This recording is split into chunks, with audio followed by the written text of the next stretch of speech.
na yɛde dwumadi ɛbrɛw ɔno ɛna ɔde me kɔ Facebook YouTube uhunu ye honom a DJ Kensa no adwuma enti anopɛ yɛma wakyen yɛma wakɔ aba na yaka wo sɛ yɛtena se de na yɛda 21st clinic for nso ase 21st for say anopɛ wo masɛm yɛ baako pɛ ɛyɛ ayaresa edimu ɛna ɔde ɛbrɛwo enti anopɛ ohonam dodo ohon twetwen ohon yɛ wo ya ukotodwe usisi anadwe wantimi anna sorry tumnika na ko eye 21st clinic na ye nyame pa se wo nan esi 21st clinic dan mo ho a yade no omfa nkofie biem wo mo sa yade bia enkankan ntinimu yade de ai kan sciatica no eye wo mo brand na eno de wo hunro tatahwe ukọ ho ne se yade no edwane nyina eye bafua eno nti na ye frɛ wo mo se wo mo ye the sciatica expert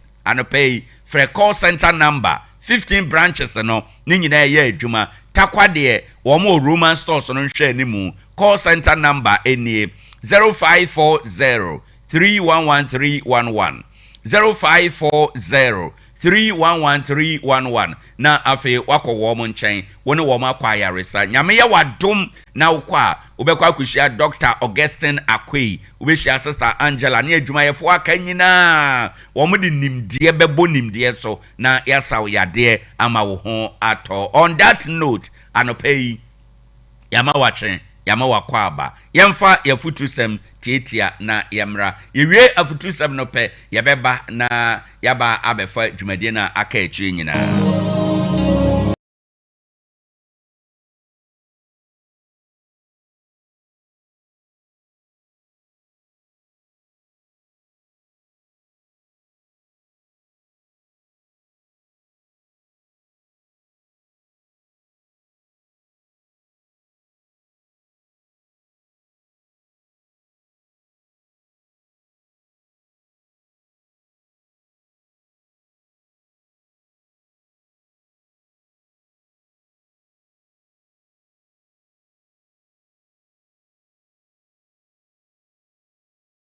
For Ade Akye Abia yamamu nyina akwa aba enenso eye da foforo na ye yawada ye obi a ye beka ede akyere wo ebio nyese nim na ye nim chen wo na mum eye de wo ye mu na ye yibi ede ema wo anopei de amede ba no matudin se delay is not denial.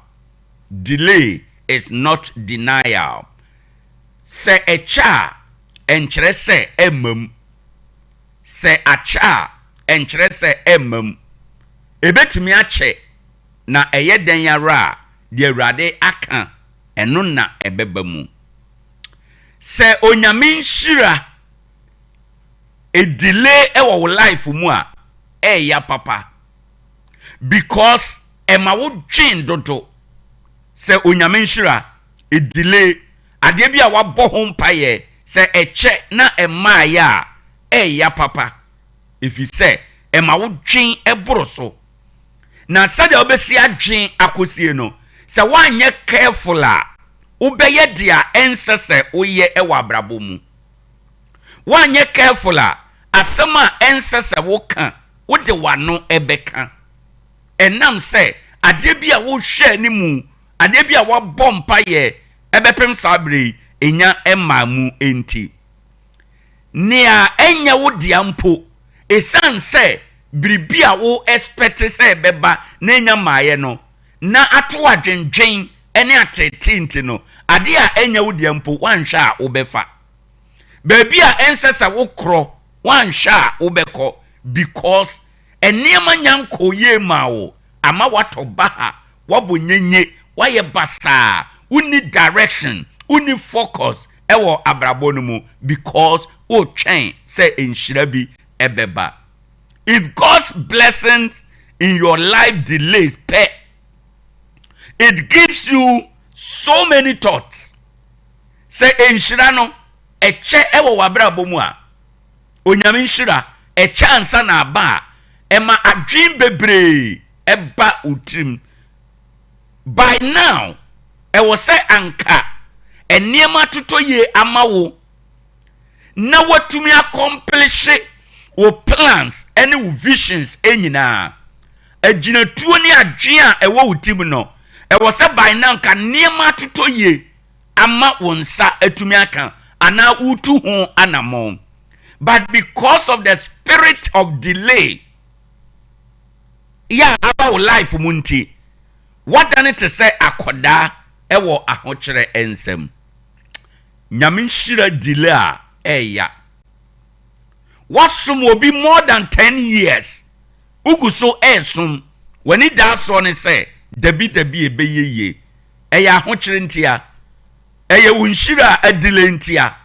Eno na ma wo saa anidaso no se dabi ebeye nanso anka ne yiyeye mu no baabi a wonfie aduri senka wa sete wo ho up senka wa watumi agina wade wo ho na ka se o bo wo bra anka ese efata but enyeye efise onyame nhira adile ewo wo life mu niema entuto ye ma wonti no ama wa yese abofra ewo unuanom emu eto da bia unuanom kuma akura kasa wanim ekwan bia eni kwan senka okasa just because eniema nyanko yie emfa mawo nti ama ayese dia abrabo eko atia wo no nti ama unuanom kuma akura no wo mu enhyeda emfa nidie eni obuo emmawo. But in the spiritual realm, no, wokra we ye odefo echen wo nyina. But because of say enema a delay ewo wo life munti no, ama niema bebre aka echire ama. Hwe se niema ntoto ye ma wa o ya papa ewo abrabo mu. Wanye careful a ubetwa ntro. Obeka say, let me use what I have to get what I want. Enti ubedi intro, ubetu anamon bia, ensenanka enfata, anka ordinary. Mo sabra no, ahochire nti, ubebo sabra no, after all, a beggar has no choice. Odi ahochire, ebebo brebia, eni kwanse nka ubo, all because unshira o cheno, emaye. Because eniyaman tuto yenti no, Emma adwene bebre ya eye adwen bone ena eba wutim anopei batie epesa me kan se me kire wo se delay is not denial. David call Awurade anim na one Awurade eko apam o se papa yentem mame act quickly, do something very fast. David apama one Awurade eko ye nie for Bible na yenkenkan nyame ansem o kan David ajonto aduoson no a chichemu edi kan no a David kan asem bi ewo ho o se onyankopon yentem begime Awurade yentem beboa me. David apama one Awurade ko ye nie o se onyankopon abrabɔ no me bre enti yentem na bra begime abrabɔ no enkoye enti yentem na beboa me. Weye apamo a David ne Awurade ekoye anopei masama me de ma nyina ne se Awurade mpagyaw ntem wate Awurade nhyira wo ntem Awurade ma oboafo a ewo se oboa wo no omra na omeboa wo ntem na adwemoni bia ma wutim na wanye enema eni kwan se oye me pesa no pay me ka kire o se Awurade mmoa wo ntem Awurade nyi oboafo ma wo Awurade ma unshira emra ntem se be ya won fa ahokyere na won koye ade a eni kwan se ye adwuma mu ahokyere nti ade e da ho enya wo dia wo befa abusuamu ahokyere nti ade e da ho enya wo dia wanhwa wo befa wo ye oba wo ye bema ahokyere nti wanhwe ya wo bebo ebra bia eni kwan se wo Awurade meboa wo ntem wate Awurade nyi oboafo ma wo ntem wate Awurade emra wakwan mu wate efise wo bredodo efise abrabonu ya ka echi If you say yache, na media me gidi ye say, e chese den yara ebebam, na ne ayede betwen akodu sabre no nti, e na no pe me bompa ye ma say, Ewurade connect helper ema wo. Ewurade connect obi a obetimi aboa wo. Ewurade ma obi mra wakwan mu a, sa nipa na waba wakwan mu no, obeye wo hyebre sesanfo, obeye wo destiny changer. Ewurade moa wo ntem. Ewurade nhyira wo ntem. Ewurade mie wo kwan ntem. Na wankoye bone, so that you will not be in the wrong business. So that you will not be in a wrong society. So that you will not stay in the wrong house. Ewurade meboa wo ntem ene anope. Unyame mpeja wo ntem wate. Unyame onlift wo ntem before adwembone bi ebetumi aba wutirim. Ewurade mpeja wo ntem ewo Yesu Kristo din mu. Amen. Endi abusanfo anope nso yeguso a yade dwumadie no ema wo. Ewurade bekasa ama akoma atoyem. Ewurade eden meno ya adwen nanso se echese den yara ebebam. Ewurade mpeja wo ntem na wanwen bone ewo wasetena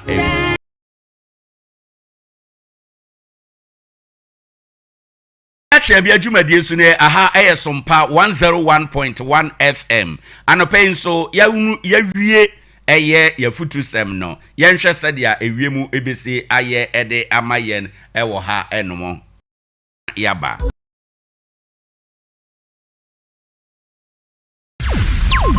Sompa FM. Right, anope nso yenhwe ewiemu sede a ebesi aye ede amayen mayen kai wo sede a ye Canada bia no we ye ensusuye broni beka se predictions de aye susuo ewo ewiem ena yaboa no na yede ema na seda so nkanyame se de aye susu na ye Canada bia no saa na ebamu nso ede ma enti no ye de Awurade ase ewo saa nimdie a ode amayen na yetumi ede yani esusu ewo wiem na etumi ebamu esa. But depending on the movement of the clouds no ebetumi asesa anase ebetumi abasadia ya kan eno ene edadue all over Ghana titru babia eben eye mpoano babia kwaye ana mepo ewo no we are expecting ye hwe ni mu se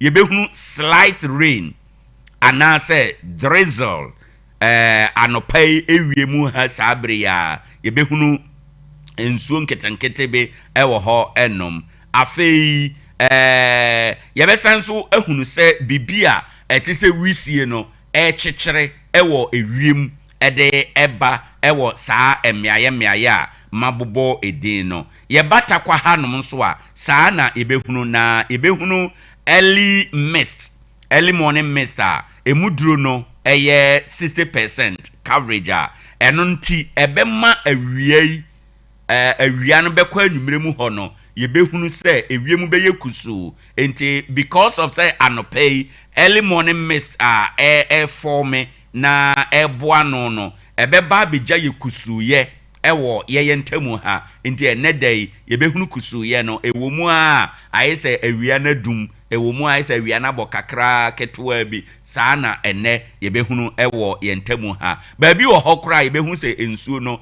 egugu kakra ewo ho enom anope ya ye kasai ewiemu enyuno na ewiemu nyuno no ejina 23 degrees Celsius ebeto mu a ade akye a animu ebai no ebepeja akọ 28 emma ewiemu nhyeda nyehye nanso ewiemu beye dedede ayese ahuhuro nketenkete bi ewo mu no enti ayese eduba bi ahuhuro wom eduba bi a awo wom saa nketenkete bi saa no enti obroni beka se warm degree ena yebenya ene edei eko awia no emu na sade yedi kan no bosome nso a na yede ba wiye ene bosome nwotwe a yewuramu okyenan yebekoso a na yehunu awo ewo anopa ene anwumere no ndi sɛ okita nkwadaa nketewa na wahwɛ wɔ mu eyie woyɛ obi a woda na usuro awo a toto wo mpoma mu na afei buya ntoma emu ye edu ɛwɔ hɔ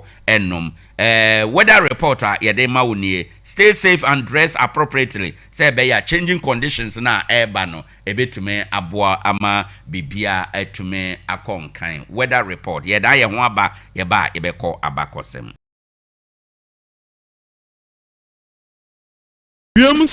Ekosi sen Sompa FM.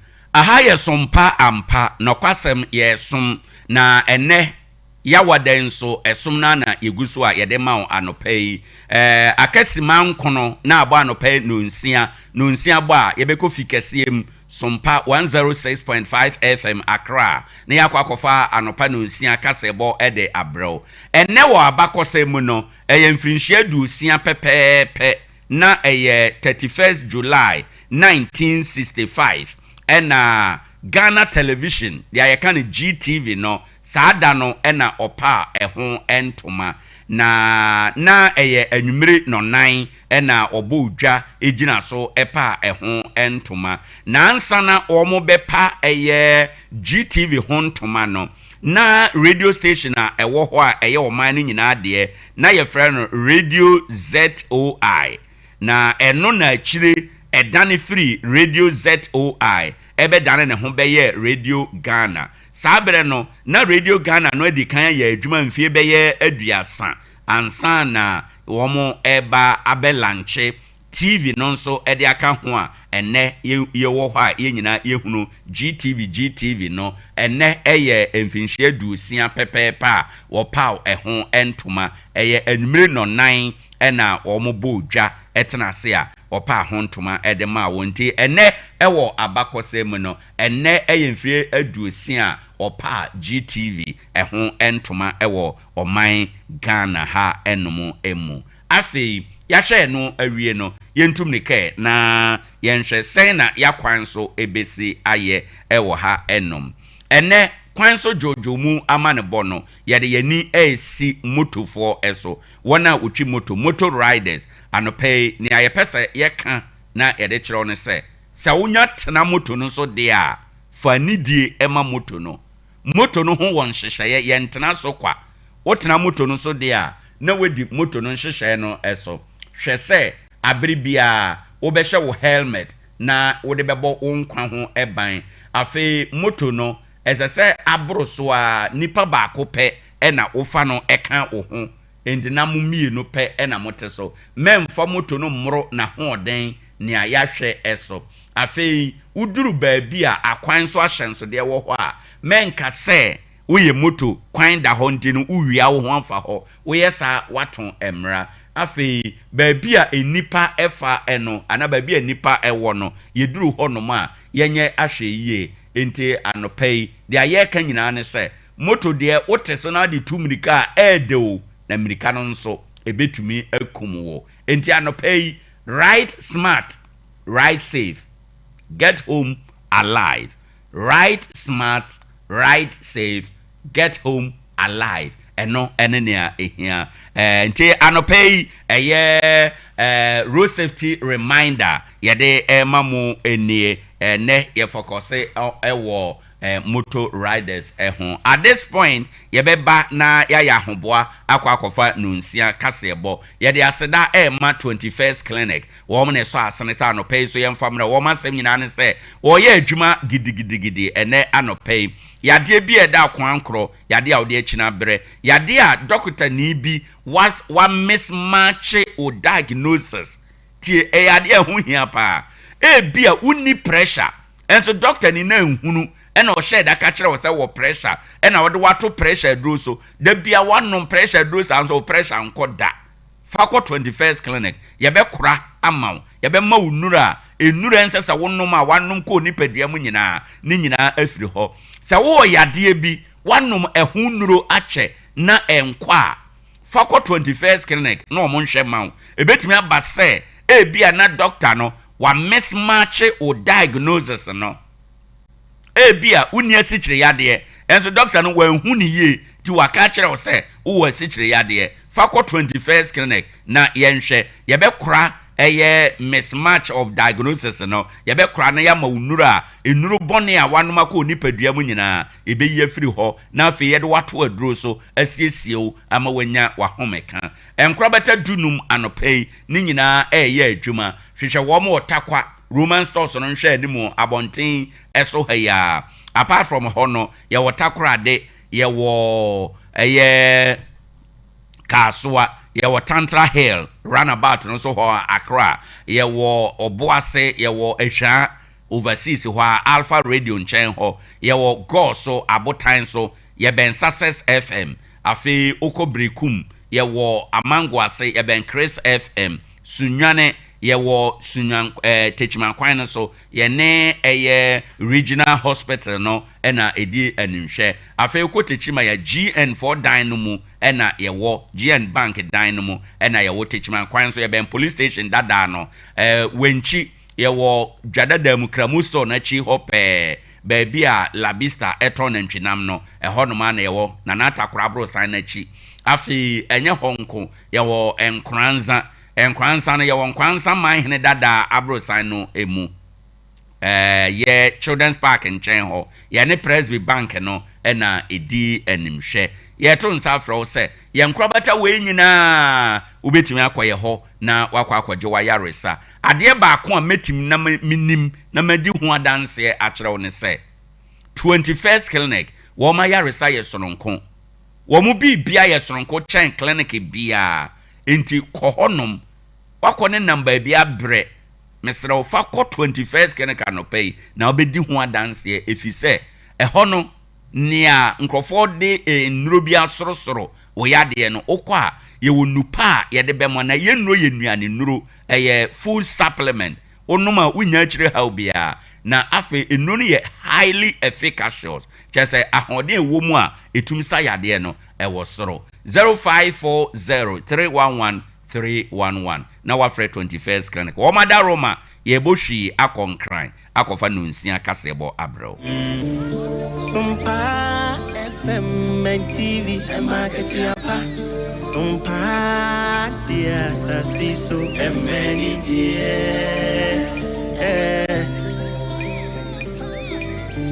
Ajuma yesini akati enti osumwa sumyo aguna bema wanya akati apa ewa sasiso Ewiasim basum na wansum ye dia fanyina masa wansum bisa usum ye makete apo eni je di Sompa die e makete apa Sompa dia sasiso emeni je Sompa FM Sompa TV makete apo Sompa die emeni je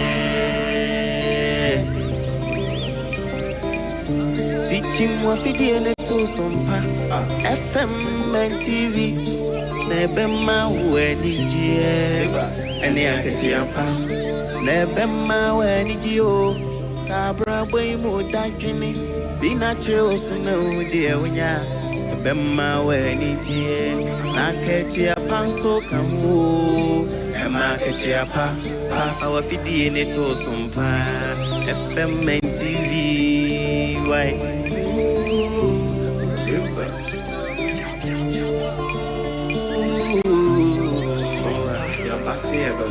Yasim Sompa mani jeni akati apana unu wada Sompa de asit neimunu ema akati apa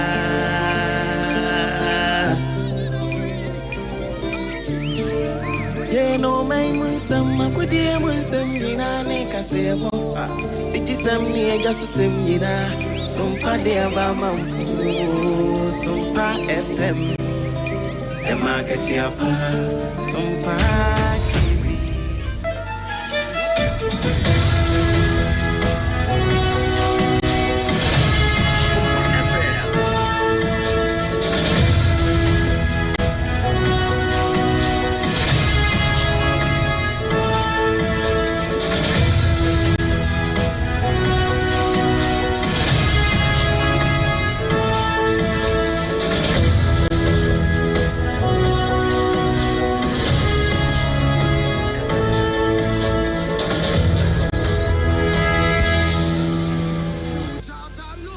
Bosome kuchawansa ne de twatwo kura enenne ensem hodo a yensan twerofo wono manya daje atase amasemofo asem na anopei edi aso tie ne die ni wahwe no ene ede to a se Sompa no nsebre mu kase ebo na koyejesi company limited aso yasene na yede eto awo anopei enya firi Sompa 106.5 FM ye yanknan se Sompa na koyejesi kase ebo a enam Sompa 93.1 asantema ya gya tum ko asantema ntemu afi ayiko 100.9 wono so de fa ne mfafre mu ho enso ho ebekwa kopie mu ato ya ntemu a na Sompa Tarkwa de no 101.1 Sompa 101.3 do ma henkro Sompa no a eno achi no bona henkro esunwaye night market wala gibe kwa na bro sanum eno ye Sompa 98.9 Sompa 90.7 won kransa Saradonko Plaza num jedi afefa kofra ano no ho a sabra krona bron champion de dua kwa Sompa 106.1 FM Techimai 106.1 FM krona na unemu se yeduru mankasi muton ene na afa ho nso wono mo fa ne denden a enye asamaketoa Adamfupa radio o France abrechima mu Paris ene ne importer mu nyinada wono mo tie Sompa kase afeko decoder no so a baby FM stations ne wono Sompa 106.5 FM eno so ya fato ye Facebook live CCA wadwenkyere hia ye wo ho ena afi won kan so titiri nsemo a eboboba anopai na eno no Sompa 106.5 FM Accra ya na de Accra na so Sompa FM live de ne de wura Facebook no echi YouTube ene na afa app ahodo nyina no so bo Sompa na obenya yen anopai ensema asun a yede ba ne de di mu akotene ya beti bi ene se Edom kuma wonom awamrahye bedwafie se enrada press release ya na se press conference ya opani a wo hwe ya kwan ene akwantempo ho nsem so edi tudwa no wo mugi tumu enyi ene pani a wo hwe akwan ne akwantempo so se big push agenda no wo mantimi kura project base 42 ene ya kwan enam kwan so ba Governor Awano our Bank of Ghana Dr. Johnson Esiama Pandit wadi atudwa kyeremu se obi ama ne pressure bi ase wo mu a ye gi wade license firi wo mu se mefie bi etwem no wo fa ma wo no ene abana sa kase no kure bi enim se 1.2 billion bauxite lease na Rockshare International ewo wo mu nsem no wetwem no kure bi enim ebusia NCP ka yenim ho enena no pay enuano be no yesi adwa ye de so se Sompa 106.5 FM Kasie na apesimaka share moti yenka Kasie mo mimidin abena bedu adepa kofi menembra triple A mine ejapia apamdada yedan ye ho aba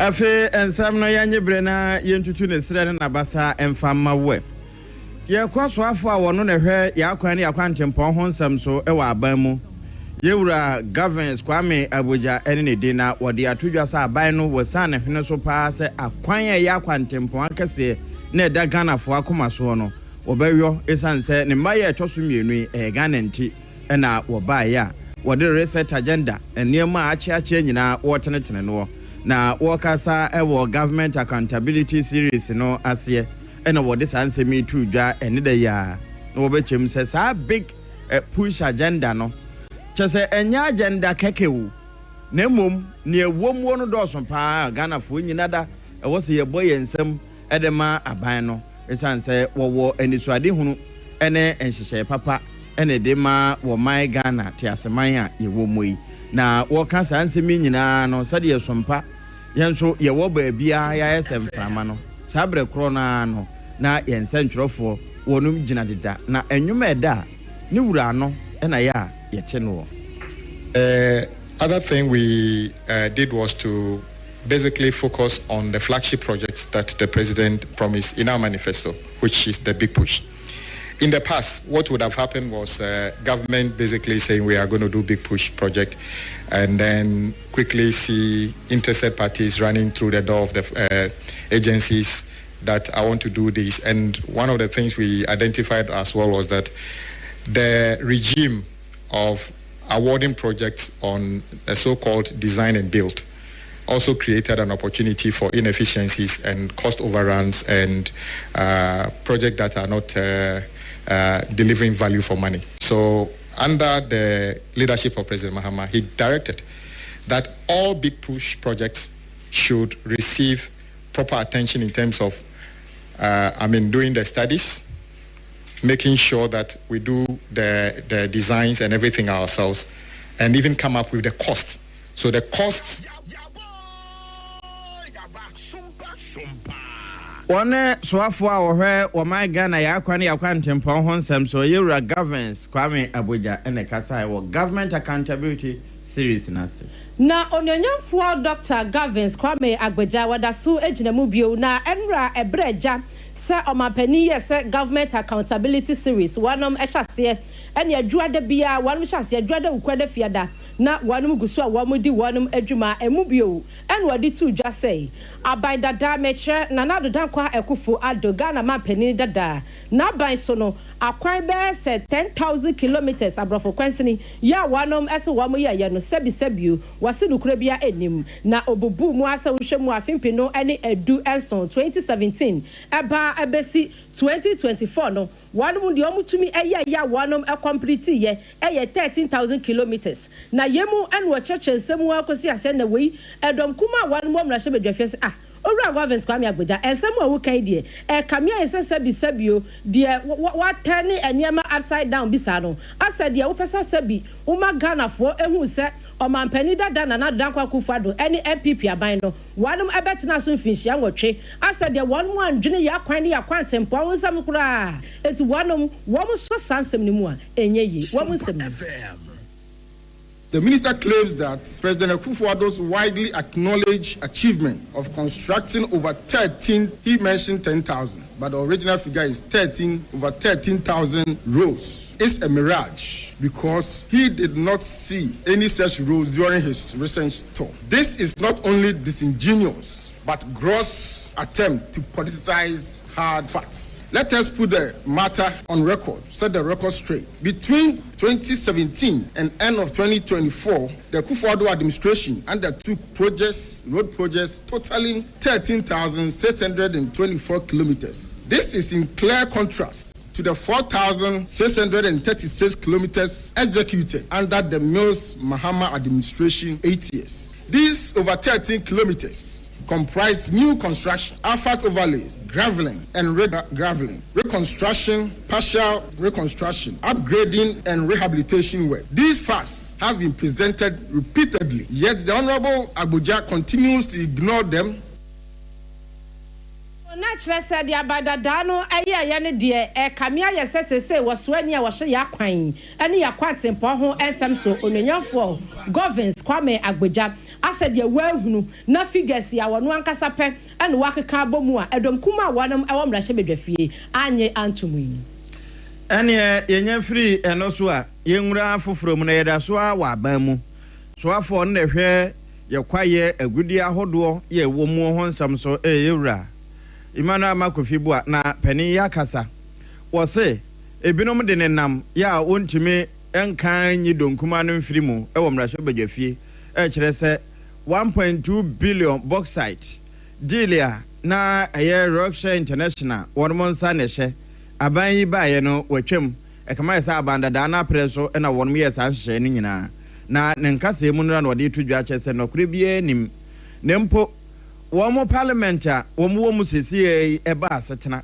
ya womo hwe nkrata hodo ewo ho de wo so wono to aso de wo hwe a emwa Ghana fo ese wo mbotu go kura no enya de a bibi ete se bia akura ba beto wonim ana wono ahia no na kampese womo ahwe mahunu ne ewum ato atwene ana se wama agina enenti se ebinom de ne nam na womo ka ho asem a amanfo tie womo ntie no wa na womo ntontwene wa saa na wokan we no wo kyese sesie wo hwe nhyehyɛ ahodo egu apono so a gold board nyina aba no wo mo ni swade hunu pa ne se de ye oman ne de ye agudie bia ni ho a wo mbegyaagyae ama apaye nkwanta akwakofa baabia akodi afoforo botom na mom ewo se ba oman no na piretwa mu na we kura wo mo kan 2019 Supreme Court kura ema ruling na sa ruling no ne nkyerɛkyerɛ mu ɛnyɛ deɛ donkuma yi anaasɛ ɛdeda bi no ma no a wɔnom de yɛ amanyɔsɛm a wɔn ka no ɛne hɔ ewie no wɔkyɛ sɛ wohwɛ statement no koraa no a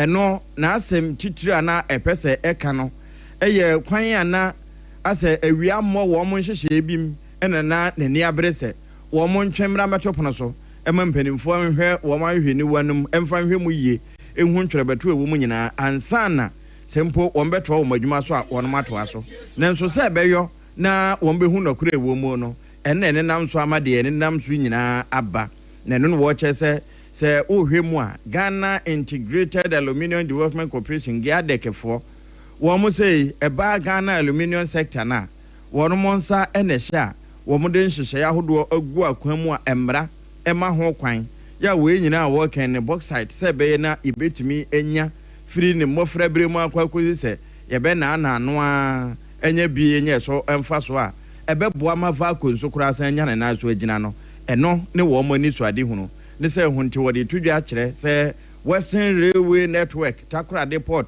expansion nom ne ɛho ade no ne nyinaa bɛkɔ so akɔso na akɔso yi a aluminium sector no ne refinery ɛno nso ɛka ho bi na wo ensam fufuro mu no se ye nyina ye kai se ebra Ghana na wo bia ebo nto afimpi no ene aduono enan na ye yi mampani de na asem beto yasomu no ye mampani sesei His Excellency Yera John Dramani Mahama kopie mu ewa University of Development Studies ye twa ontia friend UDS na ehwo no waka asem bi a Ghana fo de tu wo mutirim pa se nyakopon ya dom ne se Ghana fo tie ni sufrɛ ni yasanso to abama no na ne second campaign na kyese oba emaye toso mienu a abai ba ko no eye wo mo a na wo wa nkran banks a eno no ewa Ghana ha se yi a wo mo gi wo mo nyina license efiri wo mo nsem no obasanso install e de ama wonom na asemi ebeda ho sa na obi aka se ankofo ahwe mo ba wo mo ntumi nye na eno ho asem apie ewa bra empanifo apie mu 125th Monetary Policy Committee wadam aye ensamtwerefo nhie mu anumu ana governor Edema Bank of Ghana Dr. Johnson Esiama Pundit ensamtwerefo ni BBC ne say asemi wukai eso amampani His Excellency Yera John Dramani Mahama ni campaign mu wakai o se okai pa eno mo bisa ne say entini na sesei na waba ne second coming a wogusu a wo bu Ghana ekwana sesei wo so na aye governor e wo Bank of Ghana no muso mu say ebi mu ma mo pressure se ebia mo fa ho hare na mo fa wo mo aye kuchire walum license in free won sam no ya fa ma wo mo na eno se dabi wo bi ya sheda ma me pressure sa na so no owura pundit say ebra wo beso afena mu eso aye se governor e the Bank of Ghana no wo so wo be hu se na process bebre na ahyase ebinum kura ewa court ne adiade na so no wono nko a entumi enhye ne ho emfa enyema ngugu akwa mu nti na ho behia se wono betwere on betwen na wo matie die befiri court waba ebio nso sempo no court e the directives no ebape wono betena se wono nko entumi enye na eja empanifo ani ti ni atwotwo wura wono ka biewom wo matena se ehu sei obi bia da se wo sefata si ade ne license besama no no asa operate biem e o Ghana ha no wo ma hu ne pomesebre papa pressure on me to restore licenses? No, not at all. Remember, the resolution framework is working. I came into office to find that a lot of progress have been made. Some cases are in court.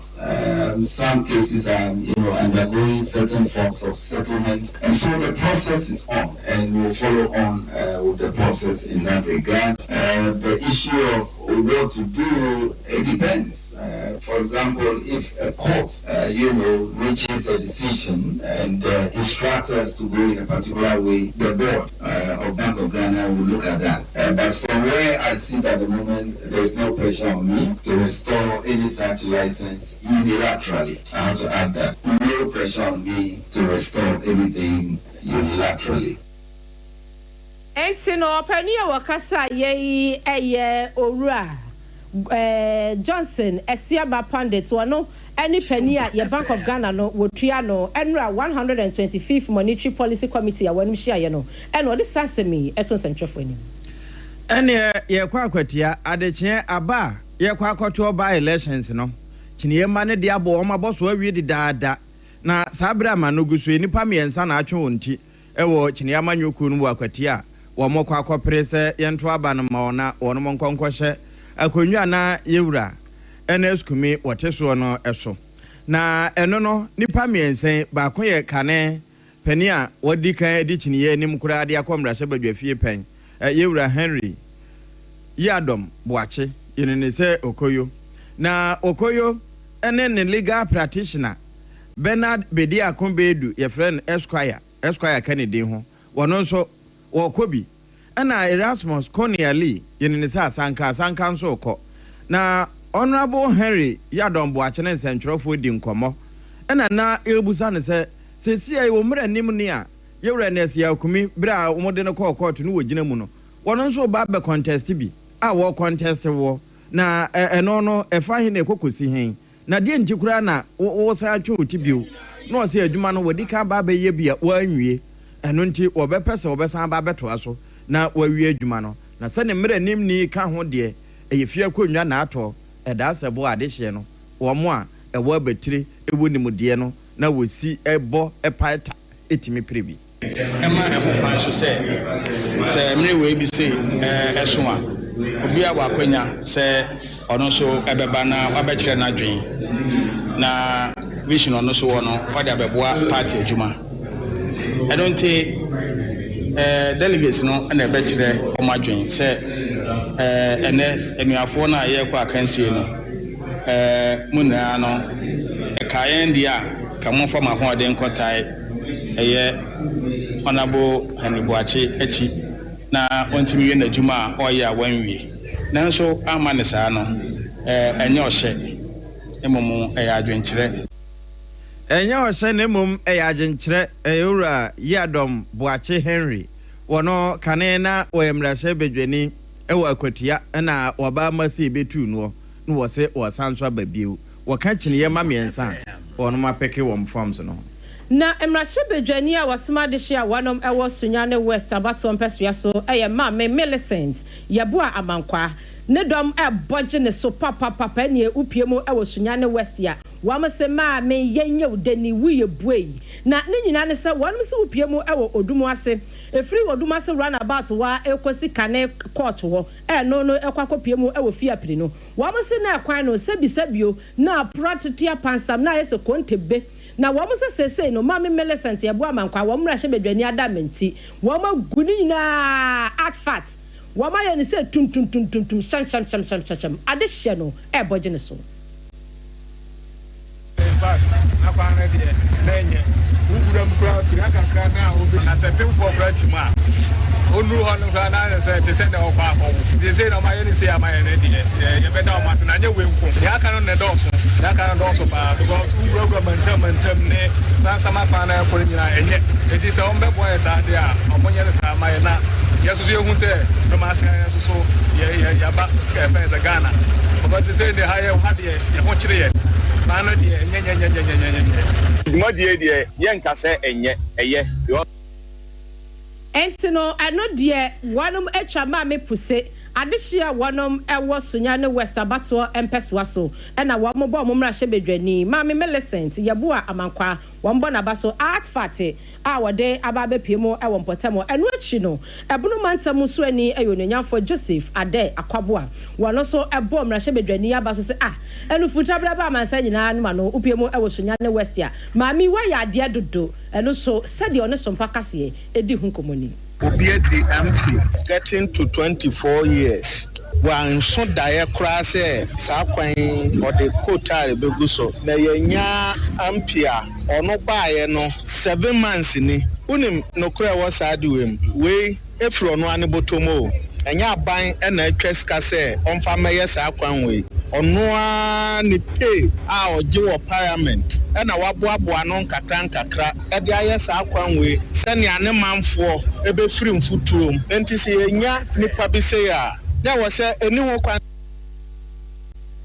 Entino opani a wano so kasa ye Bono regional minister ononyafo Joseph Ade Akwaboa ene na yegina yewura Joseph Ade Akwaboa Esquire ene Millicent die so na fe yada ya ho akwaje aboafo nkrato na no pay na nakwajo Jesi Company Limited wono ena no nsia bremu kase ye bono eye no dia ya waso asene wode adanse hu ne mapapa de ede sha ase de ede kwa kowie waduru mfimfini na opede wode ehye awie no ne nkyɛn ne wo ɛyɛ nadoa adansi ho nneɛma te saa yɔn roso ana penti ebia na hia cement a ɛyɛ ne nkyɛn ya ceiling bottom ɛne ne joint nyinaa wɔn ne ɛtɔn ne papam Central Steel for ɛna n'adwuma so no nti wɔn ma bɔ n'aba so ama track kɛse a Ghana baabia etumi kɔ enti baabia wo bia no ototo ani na kwadwogye si wo hunu a 0204 345 0204 355 040 0204 35 50 40 na wafrɛ no enkomo bi efa adansi ho no wono na betim ne nadie wono nso to adansi ho ne mafiri ne nkyɛn a wutimi di wie wadwuma ema ebi kura ka akyire na wonye wono mo abeto adansi ho ne ma wo nkyɛn na da na kan sinsemu ne bia enkran Tantra Hill runabout no so hwa wo ben 21st clinic no na afi Kumase sunwa na hemfa wo de mantama wom no eno ane se wo pusu na homa woni betie na wo nneema no aduru aboboa no secure sanitary pad wono na amaka se boya ye secured wono nso na secure ma na wo mo enya ntwabra na wasi wonyi ntaso anopai bosome na so na se kotokofo aba park ya ententem bo modern se wo de secure sanitary pad na besiesie wo ho eba ne sa ya wo ma ayo no oye oba mu ya na nanom nso kura ba ahemfia enam se ehoye secured na bibia eti ye nti no ya wo mo di asamakan wodi nso a wodi asam na kaso enenti anopai Mama Excellence Cosmetics na agye ato apete wa santimantem na afa nyina wo afa hode a hwehwe no wadum PZ anase kwada so estate taxi rank hwa asempa pharmacy dadem ho won se ka no 0243 862 158 0243 862 158 na wafre secure for na nkomo bi e wa akire no woni won madi na ebusia wanu mu a wo hyase de homeopathy esa yade etu yade asese hum e Ghana ha aye endpoint homeopathy clinic na wo se ya kanche mo se mu asabio manya stroke enwodweye anase ebia wo yade no entima nante na wanu mu mrafie emehwe no akwanya da ho woma bie woma pnumu ede mawo na yade a aya chronic said de broni beka no yade aya krankro yade wakwa China yade wakwa India ba se trel yade ne da so siw so endpoint homeopathy wasin fidie a wade abepiem wona kache no enya asem ketwa brani enfan fidie e massage wo scrutinize wo na ye fan fidie ensa yade yesa so ede eye Ghana hahama enuhini nuta ana afei ye nu nsire no ana ye di tu yade ase afei upiemu a India wamu enuro ni nyina da yade biabo enya asem ketwa na enkran ha se no shell signboard Spintex Quantempo ne so ana abehu yan Kumase ye wo kronom aboahia na infertility de ye tenete ubenya baby ngenge ade ato na so prostate ho sensem be ma mentwen e ma enlarge me anka ntwa se wanya prostate enlargement na se cancer betomu a se wanya prostate cancer enti be ma de busumi bia wase wo cheke u prostate ho sensem be ma woni prostate na chese wa ya de enti be ma bia wo binti anu akọ endpoint homeopathy clinic ni a cheke ni ehu sede ejina yiye ade ama o premature ejaculation ba to wo de bo ani na wuje mu esa eya wo haba no enti ukọ endpoint a wonom ebebo kidney ho sensem efa ne liver ho sensem entinimu enompemu na wankasa hwemu ade bia obabi ya endpoint homeopathy wonom ebe massage wonom ewo mfidie wo honom a yedi atwiwa ma wo say yes eno ne efre no physiotherapy no ye be yobi ama wo say kama bibia da kwam 0244 867 068 and 0274 234 321 0274 234 321 na endpoint homeopathy enyo so na eneyi na enane bosome ne de twatwo kura yi me pacho so ni di hajia da ye kanfo hajia aduane amawo esanse ehwo no didi te se de wankasa wa aduane ofie enya afei enda wakota aduane bia diewe wotuwa na ayamu bubom saa obi okra ne nkatenkwan ne men but so di haji ankaten kwan tum say yes godi nkaten kwan na wache na abedi ahun say yes wadi awache say mutuo na abedi ahun say yes wadi amutuo na de ekumi kura aw haji ahun ene na wache no wudi na wache wundi awache wo babi abiem eye haji special local foods ene ya kanfo ediamo aduane bia local food bia wo ye bi e wo na kache na ye gi buffet ye gi orders ye mra we yase e me ye aduane emfa ma wade hye afa wedding abedin to dwumedie bia mpanimfo mo committee bi ye nya aduane fa mra mo wa wo fie ye nya aduane bosomedie na watwede e ye Hajia special local force ene ye kanfo ade ama wo ye kire kwan enya ida kwankora ye wo hacho atomic quantum pono aso ye ben transition funeral home no na nchepe ena obehu Hajia special local force TikTok ye ho Instagram ye ho Facebook ye ho eye Hajia special local force frayen ni afa aduane mro wo office upe bibia di wo fie wo bi upe bibia di a ema no eye 0246 359 921 and 0535 484 392 Hajia special local force what see aduane pa efie ene ho wo madamenti ye basima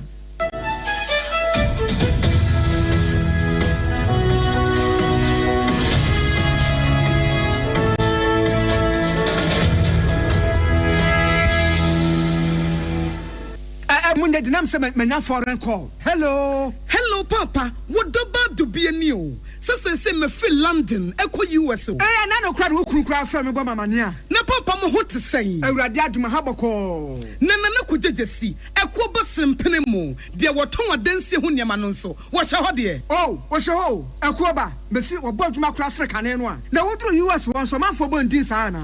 Papa US hakura de. Na ko jejesi company limited age ba bia. Wo Holland, Germany, France, Italy, London, Canada. Eba adansi ho niam dia. Obia se nana kojejesi company limited na matese wo bie depo kasie bi e wo kasoa e ho na wo bia koto adansi ho niema na eye no kura papa no kura pa a police station in Chenhua.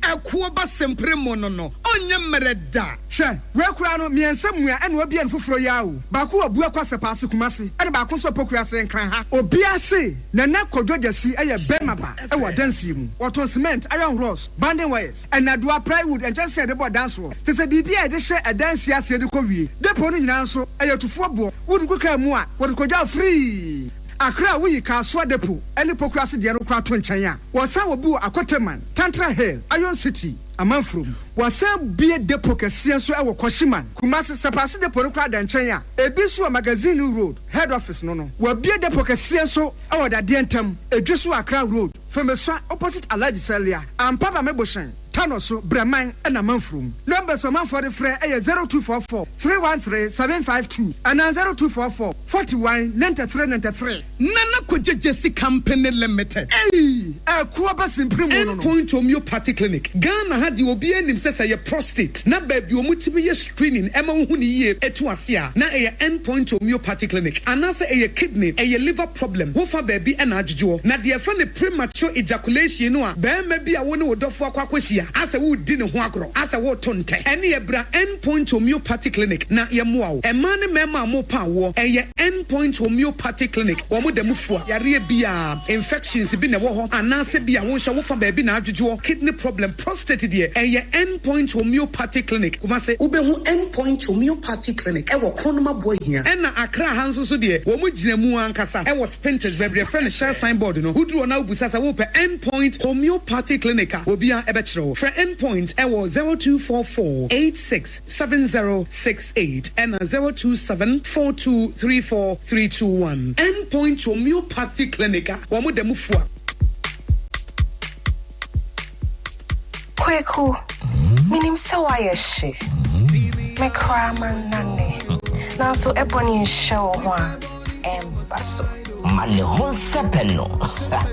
Ebony condoms comes in different flavors and available in all pharmacies, chemical shops, over-the-counter shops, and pubs. For bulk purchases, contact 055-230-0075. Ebony condoms, Ghana's most pleasurable condoms. Make it worth it.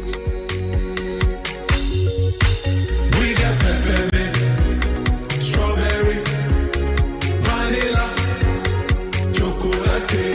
We got peppermint, strawberry, vanilla, chocolate. It only the use a condom. The condom will then it's not on, but don't as a condom. Eura, me pacho brana me sha de wo bagi. Bra, aden, enen so biem. Hey, time heba me say ya me ka say yi ba kwin. Anu wayi me ensen. Bra, sanya time heba me sha esia jimi ni me fie fo enya de abako ebeso yen. We de udi se ofa ni nyina. Time heba me sha me ka say me di one dance ya heaven ene de me kwa akopie. Enti se malaria we draw ne time heba mixture. Enye enu nku o, de nanum ato a wontimi ani die no. Time heba mixture duro no ene ye ma wo. Oba a wafa afuro de o ma akwada no fo. Ene akwada a woni mfie dumienu entimi num aduro yi bi. Se obeto aduro yi bi anoma, hwe se wakọ hospital anase lab am ye hu se wo atridie malaria yi bi ansa. Se o time heba mixture enu dudu atu a, fo ani kire KNG Herbal Center ewo Emrom Abidjan House. Ana ba akoso wo atonsu Monaco Junction. Eno echi ubenya bi atowo over the counter medicine sellers. Any herbal shop dodo na emu. Fre 0244 417669. Kayo set time no TIME. Time herbal mixture. Afi malaria fever bi adani ziba ewo munu betu akọ. FDA agi ejwadie nkratu yi atum. Afedia Sompa no trendy o. Sompa is trending and trending and trending. Trendy pa. Edino ko pa. Enti ya declare say Sompa is no more a new station. Enye new kra. Because ure mu se si an na bebe ya haja bebra to agu ure mbebe kra. Yeah. I said, Haja baby that wagu.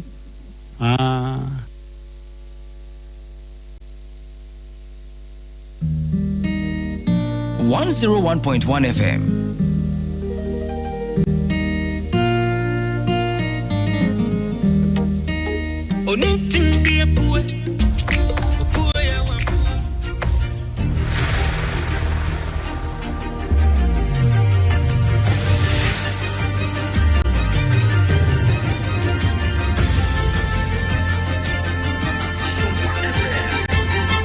Sompa TV, Emma Akyeapong. Hey, Emma Akyeapong na anopai ma memfa nwuron wa America mamu. America mampani Donald Trump de sikato ahodo bi atotototo wo mo ayi aman eba ne mamu. Wono befa ade ko ana wode ade ba ebeton.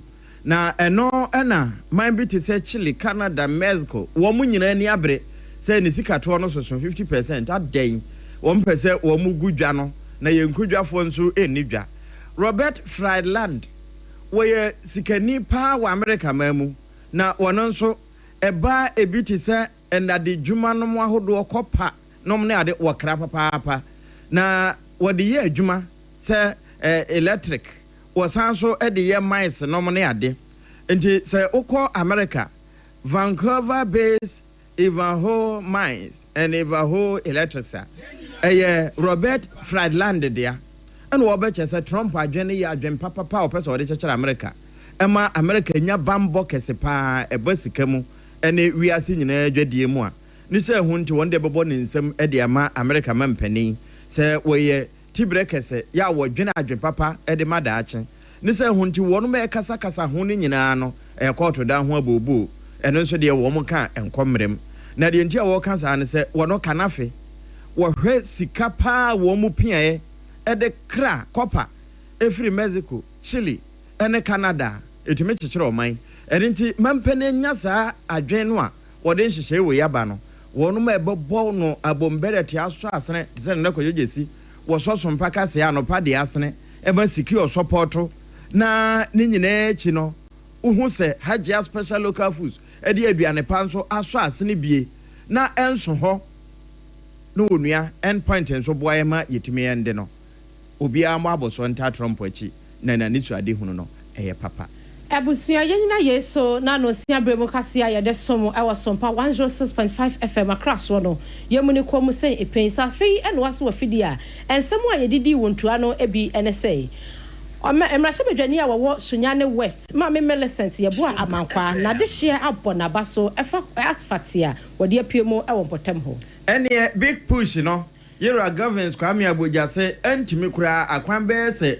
aduanan mienu ye damanfo akoma so de sɛ tie bia ebetumi na akwati abato no kyinefo yi nipa miensa ya wo mo kwakɔpre kane mrahye bedwani Henry Adomboache wɔka ho bi na governor Edema Bank of Ghana Owura Pondit wakasa kyerɛ mu sɛ obia ma ne pressure sɛ bank ya wanom gye wɔn license efiri wɔn nsam no wɔmfa wɔn mo gye court ɛna bɛkyerɛ we ni afoforo ɛna Nana Kwadwo Company Limited ɛkɔba Jesse Sempremo wɔso yasena no pay ma ɛyɛ secured ɛna secure sanitary pad nti na wonua yɛde to awo esan so obedidi udidi Hajia special local foods and Pine Homeopathy Clinic nti yɛde kaseɛ no esie na ɛfa yɛn krabata ahodo a ɛwɔ man mu baabia ne amanonne ne Facebook no so wakenkamfo ne triple A mine ɛgya pia pam dada anopɛ menimenu yaba abena badu adepa kofi yɛkɔ na fe yɛde Ghana today abeto house sesie Sompa 101.1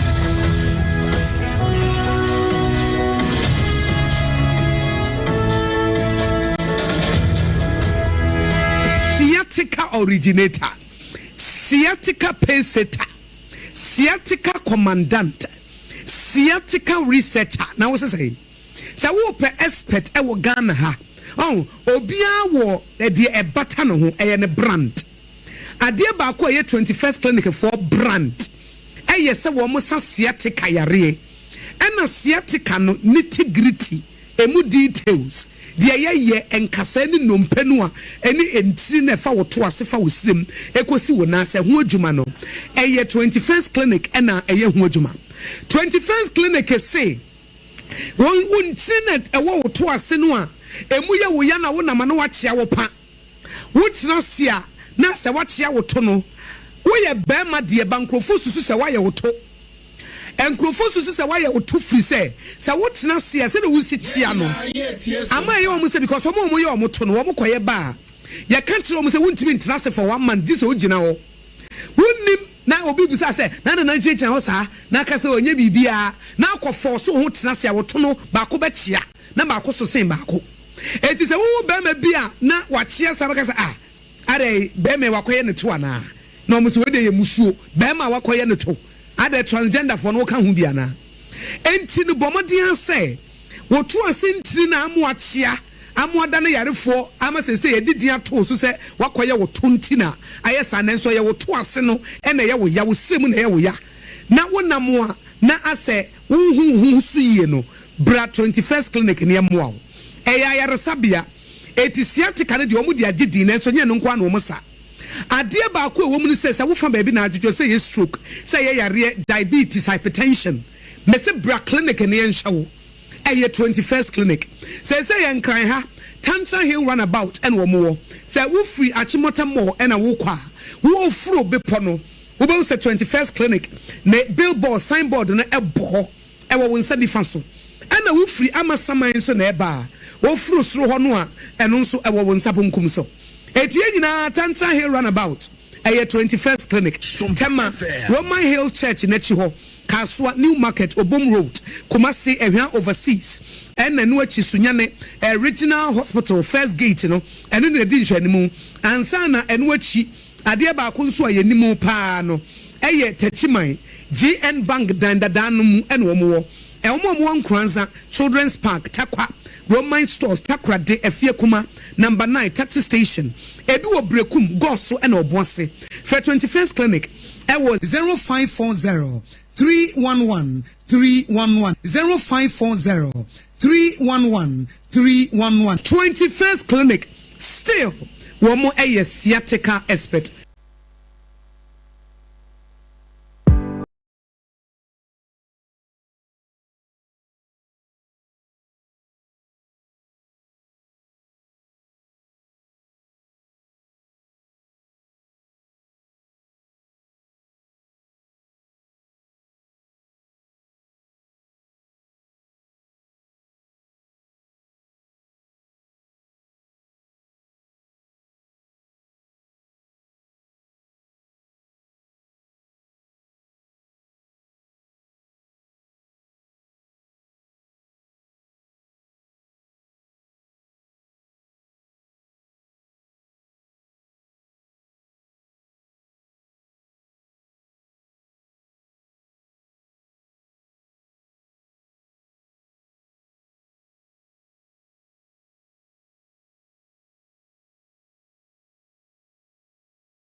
bi ada be wadwen se wobeye bone no saa da no na awurade beba anopai asembisa no yetiawa wonimu da wawurade ba de enane de watwa de amayen ene wode papa ne bone asi enim ewi akura wotu yemfo se ebeye anka yemfa papa enti ekotworo no mu a waka cha se monhwehwe ba bia tete atempo no eho na kwampane da na mafa so nya home amamokra eno nti anopai ba bia wo bia Sompa 106.5 FM ni ede Sompa pa na esom adasa wonmo ewo akirichiri ne abenche internet ahodo so ene o phone so radio bia so no Sompa anopai Sompa 106.5 FM ya sha se aye kanja agum ewo fidua mu no enye hanko nete wuyi internet ni firi ho decoder no so baby FM stations no wono Sompa 106.5 FM ye wo honko benya bi atie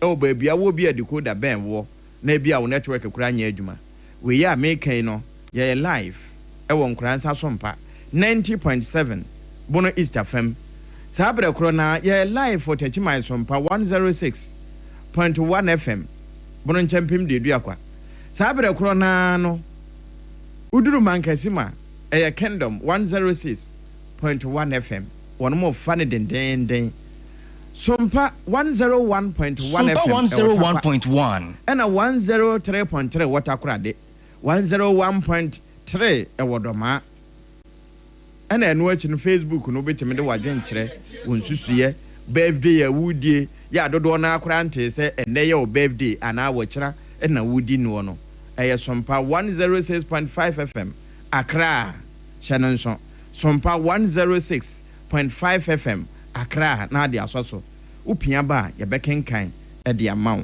anopei akwanya beba mawo esanse ensema ehwiaguo e wo man yi mu no na ye biebie so e dia mawo enti atudwumadi ni din Ghana Today sade o man ne tie enne ene ye boso e de kire wa mframanfa so sade be na upie na wudi nkomo ne ye ka bibi e de for man yi ho a obehu ba bia wo ka e de afiri ne ba bia de kwa kosie wonua ya wadwenkyere no me yensanka e wo book no so ye bekenkan na ye dia ma afa ebre beba ama ye de nkrata mu nsam nso ato awo so ye wia ensan hodo a ye de gu dwa no onua eduru adwenkyere bra na wabobo e no entwetwe nkowurawura ba bia ye nko ho wadama e ba sa ebe mani ti aye de ama afoforo nso a wo munya ya nko mbe fire bia nso biribi nti wonom ntime no ahoma no ye 0260 1960 64 0260 196065 ebre no so na ebieto mu a bomura ho na fe yentie won so wadwenkyere sansa adwenkyere no etese hwene wo bia de efetenanim na sade ya wada bia yehia no enenso ya san hia bio ne monya de ayedi yawo bitewo so a ene ye kan kyewo se ma wo yawo no enko ejapi apam dada ne midin triple A mine anopai empenisi ntasu nkonnante ade foforo di akire ebi ahoden ebi emframa nanso matena hei no winu ano motimanim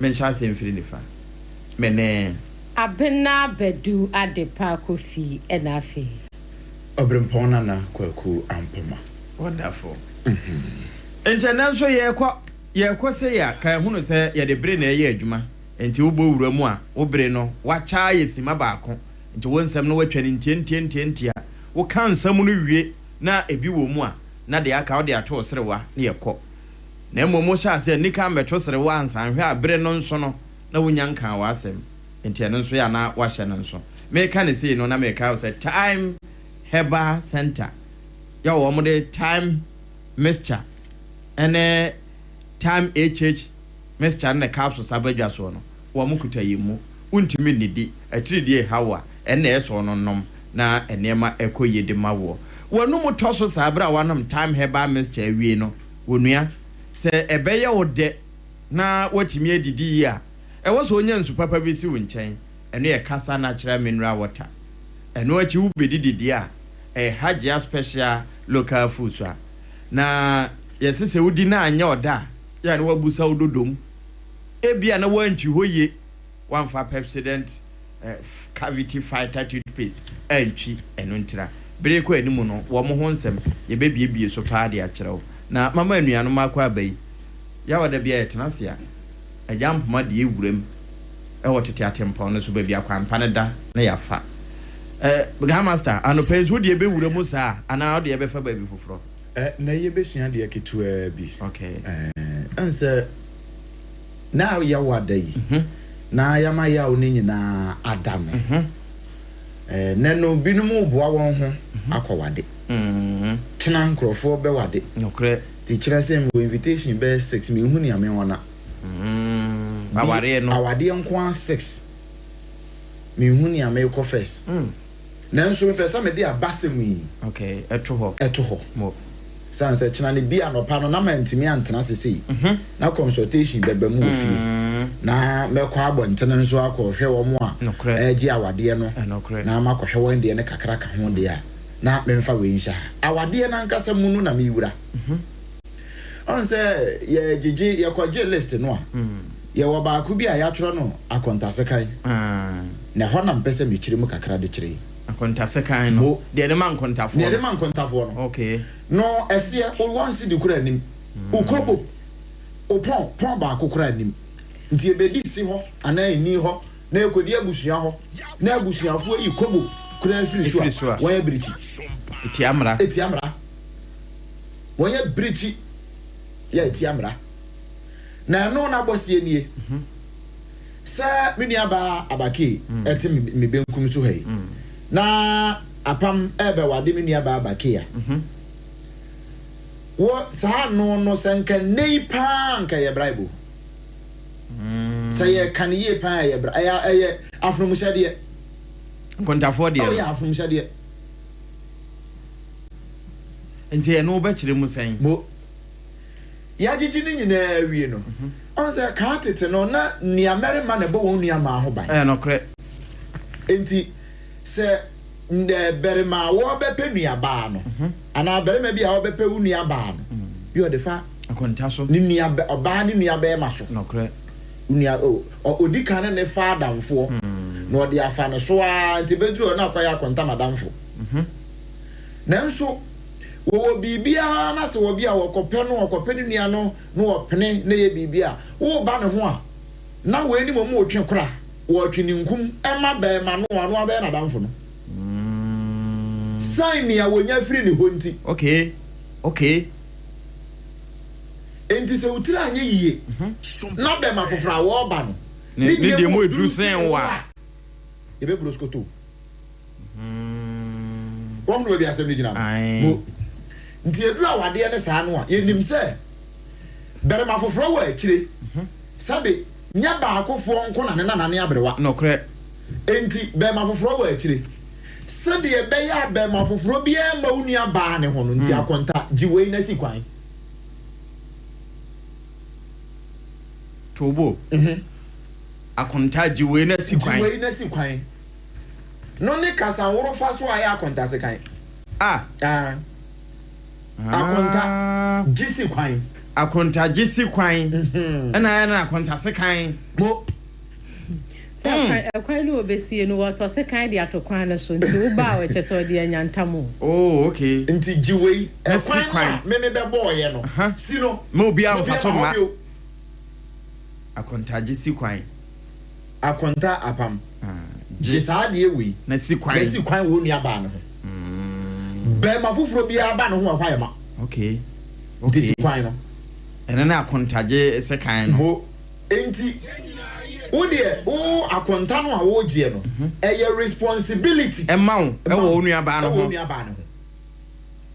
ena responsibility no so akatua waje to ya den so si kwan no nanso wode ma won fiti ase no yi chale wo de giwe wo hu obi e ba send ye ya na no fasifo yi so a na wo maje no nti indirectly waje bribe e de kwa akoye adwuma so ene obi nso a wa hye wafunu e wa ade bi hu no wo ye den obesom no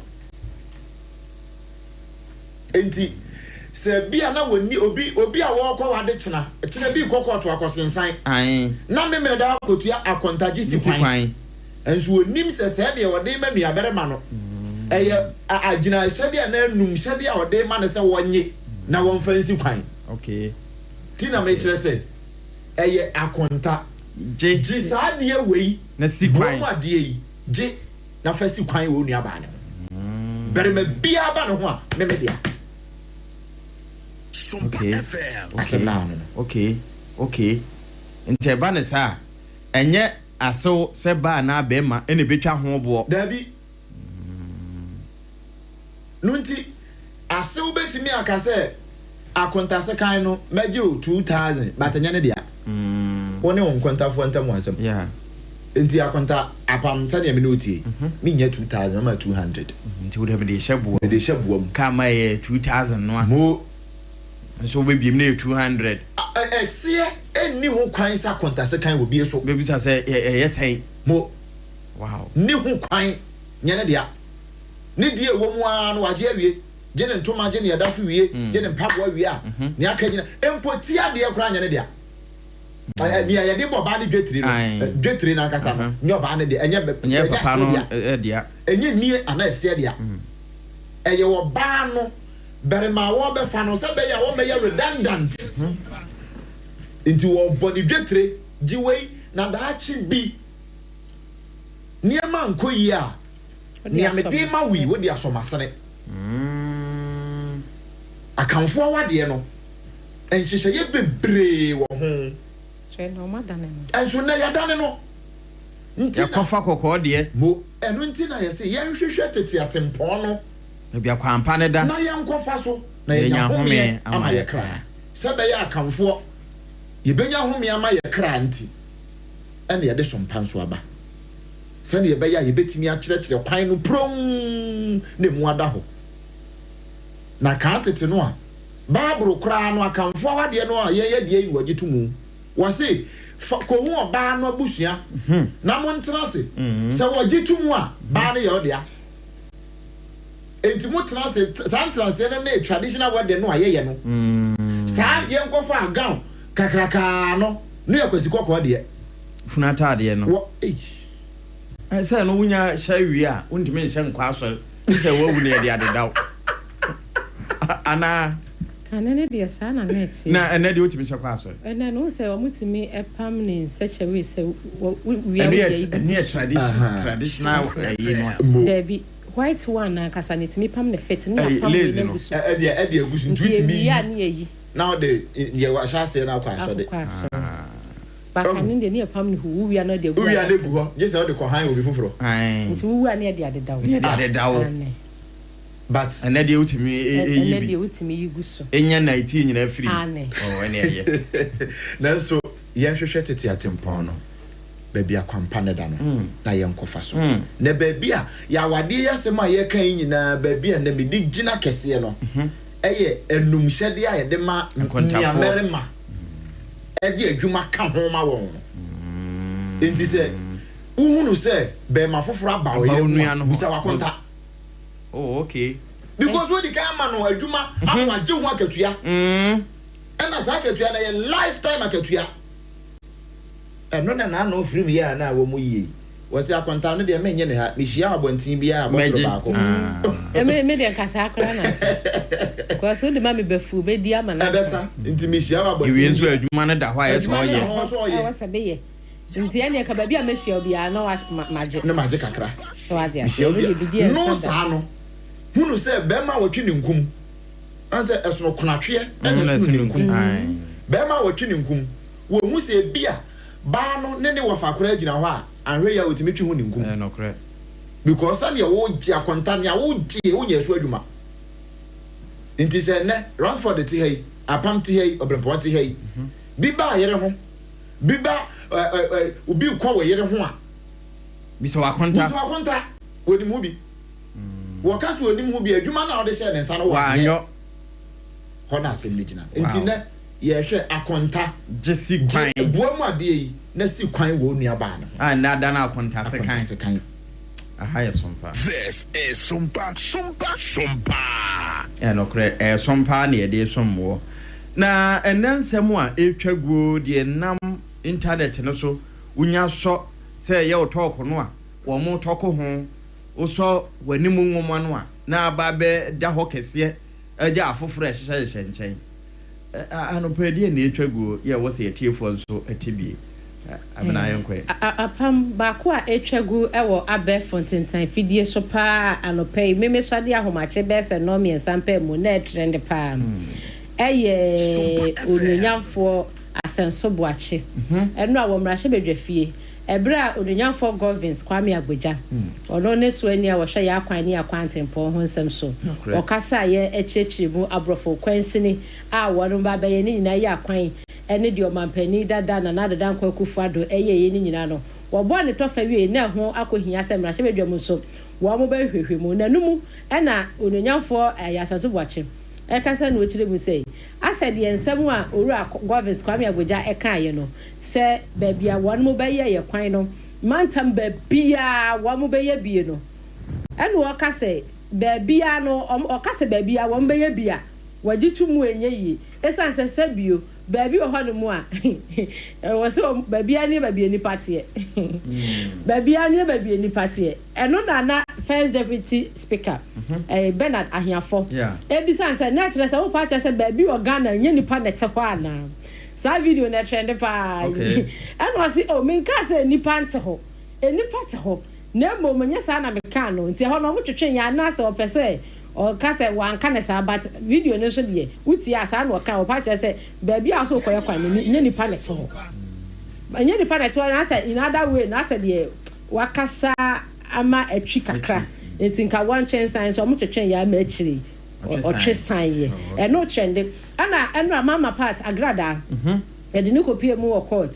na court na nim ho ma me bi so pie ho sa video ne so trend pa trend no social media de so ma me ne bai na asem nyina ne se wo se na busua wo good na mama part of kofa ne so wonko yi kotu gold ne ma wo mo ne ade de se wa oni madwuma no wo mama part wo galam se onko ya ho ade sa bre ne na ade be ka gawi no ade de se minimo mimini ho bi krom fo ko wi akrom kofa so asa busuafo ni nyina adwen ko benkrom no omo soma no ma adwen ko benkrom a mo ko han excavator na mo fa nkuma de send your god no mo see wa ho ya no ansa mo ko minerals commission say busua wa de say enti no ya pese yetu wo metimi aye nyankoma de wo so no se wo ko ye nyankoma ko perform ritual nyankoma de no ne no ritual nyankoma de no ene no tena ma me ni super na ade ba ko ya pa ne se wo se ekoye se na akoya frakadam no wo mo betu gold no ma fa gold na ma wo mo according to mama no so mo di gold nyina kwenti gold ni wa grada ho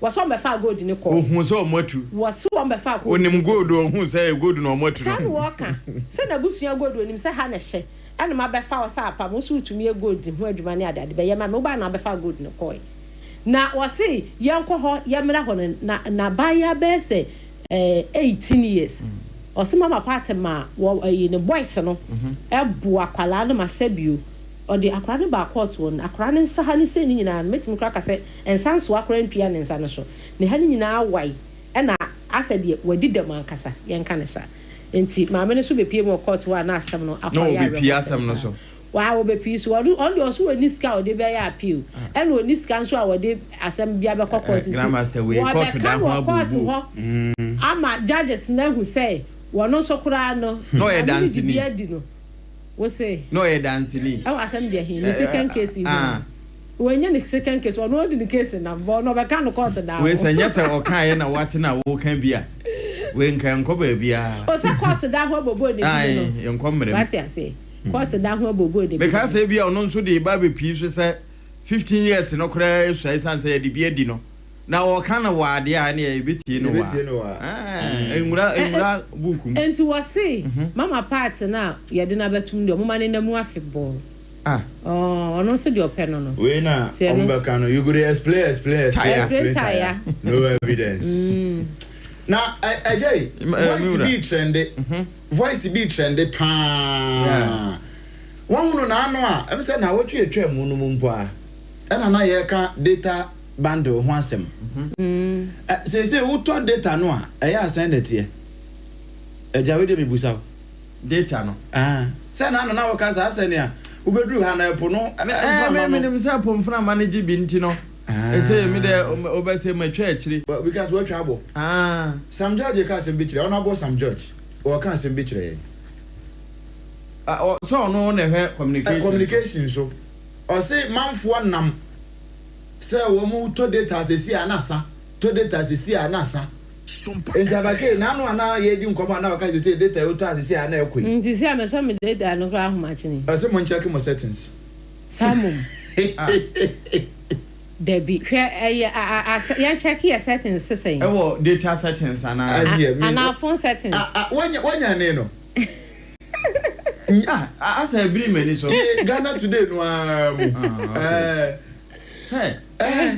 ayo obrimpo way yes unse data ni yemu bi de ne da se eja yato yen shada ni se bia we ye gigabyte we ye megabyte ne ade ade togu so yi so sa na kire se ye hu sasa enti wu download bibi na hu se etwa ne ho kankwa twetwetwetwe ne se hu se ade ne mada no so data sa na me kai se honorable Sam George asem a wakwa akofa be me kai se ono ana ka kire ye se oh na su ye no ebo wo mo humodin se wo mbetete data ehun so na yanso agya ye twani na asan ye sika nsuso no etumi aboa ye na enum no me san ko hwe mu ahun se ye se gi se uto be se for gegi se se yansa na wanya sante suo ni bie ene mu amoye mema mu na mu ni mu yi pa ayi wo de ba se wo mo betete data no so no actually me san hwe mu ko se gi se uto amount bi ansa na wanya sa reduction no won say ayi enkitinkiti kura wo hwa mo page mo kakra yeah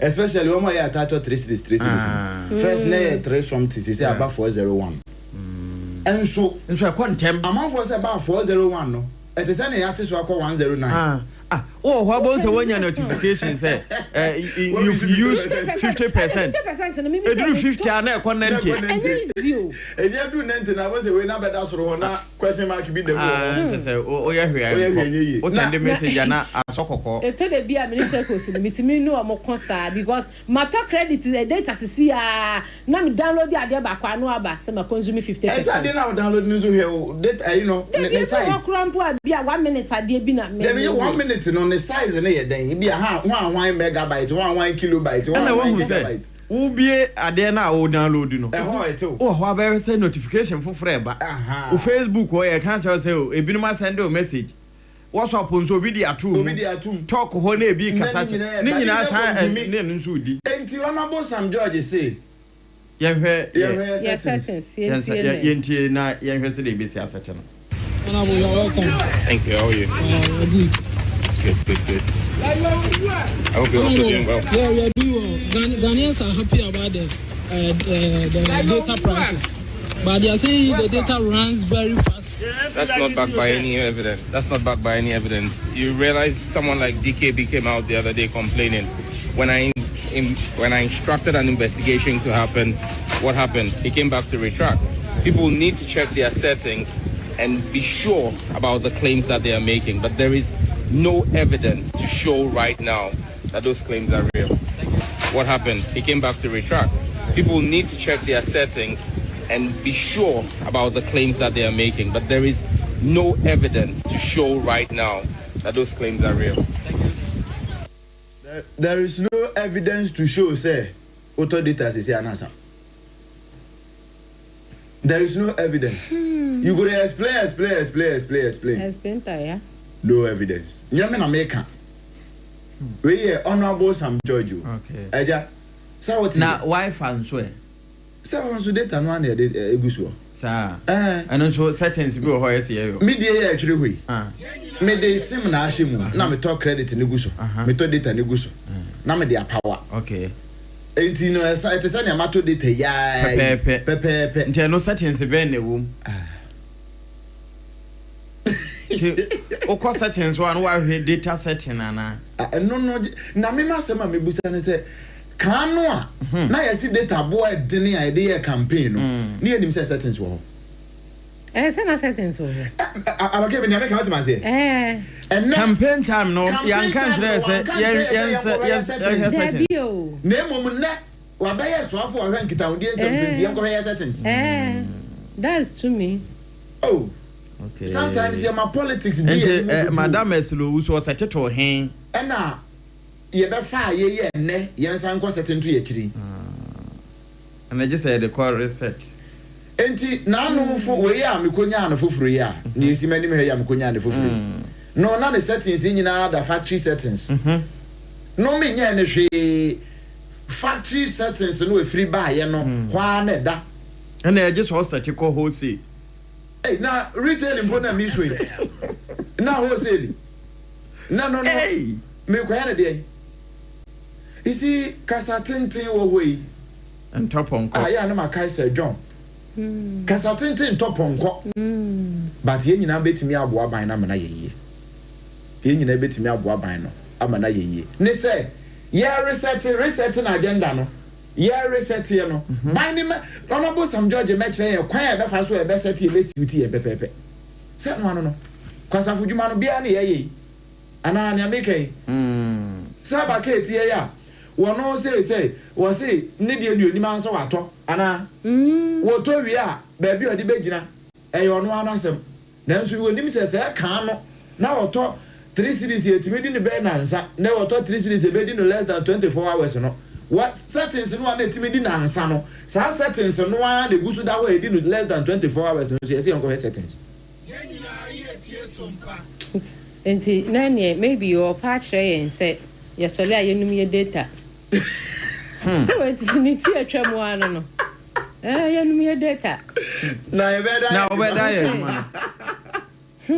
me so dem data dem dum na me yale asebo this be amada so mada dia no medum na me na pa dia say so so so de be ya bibia ba me yan so e na ho e den mai yan no mo e na ho e den mai and so be anum na dia na say and especially some phones be so ho no mo a data do baby a settings no meji tumu no sa G no papa ya ogina me nchen won wo use 5G esa 5G ko ama me wasla na sha asi wa mo ni phone kita no kita 5G enti speed wa de run no rabasa mo so ahoden chapo mo rabasa na ko ya me dia na 4G o mo enti bia o de ya 4G bi de ya 3G me so be de 12G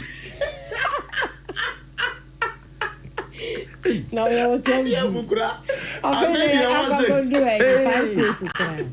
since the grand no Ghana now we Madrid 12 5G ni cry you obi ai ala ba ko ra mo wasan no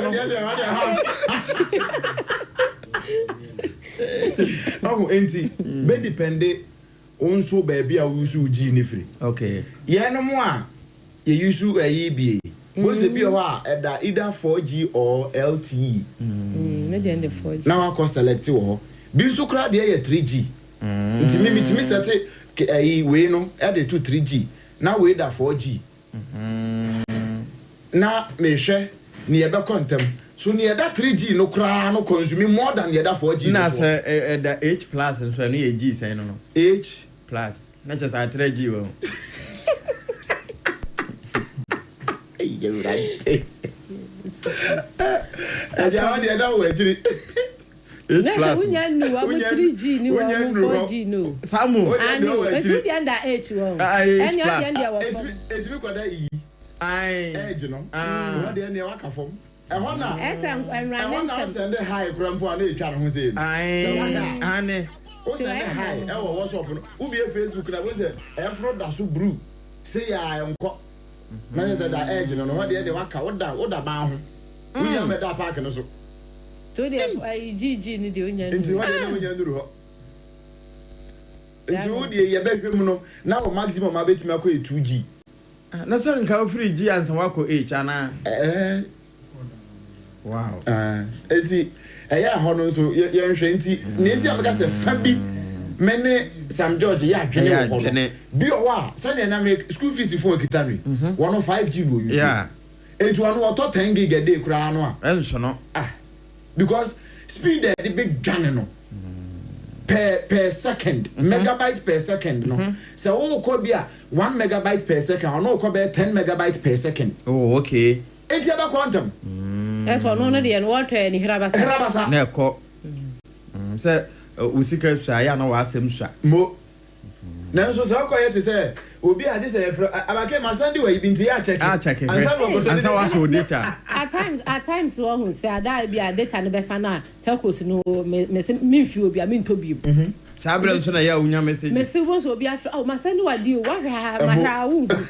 Na we say ja we dey utobi. Na ba bi a wo ka say woni Owura Sam George be ya adwene no. Me so me fo aso say. O say wo ka say data no GG ni HH wa utimi sete oh yeah enti ania bia hono sa yen sete no na kan no so ne e da ba bia da ya yesa phone no yesa sete no bia ni enim e na me say ba bia kwan ya menam so yi hwa ne menam e na wo de foforo ama me say menye meje ye no ka akro no amede nam the same kwan na so o sesa kwan no me funi me nso sa no ba bi o zibra cross chedru 4G ya na dashwa mi yuswa dada no mu nyina 4G ya you see amen kwate so nko apamu de nbi H and H plus ana beko edge what they send there nko me see toda obetimi asende eja ayi o say am I so na ha take you say ko yes so no hono me settings no enti sa wu pesa beko herem de a ene mane na ho a ko so de ne ye herem nso anko yi so anko da ho yi so no ye ti wo so message ne ma ai amoto ntanta mo so message ne ma ene asese bi oni pa nyina da ne me a wa da ne bi wa da bi ese wi be da ba we ori ase nti da bia ne nko ya ni ene say die me hia no ye Techno Spark 40 series asem no ya wie ne ka nti ano so trend nyame ya adom akwatia ni nam kwan so be enra wa forgotten country so yeah that's 2nd September yes and I easy the election yeah ni nam kwan so be enra wa forgotten country so me refi papa di obegina mu MPP for why wa say he me nkoko etu obi ka se kokko a ni ono se kokko ne mani ha bisansa ne ma wei nra papers ne ba ko de ba ye Mustafa Bandi o se akufu adon nkrofo no de won ba won ba chi won nam se ha nkrofo ben akufu adon mo kuro ni Ghana ha akufu adon woni Ghana ha na nkrofo ben but asem bia eja me ya appeal as Oka Boys Burger Bulldogs Wale All Stars Champion Hwan any invisible forces na Delta forces for no one for nkoboko omo any sisi akwase say KKS for you K25 was a K5 for any K3 for no one for nkoboko ye hear more ye hear peace enforcement wo na wenya akwati amayen akwati about for this wenya akwati amayen na ye kwa akwati ano ye wa asomdwem me say Burger Bulldogs akwati ayo me be akwati anka ho wale young stars K5 K3 eno the Ghana Premier League im dey na aboboy ana Ghana Premier League any Delta Force Invisible Forces one for one ko boko ene nkwanta me say eja we a passionate appeal say no ye free ba kono mo ko peace enforcement o enti won inform nko no mo nko enforce peace e wo ho say ye ko peace enforcement ye nti ye krom ha de ye Ghana ha say no ye mpe sabia bodi akeka ne ye na no esi ye wa Blekuma North abake ani nie ko kaso won ka de be che ye mpe se be hunu bi ate bie ye mpe se wo bi be ba be ka bi ate ye bi o akwatia ena ye kire won bibi ketua bi wa akwatia atiwa me kire bibi ketua bi na no tayi triponi by election ye hunu bi aya wa so west wogon ye hunu bi latest one ye nsua de amfiri mu e Blekuma North me say sankrofo no boys no ma beti kuntan no wan fo nkoboko ye hia wo mo edene e de do makoboko mo fo bi ansi akwatia Ni won ni mo do besi akwa na yi IGP tete ye wo hunu ene muntaka se muntaka na interior minister ena onabo omane ama doctor omane ama defense ye wi CDS ene wo mo aka nyina no se ye kwa akwatia na obi bowre obi tiri ni bu sanfo nyina should be held accountable. Sanfo nyina no should be held accountable because intimate na ho nipa kitwa bi a fraction of the population of Ghana and take your money for granted. A fraction and take your money for granted. We are tired of political gimmicks. And they say, yes, assembly your motaka say, ye pray to me, na be to me, to a woman, faculty to me, we are not to me now, Joe Mahame. Ye the propaganda we are saying, Trimu dia bebu. And yebu. It is about time one. Ye transit Juni who say, Nipa no better for God and country to say, one koko. Sabe, Alaji Bebo Baumia, one koko. Canada Japan, what do you call? You're a branch Acheampong. One month sent to quack. There be Sansuna Mampeni Mahama, one pentoka. Yea, Namasian. Na ye keke wo mu wie so wo kwatena hajia ho no makodidi wo mu transfer ho keka mu tiribo mu wi a wo mbokọ no mo te hajia ho ana o mu didi bom ayo abaako no mo ti mo mu die ayo abaako won ti mu oyidi na ye yete ase ne ye ko na nuane ye ko na pam ne apam nkasa abake ni abake nkasa kwaku nkasa how me se wo mu nipa won de won be ye sa de na won fa won koboko ene nkwanta ya bra wen o me da sia no pay pacho bloggers no muntwitwa ntoto ho na mon target esanse e dia sempa na bo ayi quantity nyom bi ya na ya to pa sompa ka we ki ya trase ya wade se yanka bete ya bo yenso ya bo ye ko ya ba no kre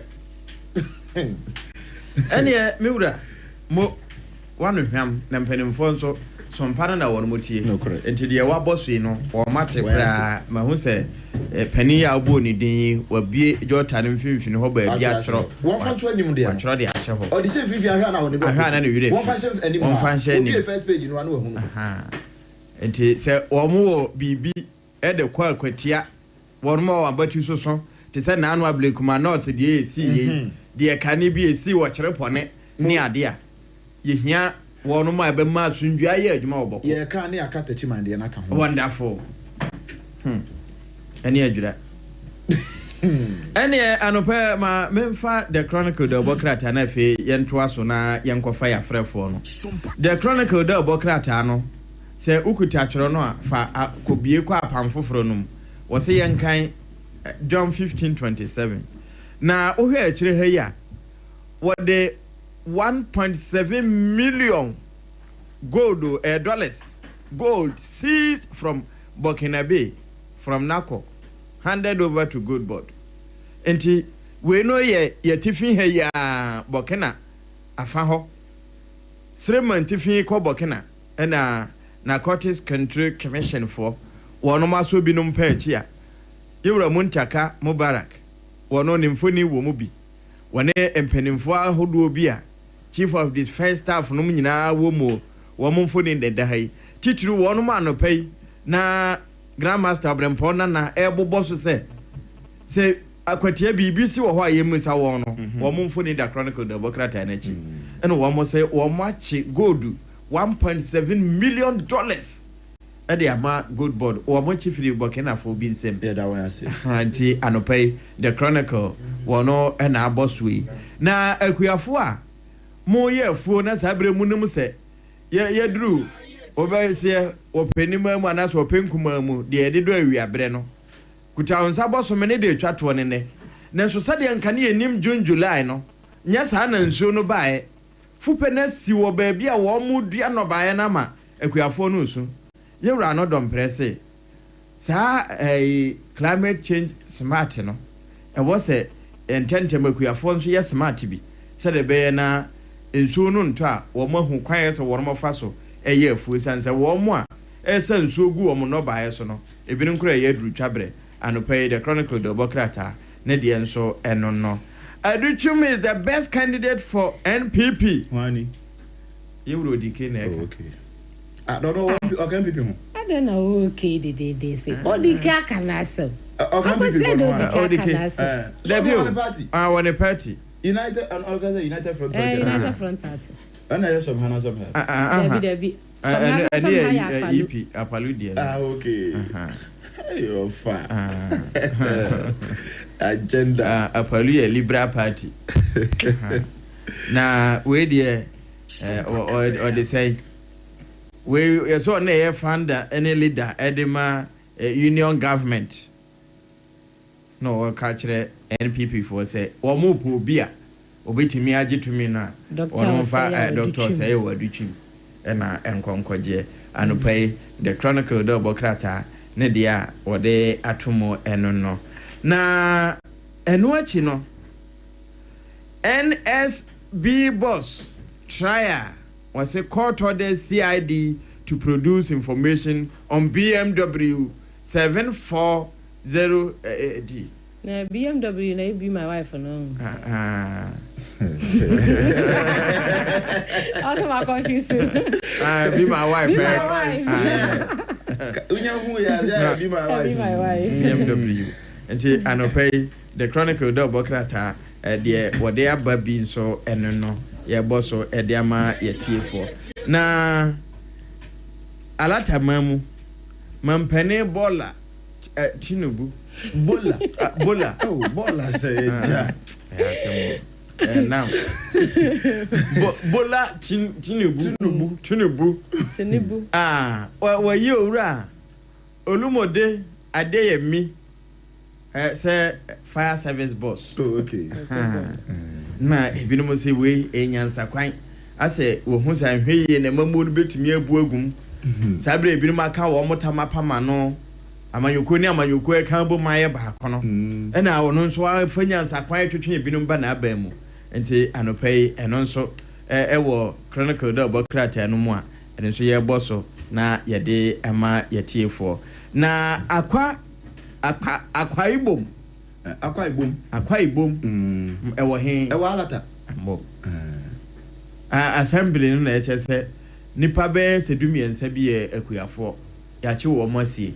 Adama wo sere se mpenimfomfo Nancy form na wo mo entime enso saafo no penchi. Na uko mfimfini ho a 27 persons arrested. Excavators and weapons seized at Ankasi Jedem. Ankasi de ya. Ankasi nso de ho a Ghana ne ka no. Ba na Jedem. Minimum Ankasi ba ko ufiri ho na akwa Samantha mfoi. Ho nso galamsey no okoso ho pa. Okay. Say we Eastern region. So was Samantha. Eastern region. Ani e ho. Oh, ani ho shase na mampon kran enhye ne de ase. Ani efre ho asama. Jiwe a posifo a wo mo chebi FBU base no. Wo mo ne de wo mo kai ko ya. Wa koso safo e penchi. No ye. Na wanchi wono manya good. Omunya excavator. Excavator. Na weapon. Omogi kan bom na am de akoba interior minister. Gold nka ho. 27 persons. Eno omunya. Omanya na grant ba ko. Nipa 27. No omunya excavators. And weapons. And no man to di. Okay. Me man say pay. Omanya go do ha omukọ na omunya ntui. Aja abake me mo wait to answer na brem ha na. Ghanaian Times say aduane bo so ate. Enso ye ni wa ye to bi won kran no ye nya hu ye. Ghanaian Times na dia be say food prices decline. Enso ye ya ye to won kran yi. O go do medwe mu a say de o to no na no sa. Enso ye say ate so. Ho asem wa ha. Road minister one also say yam tolerate shoddy works obey adwuma sabe masa bia organa ha yam pren say poku aso kwan ya ye ka ho asem no abe no watra no agya okosa yam pren kra ho asem wa ha na mampani ma so na ka say we say egunkumagunkuma ekoso e wo boko ne nyina boko ntokwa no aye nkrofo bi na be so on sabotage aman no nkrofo bi keke no be so on sabotage aman no nti ho sem no so no de aba ho no na emra ate say atoesin ono nso so yase court amani bail 10 million Ghana cedis ono nso ni bail wanya no two sureties eno nso kakra eno no na daily graphic enso ede kakra ba ha say na daily graphic no mefa samufo adwempo ya wode ba ye enne wo say ye nyina ya support G-Tech fo say apam nim no friend ho Dr. Apam wo breko a won ko doctorate degree na G-Tech force one chere na akogina mra na no ayen support G-Tech daily graphic ewo editorial no na ndi ode ba ye eno no na mampani so die waka say when you mo kan nyina no you can say deliberate attempt violence e so sabotage eno amonfo bi sabotage no Bank of Ghana drop policy rate no to 25% and also so hon komo kakra ewo daily graphic mo Memfa daily guide double krata no so in free media say na krata fa to so ensia e daily guide double krata nim me hu eye empenifo mienu bi gina hanom say na we no one so soja ni bi na ponche Joy FM reporter wa ponche ne pa na eyewitness nso yeso obo na sum na ni nyina efa wura Magdan ne sensem ne warehouse no sensem yeso won mo koye no na Joy FM reporter no wo take coverage I said you all capture one mu ya ne soja ni no ababa ponche ne se won fa phone ne ma no na on delete na ehun sam e wo daily guide obo krata no emo ato asian de e wa ha enu ama me agrada asofo ba Patricia esiedu esia ma wonu mitazu di ni kopie mo ewo Accra High Court na wonu koye no de ababe pie mu ne say nyina ya nim 15 years awa mu di kan de ne koye mu na ne second case obi san so de ne koye akopi so na nu mu no second case no na enu Accra High Court tenase ne tenase no enipa miensa bi asese no wo mu de na ka ho onu ankasa ne nua 1 gig eka ehu ebi na enipa mienu bi nso a wonu kan so wo ya 3 na court asanso atu asem no de akwakoshe October 21st no sumunsam ewo daily guide de obo kata yimo na kok de ya boso ewo hanom a ene de daily guide de awode eba ye edom kuma no so wanom ekokwa pipa ononya for Francis asanso boache eno de ha ni nyina efa oswani a wahye ya akwan ni akwantempon nsem so ononya for governance kwame agboja ekokasa ye efa eye abrofo kwansini bese 130 kilometers ho asem a wo kire mu se eniema abandada no eye no eye akwan no entwa yie no ene de wo mo nso be yi wode ho nsem etu dwa no na edom kuma ne se asede opeso tu mfuturu egu adehye ni na mepiemu awo daily guide do obokrata yi mu a me hu eye we ni yamfa say entertainment and sense me hu lewen ene ajako eda aha no mo sei ni ase ajako lewen ekọ interview bi ene ekọ mu se said ye na say jako yenti ni din esa say lewen wa wani tu ya said on na yi wo twetwa na yi kakra yi eno se o first na said ye jako ye say ono ne campaign ewo eye Kumawood movie ni mo na enum ne so kire mu sa na jako ti se lewen ka say yes you're seated say obe reni as king of Kumawood no jako so aba beyi na no a unya daily guide obo krata yi bia ubetumi akenkan ononya fokodwo ponkroman so eda mfimfini hanom krata fen no etoso enkron ewo daily guide obo krata na mane nyina ene se edom kuma ne de wo mo kwaso ase wo mbebom homoden said ye be ya wo manyi asede ye sika no enhyeda enyina ne naso esa no ebie ubekwa no na obi wo hanom ase we menye wo muguso a ene panifo eka ho nsem a daily guide de obo krata no so di mu ensem aba apam so mu en mo ene wo mu gina so a wo mo bo ahomanum de wonom nso adwen kyereba ene nti ma mensan fa ahomano nto dwade etwa to okra 0260196064 and 0260196065 obetimi de wonso adwen kyereba udi ne bia wo frefi meto nka bo udi ne yanko Ofanko barrier agene mo yanko anope yetiu right enti ebusanfo yedamu nyina ase yasan akọ aba ye ma kwan na waba abekire won so wadwen nsem no dia wate dia yakenkan kire wo 0260196062 0260196063 oba na waba abekire sadia won so wadwen eyew ewo ensem no ho nsem no de waboro bi eso ewo ho de trende dia edika ene dia editie no ni nyina waboa no ewo ho no yemfa ofrenia odikan. Hello, good morning. Yeah, good morning. Wudi ni baby akasa fi. Yeah, rich in the inside. Me da say rich my intie wa no pay. Oh, you didn't have so mad to be right. And then nyama ko sunana me pese me jimu ko makaka. O also yenko. Okay. If I did asem no. I'm so na bo no sabi you need no an kase you. What's on there? Second na you should that before that kind of increment in mind. Right. Yeah, the same setting you know you used to up to now. And you mean just or no be catch and say said you yes and yes never said to you. Okay. So proceed to be a setting we are offer to Gamay. Yes, I said you know. Because me who did such say yo. Data no almost too much. And auto data. And trying to send me a so much what you will baton or they go. And he actually all some review no my okay. Yen say da se bebre ne wadwen kire. Ubetima fra abaso no abekire wadwen ifi say wo ka ho ebi. Kire wadwen ifi say wo ka ho bi. Ade Akye Abia 0260 196062 0260196063 o frena wachire wadwen ewo enkomo ihu. Good morning. Yeah, but Owoahene. Onel, anopay, good morning. Oh, anopay, good morning, Papa. Nyame adom ye ho ye pa, ma yentie wanopay. Me na pay fast, mankonya na me fa nche ko ma me nipa me ni we o madama ko ma so pa whatever so yen. You say I'm not making whatever so ma, MPP mo ko no. Secretary there we on cross road, the penny board me cross road. I know better job secretary for Tarkwa 2026. I tell them I'm a better team and na kwa rebel. Also former better team. Na Kwame also chairman for Tarkwa 2026. So fast stopping for me no do wa do me ka MPP ho e be kwini. Na in fact me no Owoahene station in fact Andra me do chi na form our station in fact ya ni car ana moto no in fact ya brew of station no. Right. Na MC na NDC ne MP o ma che boss e do Lusa Kamare. Right now it's getting to 3 months if my memory can set right. This MC by or share saboro. Not me na yente ho hwiu. Right. Why you want him say kuma party player say do that is more the road next year the next 2 years I bet the so better fan excess no. Right.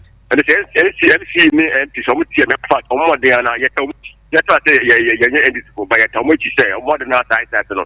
Omunya mai be boy.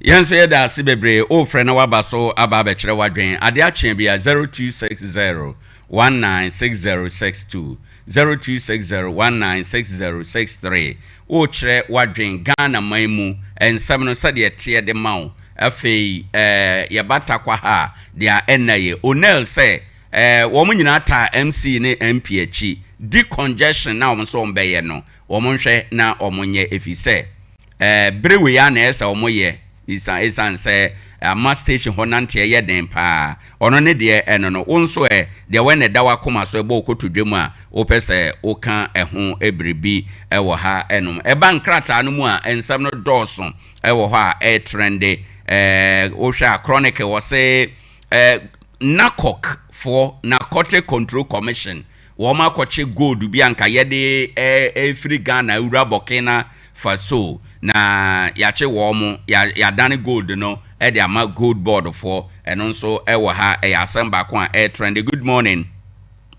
Hello. Good morning. Udeni baby akasafi. Mbacho midinde kokukwa am kasafi kwa sabenso. Meda se mayenti wa no pay.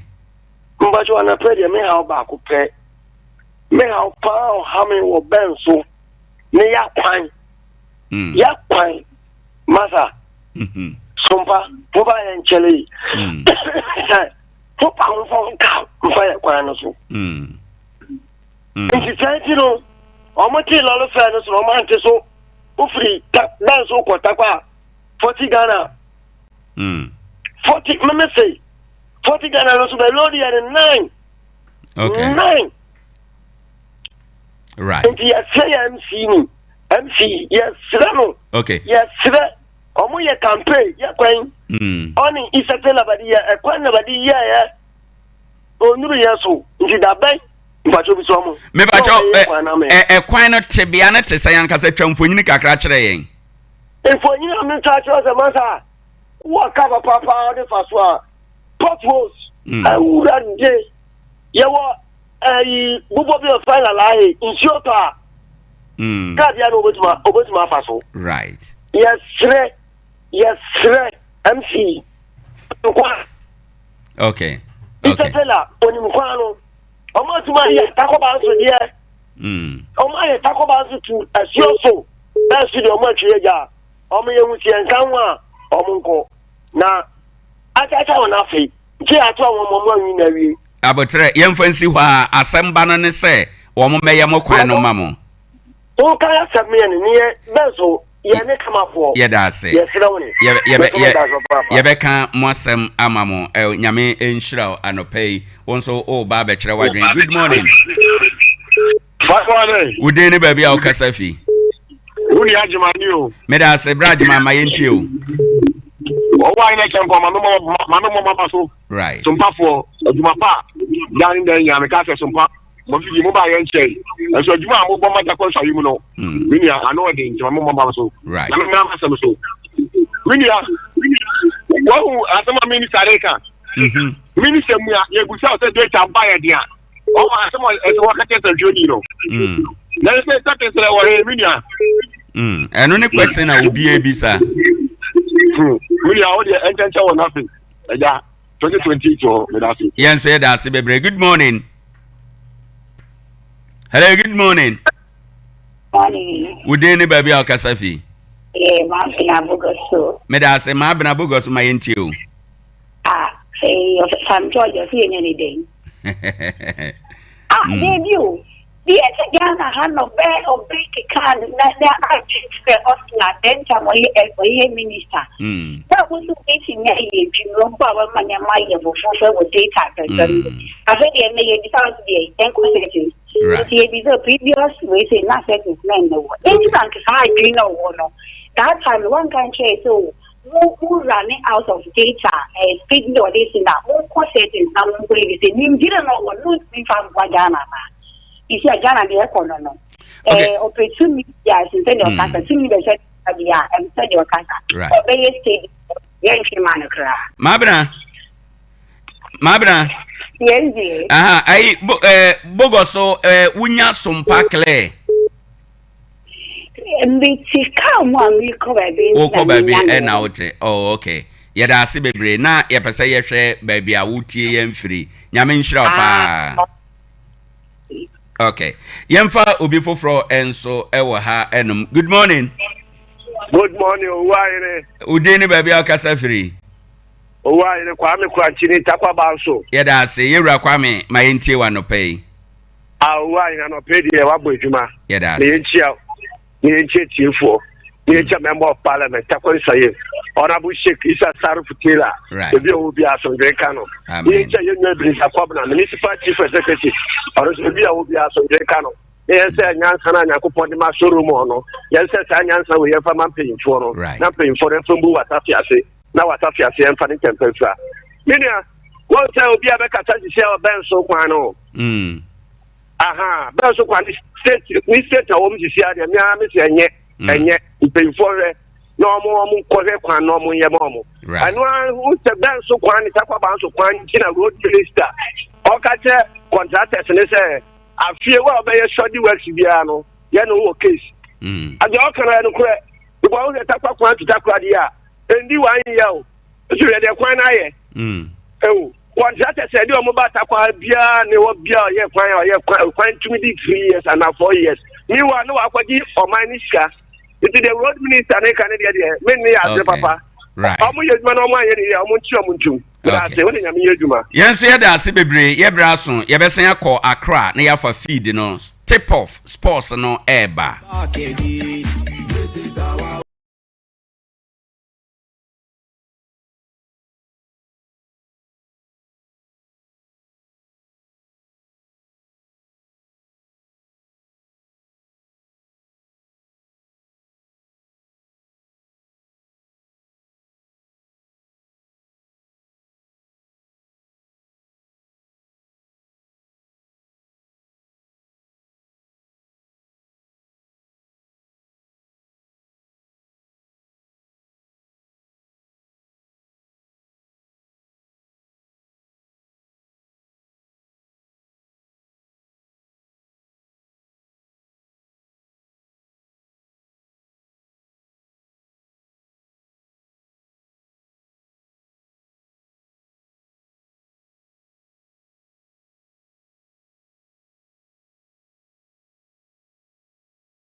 what me a show kama na wano na dia wa ya no se what the time never to ya dia no so was so ma na watwe na watwe bosome na chese ya dia no ebetu dia free one more sanso ma bia mu kra na bomodia se na no pay no me pacho ba kwa kra ha ya pokua se mayira anase kumase wo abua kwa gogo one government school no ana me pacho di hwe no bibia ni afre e was 0244 774282 0244 774282 na wona mpanyifo ni nkomo na kasa mineral water yes kasa mineral water ensu a wonom achese wankasa wakomatumi ton yamuo no eye kasa mineral water parties awodo warden funerals awodo engagement outdoor ni nyina da munya kasa mineral water sambetumi yade adim dwuma sanse we no mekura de me friend kura munsuo sanse eboye papa wonom a eno nko ne sene ni test ni wankasa me pacho sibitie na Kasaloma Ventures for say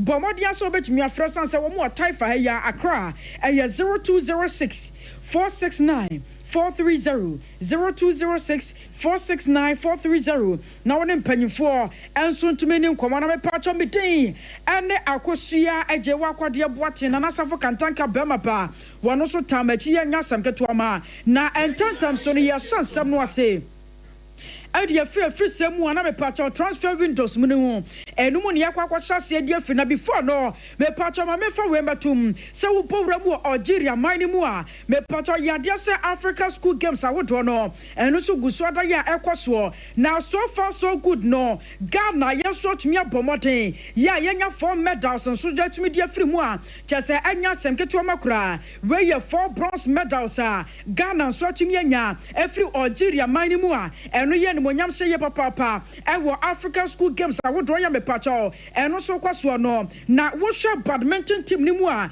me pacho ma me fanto ani mo se won matumi age bronze medals de free one mo ama basketball 3x3 no eno so Ghana tumi nya bronze medals enso tumi de free mu a chese nya semketo makura wo bowra mu table tennis no a me pacho me ma no afam no Ghana tumi nya bronze medals de free wo and boxing nso yesenya bronze medals enti we ye 4 bronze medals a Ghana enso tumi anya ye nkran Sompa ya chase anya semketo ma every Algeria mine mu a me pacho ye jejemu nsam enso tumi dia metiefo na former Techima Liberty youth coach Owoahene Din ene ni ama me pacho ma me fanto animo sa sebre papa na tumi asensa contract a eno ye 2-year deal adiama DBB United ya nyame yatomu a wopanyi pa no wano so tumi akwakwa ye bidiaboa sane ye be ya DBB United boboko no eno ma nyina da betumi akoye enso tumi dia ma wo ma ya chasanya semketo makura na me pacho upowra mu ansamfofra mu a ma me fanto animo say young apostle CEO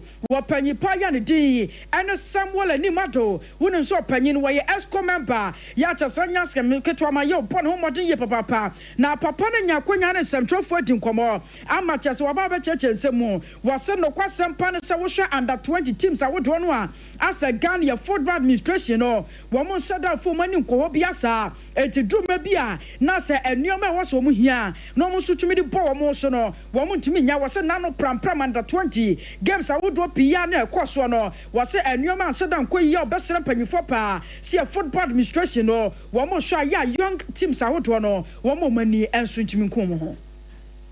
See, you put a coach in Pram. He is not paid. He is not paid. The FA has to be giving them some support. And the FA finances too is not enough to take care of them, to pay them regularly. So the only thing is that it's national team. At least these people we are competing with, the Nigerians, the Senegals, the Moroccos that we keep comparing ourselves to, the state puts in money yearly. After the coaches is automatic, they pay them. They don't. It's non-negotiable. The state pay the under 15 coach, under 17. They pay them. They give them housing. They give them everything. Here we don't. And then we always want the coaches to go and perform. When it comes to our local leagues too, the same thing. If you go to those countries, them are leagues. The government they put in whether it be 2 million a year for the league, 5 million a year for the league. Morocco and Co. When they mention the millions they are putting of dollars they are putting in their league for the league in the local league, you have no idea. The Egypt, the Algeria. So if you time say we for no say we not go fit sit down and they compare on ourselves to somebody, whilst we know the right thing, we know they do. Funding of our coaches empowering our coaches, empowering the local domestic league, empowering the national team coaches. And as we speak, I keep telling you, under 17 they camp. Yeah. We know they qualify to the World Cup. It's time for putting money. Give them proper pre-tournament preparations. Yeah. Plan with them and make sure they tour the country, see every talent in every corner. After that, they can even go. I was your way, I cry a free whopper. Yami Pato, Yaja, Mutiamamuna, and Roda, Crop Yakumasia Santa Kotoko, Wamoso Bana, Quamensia, if you're not just enough feeling no, Nanya Sam Ketuamakra, Brawamoko Presente, Toyota Capuno, and Nafe President Capuno, and Sutumi Kwama Santa Mera. Now, with him said Nanwa, the Toyota Capunoa, me Pato Modesha, so near between Crop Yakumasia Santa Kotoko, and Nafe Kaiser Chisma after the game no, me Pato Yadio Biatumediatana, and Sutumi to the Yaku. Penalties and Macrobia Kumasia Santa Kotoko, H. Rini and Yasam Ketuamakura, Name Patrano Quadantaya, and none other President Capono, who himself Crobia Kumasia Santa Kotoko, and the glorious house of folk, and so the Chimi Boy Korea 2-1 as Santa Kotoko to me trophy no, as to me do a sea woman also, Name Patro and not the Bravo Boremo, our men Shaficasia Mono, who himself Kotoko, IMC chairman, I Nana Pencraqua Sewa, me Patro Penny Parinya. Konya ekasai ebra mo de kapono ekwokyere menhia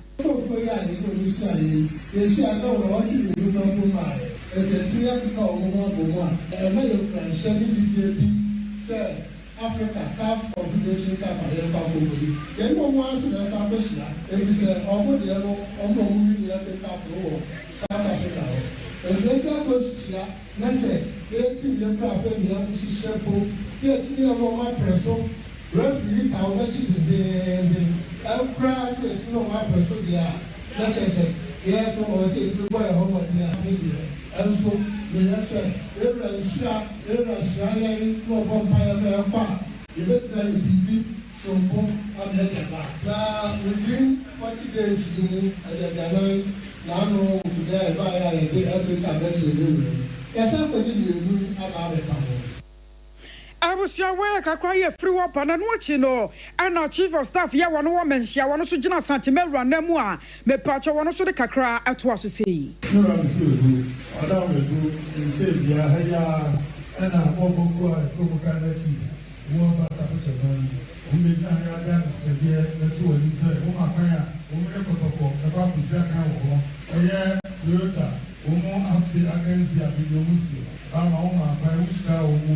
Jomu ka mu ko ene ne mama ne baba wo tse and ba ku ga na kan si na ede ya so unshanti o mu boya ma fani na bi ansi mu bi na to atopeko eno no di se so akoko ti se bi nsa a ka da ti se bi no ne de fe bi no ai ko ya ra ma na ho abodi o ha wo ya ba o so mu ko ye ya e kama ho wa mu ne ko ho e zulu ke o bi se o mu kama ana bi ya e ko so I was your work, I cry a free war, but I'm a patcher Guswata, Ejina Cropia, Comasia, Santa Cotoco, Bobo anymore. Now, when him so precious manager to Mawamo, Elora Christopher Tamenya, now upon ya Quanyaka, I wouldn't send Jebia the Betoja, Saginia, Brancha, ye for some more Fintonzo, a Brantiana Yadia Cotoco, one was to me a signing on Yamia Tomua, Nassis in Wababa Sinakai, Ediama Cropia, Comasia, Santa Cotoco, Bobo Cono, now a patcher no run it,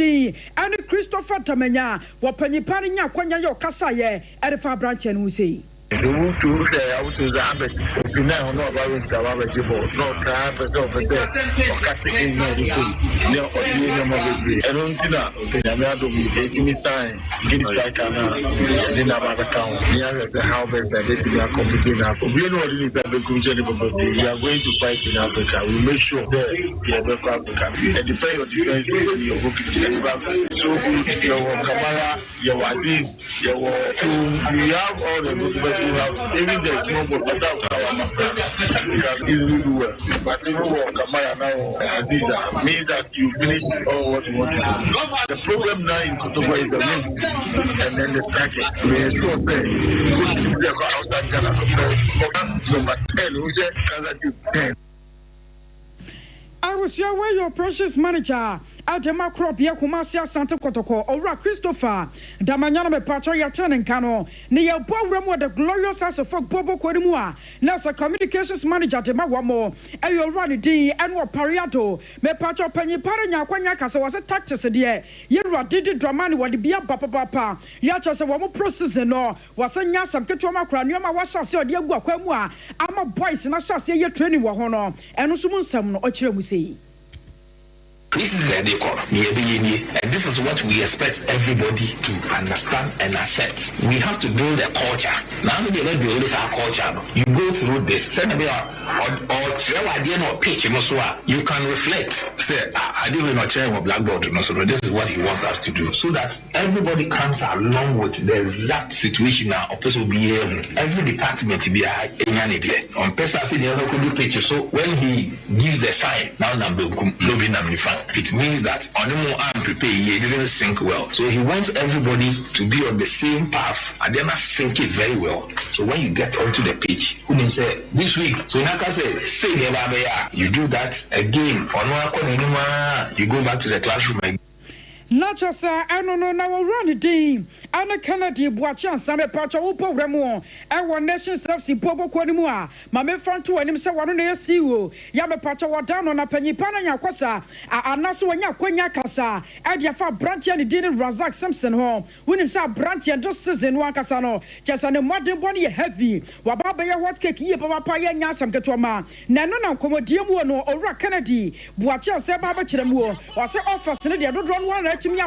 Now, so one more just one Benya the best and so to media branch here. No, we have had a couple of offers. Just that we haven't concretized those offers here tonight. Not just him alone, but we will not put any impediment in the way of any of our players. If there is any deal and we feel to strive for the club nations FC, and we feel to strive for the player, why not let the player go? He's a blaster material. He's a national team player, and so he will not go for cheap. We're not going to coach any figures yet. Once the offer comes in, we are okay.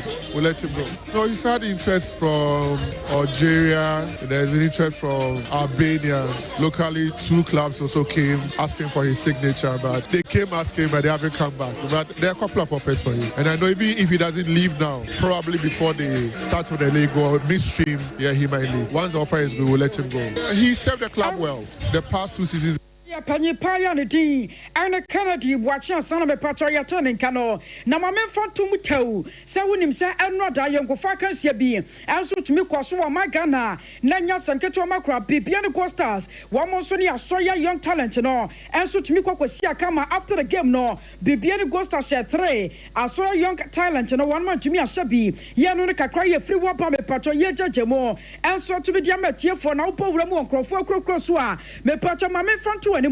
Some international friendly games I would run on, and also Guswada ya Equasona Emnota, Manchester United, Womni AFC Bournemouth, and so to me Kwasia Kama after the game, no 5 goals, and so to me Pierre Frimubaya, Man U as a 4, Bournemouth Ebetimu Bakopa, me patronana Kakwaya Friwapa, win himself West Ham United, Womson Everton, et me Kwasia Kama after the game, no 3 goals at me Pierre Frimubai, West Ham United say 2, Everton Betimu Bakope. Na me pacha ma me front anymore say and a crucial game betumi akoso ya chesanya sanketo makura Barcelona and so popo kono me pacha betumi asi one makai ama Tottenham United and so Arsenal popo kono and so betumi asi akanya me pacha ne kakra ye free wapa and ya jejemo and so to media metie for na secure sanitary pad no secure sanitary pad and a casa mineral water and me pacha ye kan for diama wo nim say medima for herbal center se kwai no fa Nanto Yadiana so, Nabi Piada Timinkoye, me pato Sabrano, when if son on what you boss and one is your core, at your radiasum, dear mo sham, dear mo pia, dear mo door, dear bet me as a summer brabo, and so to me the Brahma new menata, and so to me Jena de my one yas and Katomakra, na ye sorrow Konyasonia qua, now sir, me and Naminu dear Siano, me pato mamma fantu and Musamidin. Ane akosia ejewa kwadia boaten na nana safo kantanka bema ba woni se production nyina no wore na timi yede gu wan mo achasanya asem keto makura eti ya soro nkonya so ne yakona fa awurade asem enso atimi ato aso mamenka bibi kaka fa makoma mo hine ho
fi sɛ baakofo eredura egu ebusuafo yɛsan ma nyina akye yɛmobibia akwaba yɛbɛda akusua agyewa ase papaapa sports no ayɛ ne kama ɛde amayen baabi a yɛduri yɛbɛkɔ yɛdwumadi a ɛtɔsoɔ yɛfrɛ no assetes na yɛde mu nkɔmmɔdie abrɛw yɛwie assetes no at 8:30 no ɛne pp amayoko nso bɛtena ase anɔpɛ yɛne ombɛdi nkɔmmɔ road minister say ɛyɛ nana dodankwa akufo ada brɛ so ka kwan a wɔn so wɔn ayi nyinaa saa wɔn boa o wɔn nye hu ɔnam a ɔkɔ aprobo nyinaa wɔn hunu ka kwan bia nana akufo ada abrɛ so wɔn eyi yɛ asɛm no anyɛ former road minister de boachi asenso wakasa ɛwɔ ho anɔpɛ yɛtena ase yɛdi nkɔmmɔ yɛhwɛ the road politics a ɛwɔ yɛma yi emu na yɛde ɛdi nkɔmmɔ akɔ yɛnim of course MPP Oma bie flag bearer raise no oma bie epono ato ho eno nso ewo edwa eso na owura Martin Alamisi Amidu ono so akasa Unibank Republic versus Unibank case na yejai owura kwabenadofo no wakasa ewo ho osese wei enye family and friends na eyeden ya eno nso wakasa yebede na ne assetes dwumadie mu no sɛde awonim dada no ɛyɛ enkomodie enkoma yɛde ka nokore enkoma yɛde kyerɛkyerɛ ensɛm mu ɛma obi ate ase ɛwɔ na setena mu baabi ɔwɔ ɛne baabi a ɔyɛ adwuma no yɛde kyerɛkyerɛ ensɛm emu na ɛnɛ de amede ɛba no ɔse the acquitter of the Beige Capital founder Beige Capital na no so yesi omo yesi kadwuma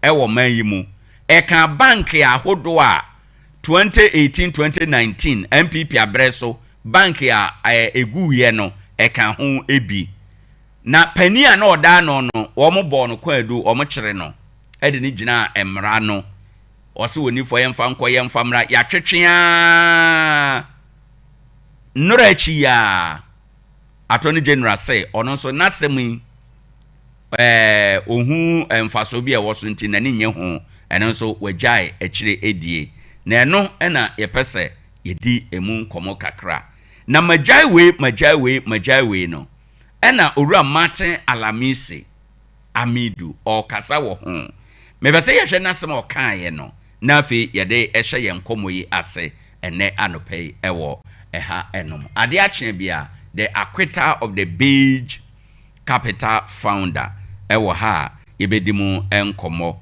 na yatoa so akọ yanim ewo ha na the Martin Amidu ka ye ni o say before this continuation saga the government decision to abort the trial in Republic versus Kwabena 4 and 7 others smack of a textbook example of governance of family, friends and cronies that also smells of high corruption. Martin Amidu, former Attorney General, Nasama Okanie. Or say, Ura Kwabena fo Jaya, Attorney General say, we Jai Nasem no emuno.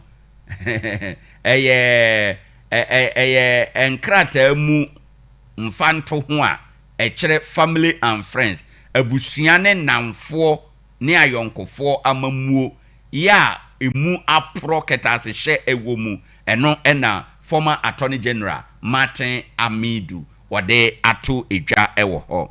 And that brings us to ene some of that jaswa ye kan ewo assetes so no eye asem krono abia Beige Capital pania no da no ono nso bank egu ni nsam aban dada ne de ne gina court ya na ye di nasem aban foforo eba ye ndi saban ba ye no eye ade asesei womo Attorney General say asem no kura no nani enye ho nti yawie Martin Amidu de no yenko ene ensem no ankasa emu na ensem a na wotwi yenyina yenim say financial crime prosecutions ahodo no are making headlines over the ubobia mu from Monday bepem sabre obia eka bank ahodo egugu ye emu asotwe a na yede nkrofo agina court edi wo mo asem ahye se ye betwe wo maso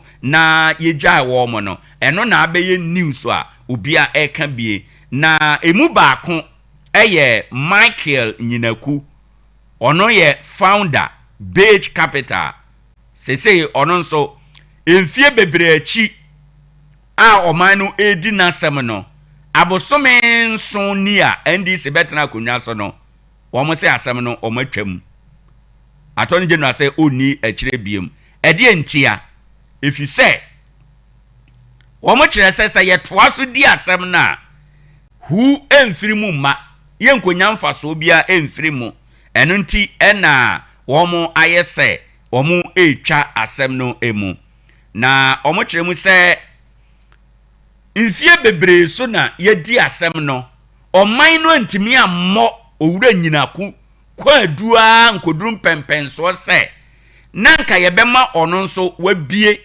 ana obroni beka se wa open ni defense ono nso aforo adaka na waka dia onim ewo kwa dua ye de abono no ho enti se infie bebre a ye de obi agina court na yemfa nko yemfa mra yenye sei se yam yantumi anuru the threshold ebema onipa no wa mount box na wa open defense there na che say ye di agro e wo sansem no mu enti Attorney General say e wo say itwa sansem no emu enti no sesei no abusuafo eno so ye asem a ye twam e de afio na yenka yadwene kakra e wo sansem yi ho owura Michael Nyinaku a ye kana asem yi ye bo no kwadu mako aduanan miensa 43 count ya na 43 count no na ebi ye stealing ebi ye fraudulent breach of trust say enkofo anya gidie ede ye sika akoto ne banke na ewi ase sika no ahye na ayira ana yedie ena afi money laundering sa kwadu enyina ye de bono na wo mo kyerem say charges na ye de bono no na wo mo kyere say efiri afi 2015 edi besi afi 2018 sika esum 1.2 billion Ghana cedi ebinim say 1.3 a eyen krofo sika yede akwakoto ne bank ho no say sika no atupia afajan sika na yira ewo ho enom niema yede born kwadu no ebi ene say o transfer sika 448 million Ghana cedi ede ekokoto eye sasika no ede o transfer de koto Beige Capital Asset for no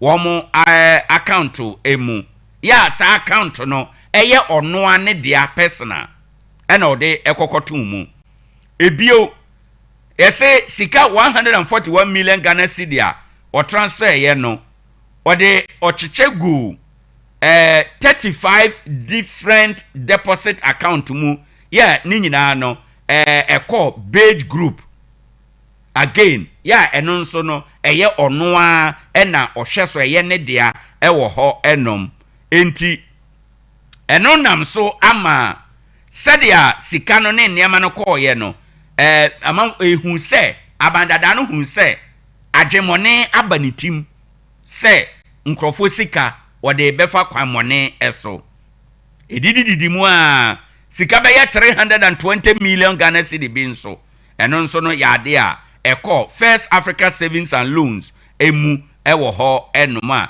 ese eno nso kana na kwan so ena sa sika no ekroye ewo ho enom afe ebio o hwen kratasem a efa sika no eho ba bia sika we koye vouchers ahodo memo ahodo ene ne ekeka ho a ni nyina no yede a ono ena wotumi ewo sa ankrata no eso nia yensan nia yentro nia yemfa nkoha nia yemfa nsoma ono na wotumi ewo so enti no eno ne boa ye ma kwan ema otumi edi sa adwuma odi ye ni nyina ni tie atwamu ene se kwadu a yede ball no na kwadu no de krata so de ene obeka se papa yi nye ni papa ndiye se yede no fa emra kwan eso na owura Nyinaku yade ne gina court no afi 2022 ɔka ne pain ɛkyerɛ court sɛ onifo ɛwɔ sobo a yɛde abɔ no no ɛho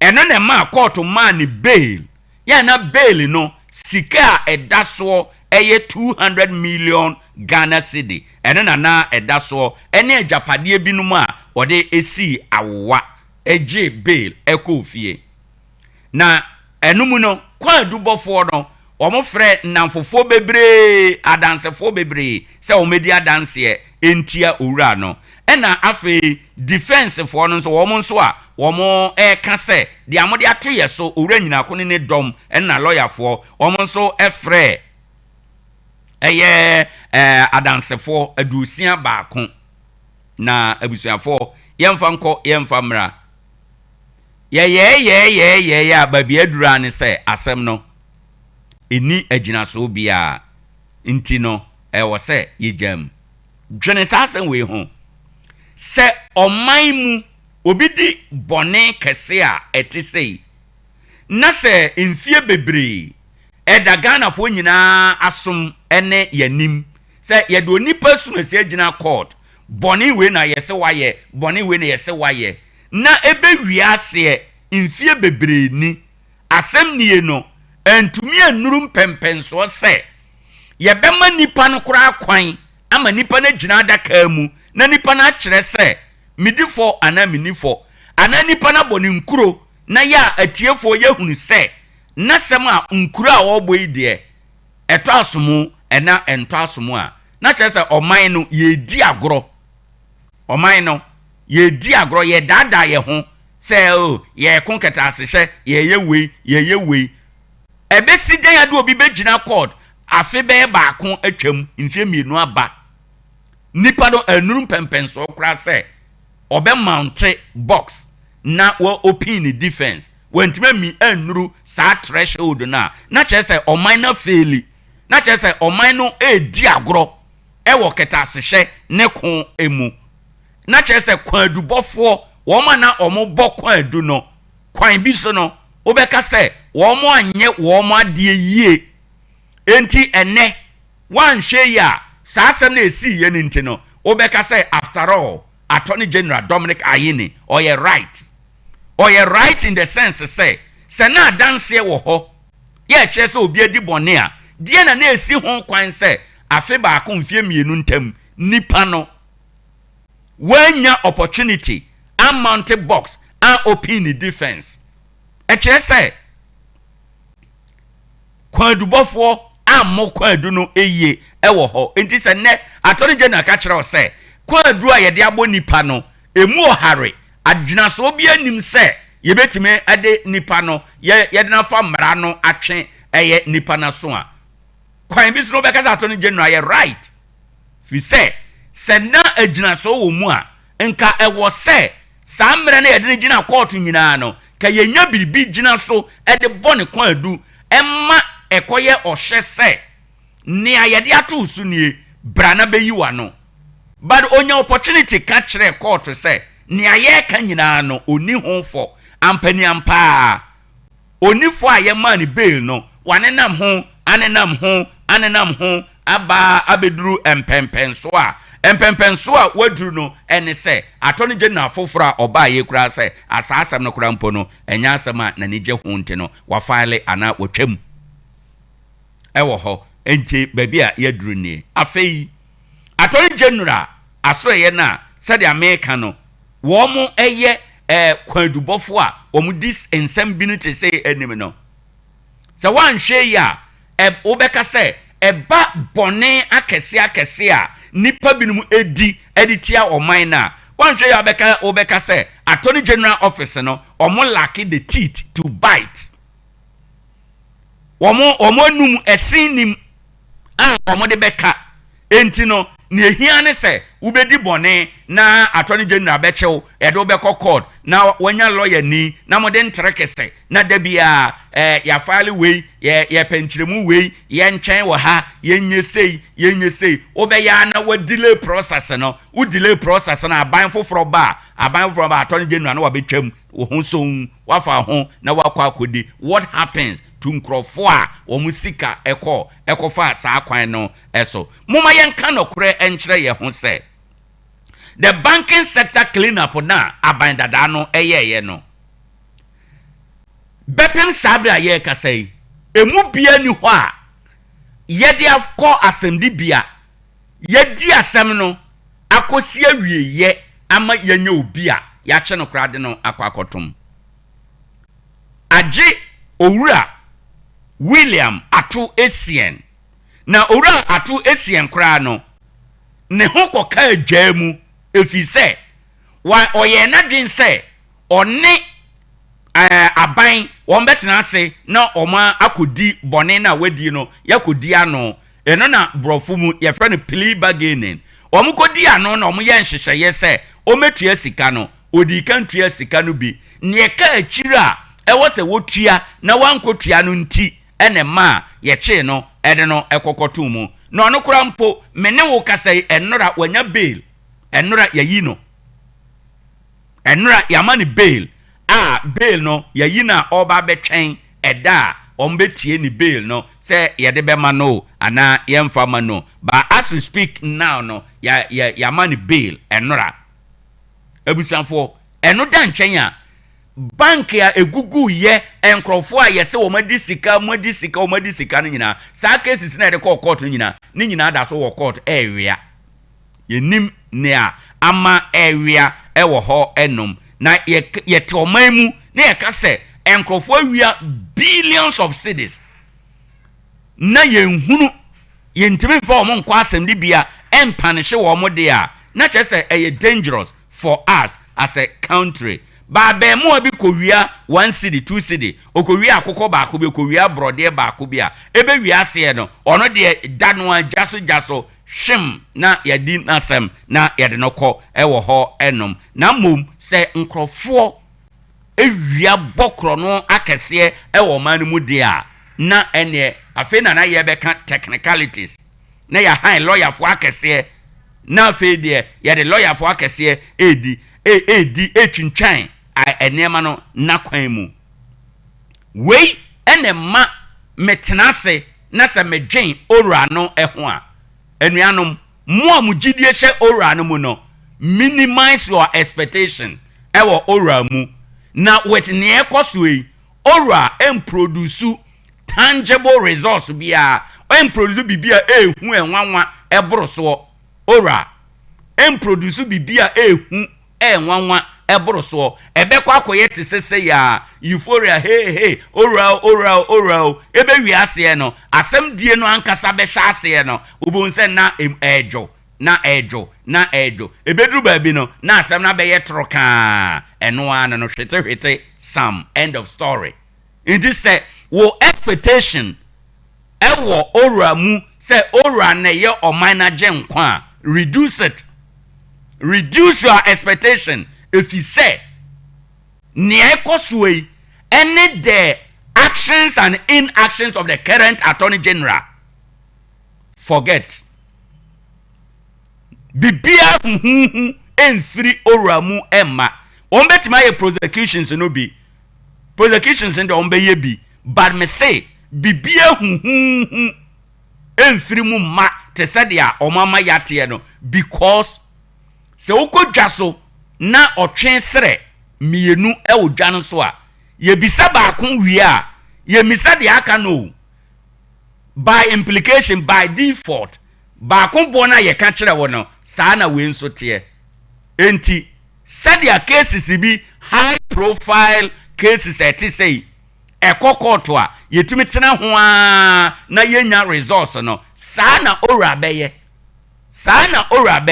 enti say we hope ehye ora mu say eno na ebe bibia ene to break na say ora no betima ye effective there ene na gi say ye hia capacity building e de ma enkrofo a ombekwa ye adwuma e wo the Attorney General's office say be ya ebe boa ama investigations evidence gathering ne ekeka ho ebetimi aye na boa ama prosecutions aye successful ewo ho enom na sa training we aye kan enye 2-3 days workshop training ye here years of training 1-2 years continuous sustained training ene betumi aboa ama ya yes ade nya sade a ene abusuafo ye bedi ye dokono kwa so yes ene ewo assetes so no Mark Enyinaku he works a free man today but the real story isn't about him story no enye about him eye about the justice ewo ye maimu ene ya dwen a ye pese ye wo efa kwan a ye pese ye kon ketase hye kopem se ye be change ye niema white collar crime will continue to pay that is and this is as it is ye de be si ha nyame ya adoma ochina ye beba abetoa so na yetumi akonkan ntina no pay said aye ka no ma o man hu hia o na Ghana man eyame no ede a wade aye yenso na ye wa na waye Ade Akye Abia kakra ye koye nim ewo ha enom said the medical aka no ye wo atwene mu se ani pp amayuko betena ase no nwotwe empa mu na ye de enkomo a ewo ho ebebrɛw ene edadua yi enti ya na wahye no nsom na mmom anopai mame ma wadwuma na ye wate mame ma wadwuma na ye se wo pe adwuma aye adwuma a wo de bɛbɔ bra ebeye wo career a da bia ene na obeye a practicing journalist and na Wilson College of Journalism aba eba beboawo sa opeso yensem tro adwuma sa obekasa radio TV ana ne etete sa so a ene na tunike na call Wilson College of Journalism ye call programs no radio history basic ICT reporting event planning ombechro ni nyina voice training and phonetics ombechro afi bano elective subjects na programs na ombechro disc jockey afi news public relation program hosting and marketing we qualification obetindi akro we JHS graduate SHS tertiary anadia brosa na opese usua journalism edeka ho a akwanya ewo ho a ubetime akosua wo mo ne Macris Christian Academy no wo mo ewo dan baako emu wo mo tamso ni road takwa haya ubetime afre 0246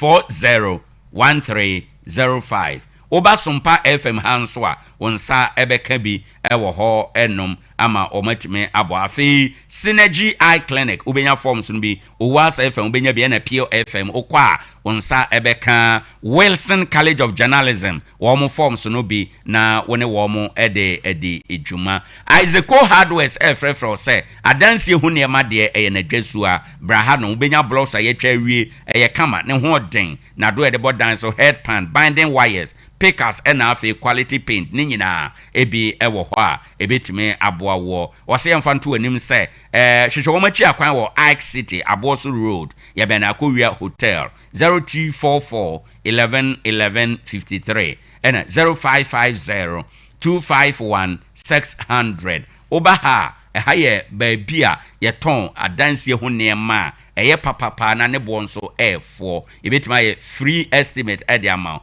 oto nema so a card be kwa akogyaw free of charge ya na wahye no nso internet ba ko pe a ne bonye den e wo Ghana ha sesei enye Sam George de no bia na Starlink internet sa internet bo adwuma nka say 24/7 unlimited high speed reliable network wo ema ofie o office ana say baby a opesa wo de internet ko ye adwuma bia ebeboa papa wo wider coverage enso entino utobia ebeboa mepa chaw combo entino freye na ye meye installation no bi emfama ye de bow dan ho ana ye de bow chance so e de mawa eno an no wawie unlimited eto entwada bosome so an ya be ya ne se na watua monthly subscription no 0500 050 853 ewo ho enom ensupa ede ensu eye papa bia edwodwo akoma ntem sraw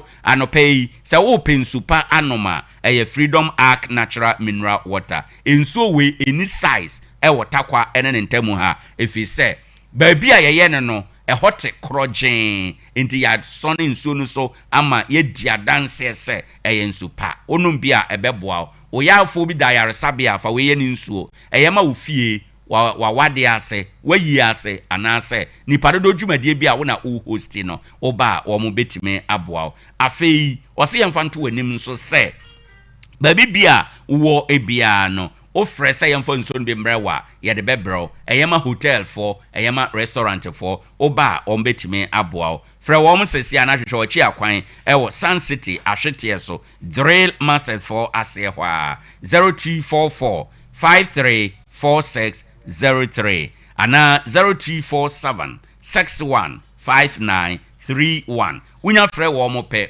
wawie wodam yɛbɛhwɛ wo kama yɛde nsuo bɛbrɛw ama bibia ayɛ kama Isaaco Enterprise ni o anopɛ wɔsɛ yɛmfa nto anim sɛ baabi bia wo bia wobɛtumi aba na wone wo mo aba bedi enkomo a ebɛtumi aboa wo car no ɛna apɛsɛ wo upgrade car no wo ma life back car no mu a wo mo bɛtumi aboa wo ama wo nema a wo de bɛyɛ ne nyina ɛwɔ hɔ car ho nema de wo mo ne ton bi a ne bo ɛfo obɛma o car na yɛ fɛfɛɛfɛ car no mu ɛne abɔnten nyina yɛ wo car ufa ɛwɔ hɔ ɛne car mu tape ahodo Android de no ne nyina bi ɛwɔ hɔ afei ɛba no car jack no a hydraulic de no yɛ wɔ 5 tons ekosi 50 tons na kyerɛ akɛse ne nketoa original seat cover ɛhyɛ car no ho apafo wotena mu a dedede afei car carpet nso ɛwɔ hɔ ɛna wiper windshield wiper no ne nyina bi ɛwɔ hɔ ɛnom a ɛbɛtumi aboa ɛba no battery no a 9 to 21 plate yɛwɔ ne nyina bi akɛse ne nketoa ɛbɛtumi aboa wɔ ndi kɔ hɔ fire extinguisher air freshener ne nyina ope bi a ubenya engine oil papa ɛbɛbɔ wo car engine no ɛho ɛban yɛwɔ Total Shell ɛna Seahorse ɛntoto engine oil car kwankyɛn baabi a na egu ankorɛ mu a yɛbubu no tɔtɔ ɛde no ɛma wo no ɛbɛsɛ wo car engine no enti otɔ engine oil de a na wato Total Shell ana Seahorse de no ebi ɛbɛbɔ pa Isaaco say baby bia wo bia hwehwɛ wo machi akwan wo Tarkwa Bogoso Junction wo mo ɛwɔ Mobic filling station nhwɛ ne mu pɛ 0244 111153 ana say 0550 251 600 wo fresh number yi pɛ wodam yɛbɛboa ama bibia ayɛ kama ɛde amount Sima aduasa baako abɔ anɔpɛyi apa ɛyɛ no wɔche ɛho yɛfa dwumadie no ɔfa etwato na aha ɛnɛ yɛ yawada yɛne NPP amanyokuo no ɛna ɛtena se na yɛsɔsɔi adwene ne ɛwɔ wɔ mo party mu de ɛfa ɔman no ɛho yɛdi ho ɛnkɔmɔ ɛnɛ anɔpɛyi na nkɔmɔ a yɛbɛdie no road yɛbɛyɛ road politics kakra road minister kan asɛm sɛ na ado dankɔ akufo ado abrɛ so kaa kwan na ɔmo di dware yasom nyinaa yɛyi kwan kyɛn aban bia yɛyi kwan bebre yɛayɛ se no road minister Kwame Govins Agboja sɛ ɔmo boa ɔmo nye hu ɛwɔ mam na ɔno baa ya ɔbɔ apro sɛ ɔsoafo hwɛ akwan ɛso no baabia ni hɔ a ɔkɔɔ ya ohunu kwan bi ɛda hɔ a na ado dankɔ akufo ado amamu abrɛ so ɛna ɔmo yiye MPP 40 asɛm we ɔmo atikokum ɔmo boafu kane soafo boakye asenso bantama boakye asenso yade a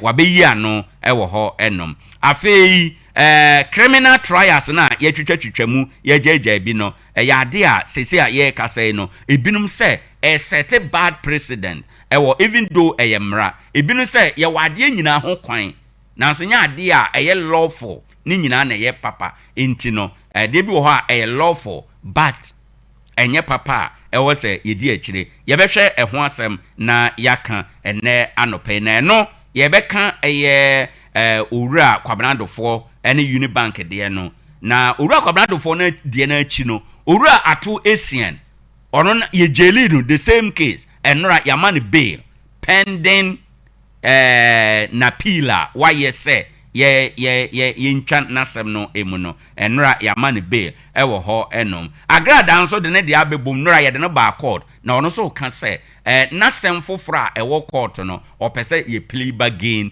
de emano chese ye kwhye dem kokoam na ye ka no afisem ewo ho enom eno na amanfo bi kan sen attorney general ko bie kwan na to ho efi se ene meso mi di bone a quickly na makọ mesra mo ma yenka ne fie plea bargain emra se dia na ano wo ye ma asumasi se dia na ano ye ma obenten no ebeboa ena ene pp wo mo mpanifo a obetu franka akọ abanwa ama wo mo no yese obetumi apre a obetu esika 600,000 sika no bi ena obetua na ye refundable ana ye non refundable Kamara ana Alhassan Kamara watena se oye communication team member edema NPP takwa nso ayem constituency ha enom ono no obetumi akire mu se sika ye refundable ana ye non refundable watena se de ye manache na ye nsha se Kamara good morning.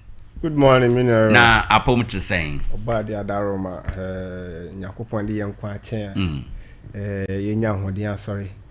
Abetina ha beche ya adwen e bebo atakwa mpuntuo ne Ghana mpuntuo de. Ye da se da be ma otwe yankwa yakopon. Ye ho so ye pa. Ye da nyame ase. Yeah, answer this question briefly because me person you deal with the two other issues no more. Yeah. Na MPP frag sorry. Move on, Chairman. MPP flag bearer raised no. You say aspirant be a betua 600,000. Ninchechre mu ne say na say sika no refundable na non-refundable. Okay. Me na edika no me fa nchia kese mfama Sompa FM Tarkwa. Right. Etiefo yina na me nchia mpenifo bi a na no pay. Omo asuguso omo tie me. Very well. Mama ya kwanya se yenso ye metena ha ne yenkyere ya adwen. And I kasa informa MPP party no. Right. Edika the incoming president of the Republic of Ghana, Dr. Alhaji Mahmoud Bawumia. Ye jidi se papa we ye papa bia wa ho brase onimdie o adwen a ye betim die bu oman.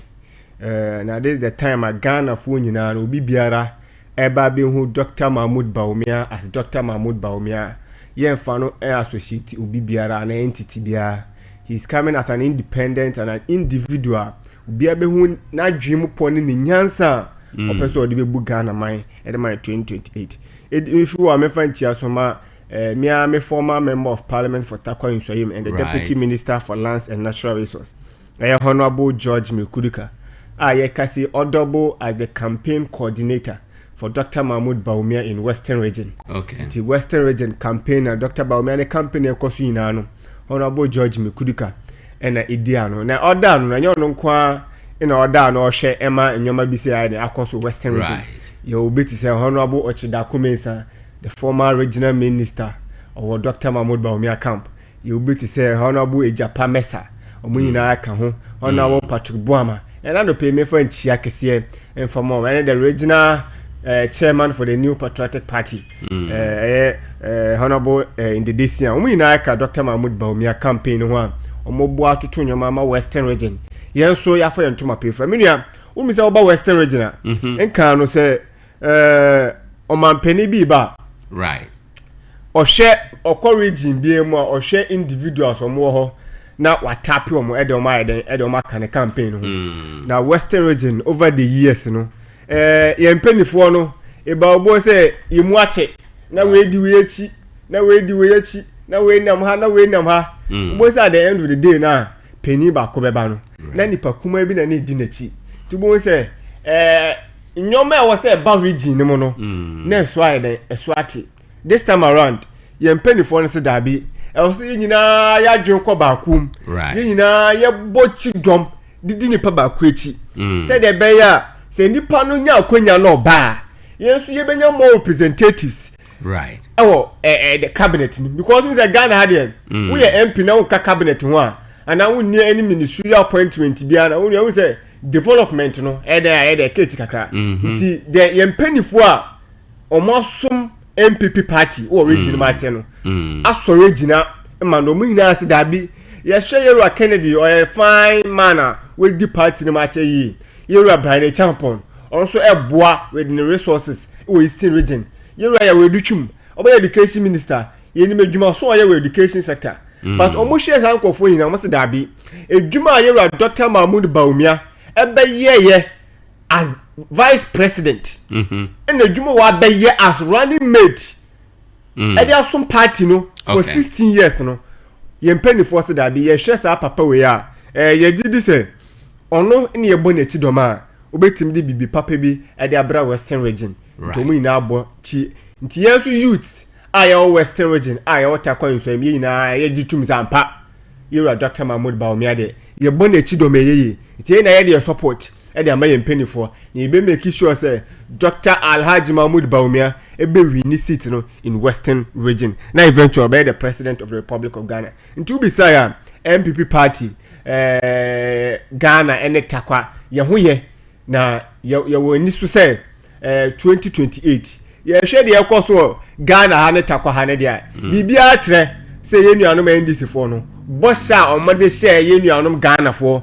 ene ye nuanom Tarkwa for no enyo no moyi the perception no munya ye say we be ye MPD a udu akra hora na sika ne ta ho na wo nsa akobom na de abatakwa be mpuntu duma no enye sa na ti now you have to go and lobby. Right. Who's a lobbying? A part of a public relation course. A whole course on its own. Right. Ubeti na a leader, but who need the lobbying skills na? Ubeka ho. Right. Madam Fubi say, "I say, come on, me MP akọ parliament for over 16 years on kasa da. Ma dun ho amenti ase. Na me say me new parliament wonu do any obi na kasa wo. Ubeti na tran 20 years. So who need what it takes to speak on kasa da. So you don't just need a representative, you need a leader who has influence. Right. You need a leader who can go and lobby and bring the project. And not just a representative say you MP ni you MP keke dabi. Very well. Inti ye hwe de yakoso ya Tarkwa for ankasa gold dealers, small scale miners. Ye hwe de yakoso obi agi tutum say last mecha be ka cho say Tarkwa ha ye ntu nchine wa ha ye ponda ha ye ntu nchine wa ha. Aha ye de ya good. And indeed the chairman of the ruling party in Tarkwa Israel, NDC, Chairman Dan Ladi, just 2 or 3 days ago, admitted say Tarkwa had we mining through her, BBB no ekosubiu. Into no ankasa jatu say mining ne de omucho muta mining no continue to rule Tarkwa Israel. Right. It means obey leader na oba, obey MP na obey MC na obey leader bia Tarkwa Israel. Na okwo nkran wa, the priority should be about mining, not any other sector. And when I say you focus, into your share the course of Tarkwa na you say 2028 there. Obi odwe minus one kasa. Obi onim ye suni ye frɛ honorable George Mekuduka. Na Tarkwa for e the mountain be the say sir. Yeah, back to MPP question ya obi say ya. Minia. Yes sir. The last time we ba na make catch you say entoma busumi nko na wie de. Na party no official ABA nomination.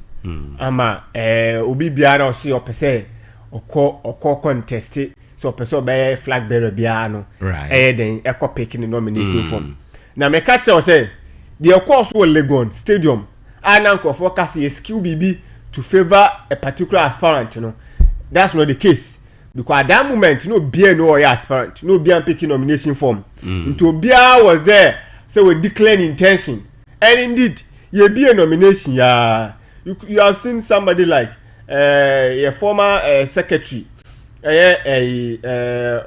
former Kwabena Japan abe declared intentions on this contest and ameboa ye be ya nti wo say you are Canadian now from say Kennedy has officially declared his intention and ameboa so afin ye be nomination okay ankrofo ye de ekwa pick nomination in the first time ankrofo bi di kika say any ye skill BB to favor a particular candidate no na wo hin afin ye be nomination na party ne say ye be nomination na ye na said ye call conference call G2 no 31st January 2026 in the to the presidential election no na nomination official opens ye Tuesday ya besinko in the Wednesday na ukuda ena ya wada nti benade ebesinko ye no 29th no in officially ye be nomination right nti nda ye ka say ye be nomination nti nda me kamara metie yi say minye obi no ka say kamara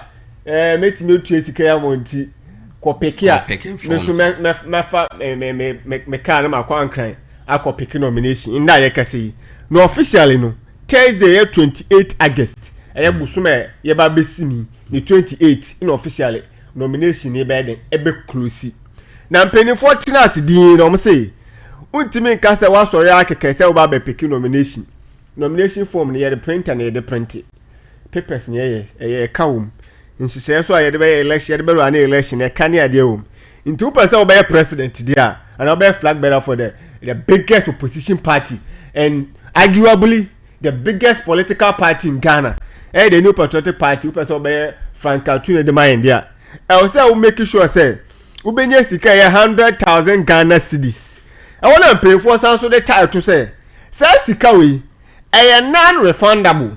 Nipa ne tria. Non-refundable ne kire say.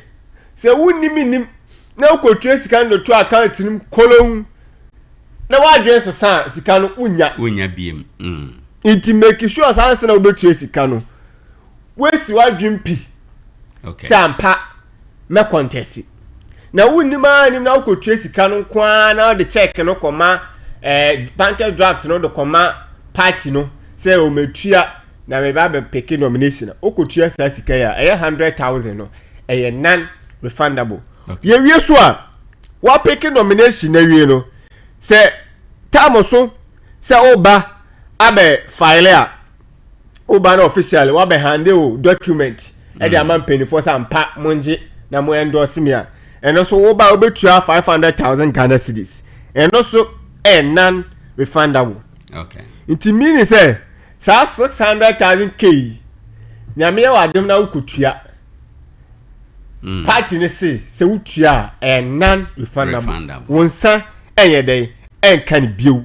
Into obi biara obey na ajo so kwakutua sika ni biara no so make sure say sikei e say sika waja tumi sampa wo be contest say na ukutua wonsa eyede enkan bio. Na wona ye party bi ne mo say party pa sikei ye hwe nkofo omoyi omuti so ma be contest a Chirwa Kennedy sika wono ho Ade Akye sika wono ho Edutwum sika wono ho yewa Dr. Bawumia so sika wono ho gaza party sika yo mu peje mu kakra na yeji bina ye de ye party djuma iti bibu di obo sika le so adodo e kasi ye peje but arguably the way any avenue for the party to make money. Okay. It's just an avenue.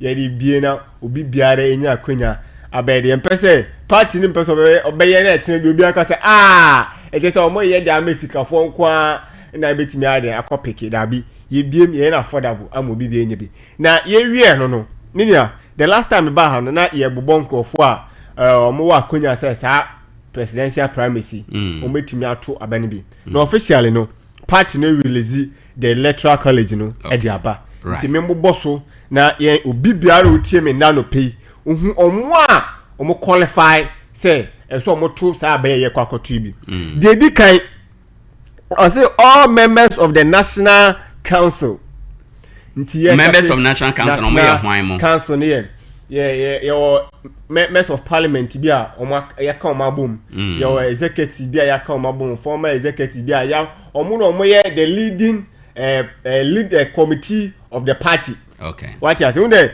you're the National Executive Committee in the National Council.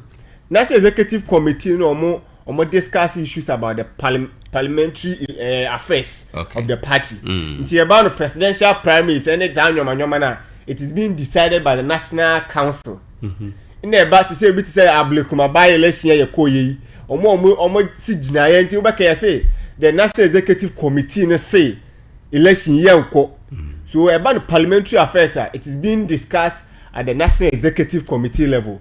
In about the presidential primaries into omo di date ayenko to presidential primaries buy no almost you propose 31st the National Council. Right. Into omo any penifo bi ye yi oma mo take a decision for the party into all members of the National Council ebe to abani bi then all voting members of the National Executive Committee.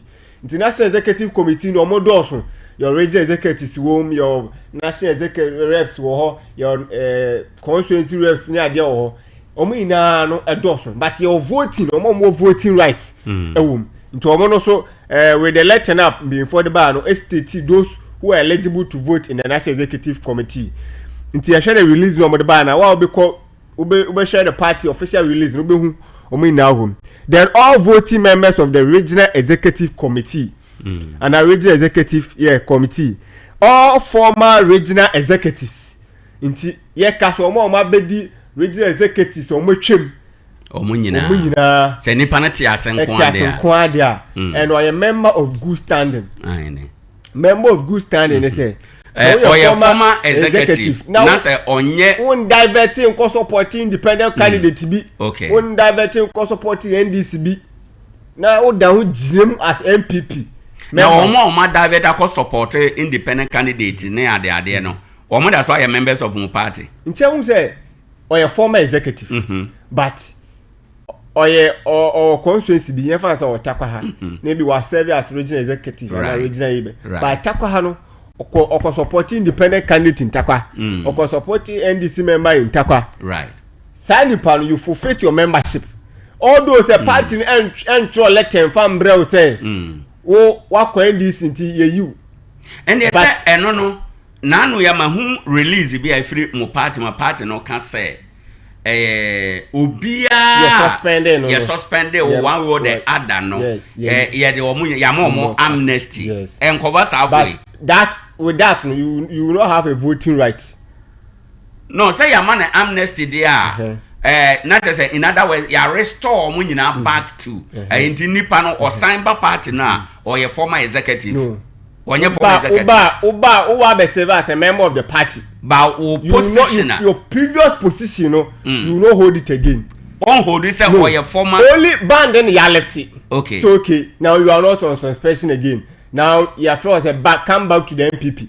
But you will not come back and say moko brewo mu Sompa fe. Moko brewo mu Sompa fe in the sense say na me your former executive.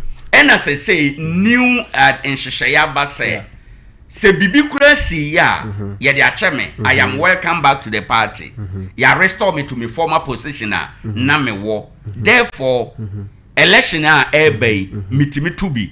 Se mo kaka say ya restore na ye ma won tubia. When you say aha, and not bet me breedi disunity. That be minia. We know straightforward. Straightforward na ye ni na say.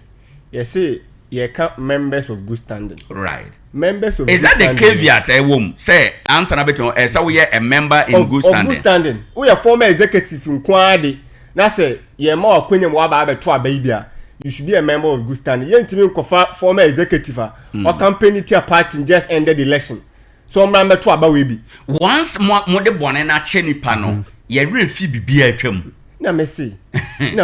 Minia. Even though campaign tia party no. Even the communique now, your general secretary, it release now. Release in a sense, we want unity. Okay. We want all our members back to their roots. Very well. What you say. But coming back to your root, and then you can say, you're Alan Chairman and party no, a read the communique. Or say the council say, your members in Buha. Obi ancho let and count just ya suspended. One na wo pay e the coin. Right. In that case, wa fa wo pay sans here then ebra. What you wanna say? So meaning in as much as we want unity, in as much as you pay members in the back, we cannot give such a person now you suspended no and now okoye bibi you suspended no say ombramba to aba. Dabi. Indeed say yam fan say Ura lanchramanten ono ane de ne pekoye ono ade ne peba ne former position bia owo party no say former presidential aspirant ne ekeka ho ni nyina ahye agu. So me yen sure say in the year kase say Ura lanchramanten ba say ma na mekoye me amasen aba na say party ni ekoye conference and a program bi ni do you go and address him say now let's give privilege. Yeah, they move bit say you are candidate Japan or your former aspirant. You will be to Boacheja or your former aspirant. You were a Kutumo or your former aspirant. No man could not party. You will give the same recognition to your alliance or bar. Dabi. Okay. What you say? Okay. In as much as you are back, you are back as a member of the party. But would be any respect being in your maybe at the mountain? Sometimes will be given to you for peace to reign. but about the election there that's what even that's the executive committee and na manja ya ma o man tena o mo ba bi no because nipa no ko we have same scenario in Tarkwa for him here. Okay. What is some of the members in the party no issue suspension letter at the moment. The members are willing and ready to work for the party again. Right. But all that they are saying is for us to be able to come out publicly and campaign and do what and redo the wrong things we did against the party and to do it again. You played on the party to lift the suspension on us so that it will ease us for us to come back and do the Jumana and the Boa party. No, in Tisas Uncle Fui, you'll be a former organizer of the party or a former AE of the party. Yeah, Cassie, you are General Secretary, Sususe, Miss Sususe, Miss Susiemono, Sanko Funi, Nanka, young consider money, Mumbra back. Bear me that decision we crown has not gone to national executive for them to discuss or for them to assign to it or to agree. It was just a suggestion from the general secretary. Okay. What I say, I go for to say I papa because we be agitum say oh the nipa why born them crowd here for your born into chair no mean I the embra back. But with this current about the kwako 2 years. Sound for no bow want to be. It's a straightforward qualification. Okay. And we are talking about all former regional executives. If we are, you call all voting members of the constituency executive committee. If we are, you call all former constituency executives. If we are, you call all electoral area coordinators. Into over Tarkwa, your 30 electoral areas. Into your 30 electoral area coordinators. The 5 polling station executive officers in each polling station. Into back here, you see polling station here the 2 abeka. Right. By this time around 2 no. On time was on number 2 about. Into you can about the existing 5 no more than no. Okay. That 5 now no more ever bedding ever 2 about no. You see all members of the National Council of Elders. Your 30 members of the National Council of Patrons. All the party members of parliament. You can say the 88 members of parliament no. All party former 87 members. 87, sorry, you were late one. Sorry. All the party or former party card bearing parliamentary candidates. You were a parliamentary candidate, but when winning the election, but still a parliamentary candidate for the party. So a card bearing member Kwandia, he has the right to. And I'm not sure saying if you say you will introduce. You will be a member. But only card. Not as a on your good standing. No, not like on your good standing. Okay. Or a member, he contributes over. I think say part a Kubia or card. Membership card. Yes. Until yes, your party mbabe bra. Membership card. What I say. But we say you bano other constituency level na sanya mana we don't you first a card bearing him. What I say. Only certain groups. Because you cannot be a member of parliament and you are not a card bearing member. Until you're a card bearing member in Kwandia, we also are Konya Sabay, the over 2 Abanibi. Then past national offices. Then we have the 3 representatives of each of the special organs of the party. Then all external branch executive committee members. All external branch executive committee members. Founding fathers who are signatories to the registration document of the party at the Electoral Commission. Until your final fathers or your to a bar, or more hold signature to the EC, or more question sign, you may be near the man, Sanko for in so in the Ekasi number 2 Abanibi. TESCON president from each recognized tertiary institution. Now, Hano in a Yemianum TESCON for be Castle. CSA, you use past current executives, no, in a Omonko to a Banadia. Almost best say, almost your president go moto last election a president but you can say we school president you to almost there no omo and also current election new TESCON president na be legitimate question but I think the one will be decided no there na party for aka one will be decided by the national TESCON coordinators no. Okay. But we know straightforward. Because say me my TESCON executive or Commander College of Education, me real school abetile fie. I am no longer a member of Commander College. Okay. What I say? Until I can't call myself a student of Commander College. Until my position be and me hold of Commander College has come to an end. Okay. Because I'm a former member. So in that case, we are former Tesco executive. Where you school, you are gone. Okay. What I say? Right. You know, saying Kase, all former Tesco president there. In Akabaweni, you say former Tesco president. Okay. Kase now it goes to. So we are president who hand you over. You qualify to vote. Indeed, say Tescom president, they are not say currently Simple. Okay, until now there's a question be anyone. Question be anyone. Tescom president. Right. Then the next one has to do national Tescom coordinator.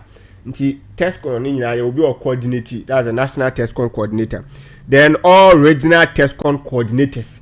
Until over Western regional region be our coordinators or two. Coordinator and their deputy. Coordinator and their deputy. But after this one, the voting right is given to the coordinator. And into all the system regions in now. Then we have one patron Tescom, a Tescom patron from recognized institution to Yoko Umata. I think say about 4 or 5 patrons, but only one person will be allowed to vote. Until patrons from more, they will decide on one person to go and vote. All party card bearing ministers and deputy ministers, all former party card-bearing ministers and deputy ministers, then all MMDCs or former MMDCs of the party. To winning Kofua, the presidential. And to share the Mabubosu, I won't say electoral college in party night a BM compared to the previous ones. But when you know more, you know, Ade Akye ha MPP say a disunity. Yeah. Then I'm de gu akwan as measures mo pese ye de ko ana mo de ko etia enema e de disunity ba, and more importantly a constituency levels no and issues of disunity no e wo ho kese pa. So the issue of disunity now comes with the ultimate leadership of the party, which has to do with the flag bearership. Right. Nti obiaji tum say ye ka say ye can you Kennedy Japan ne heavyweight in the party. Nobody obi no be ka say Kennedy Japan you be our MPP party. Obi be no betimi be na rakasa. Obi no betimi be na rakasa Ade Akye. All those on chair party no musa ye hu ni nche sa, but Karen ye share nyoma wa year within the past 8 years now. He also be a heavyweight. You ready chum also be a heavyweight in the party because Obia or baby or Helifi. Okay. You ready chum from the Ashanti region. One ye base. You are Ade Akye from the Eastern Corridor. Or ye base. You are Kennedy Japan. You share the why your party name many a whole lot or a heavyweight. You are Dr. Mahmoud Bawumia so a heavyweight. Inti says Uncle Foina I won't go for me. Right. You could sense that power struggle, no? Say okay, we perceive a person nipa na be leader, we see a person nipa na be leader. And no can na party ne se dabi. Ye hwe say the course or party more about we perceive we never na. Sa presidential election now the yankwan ntem.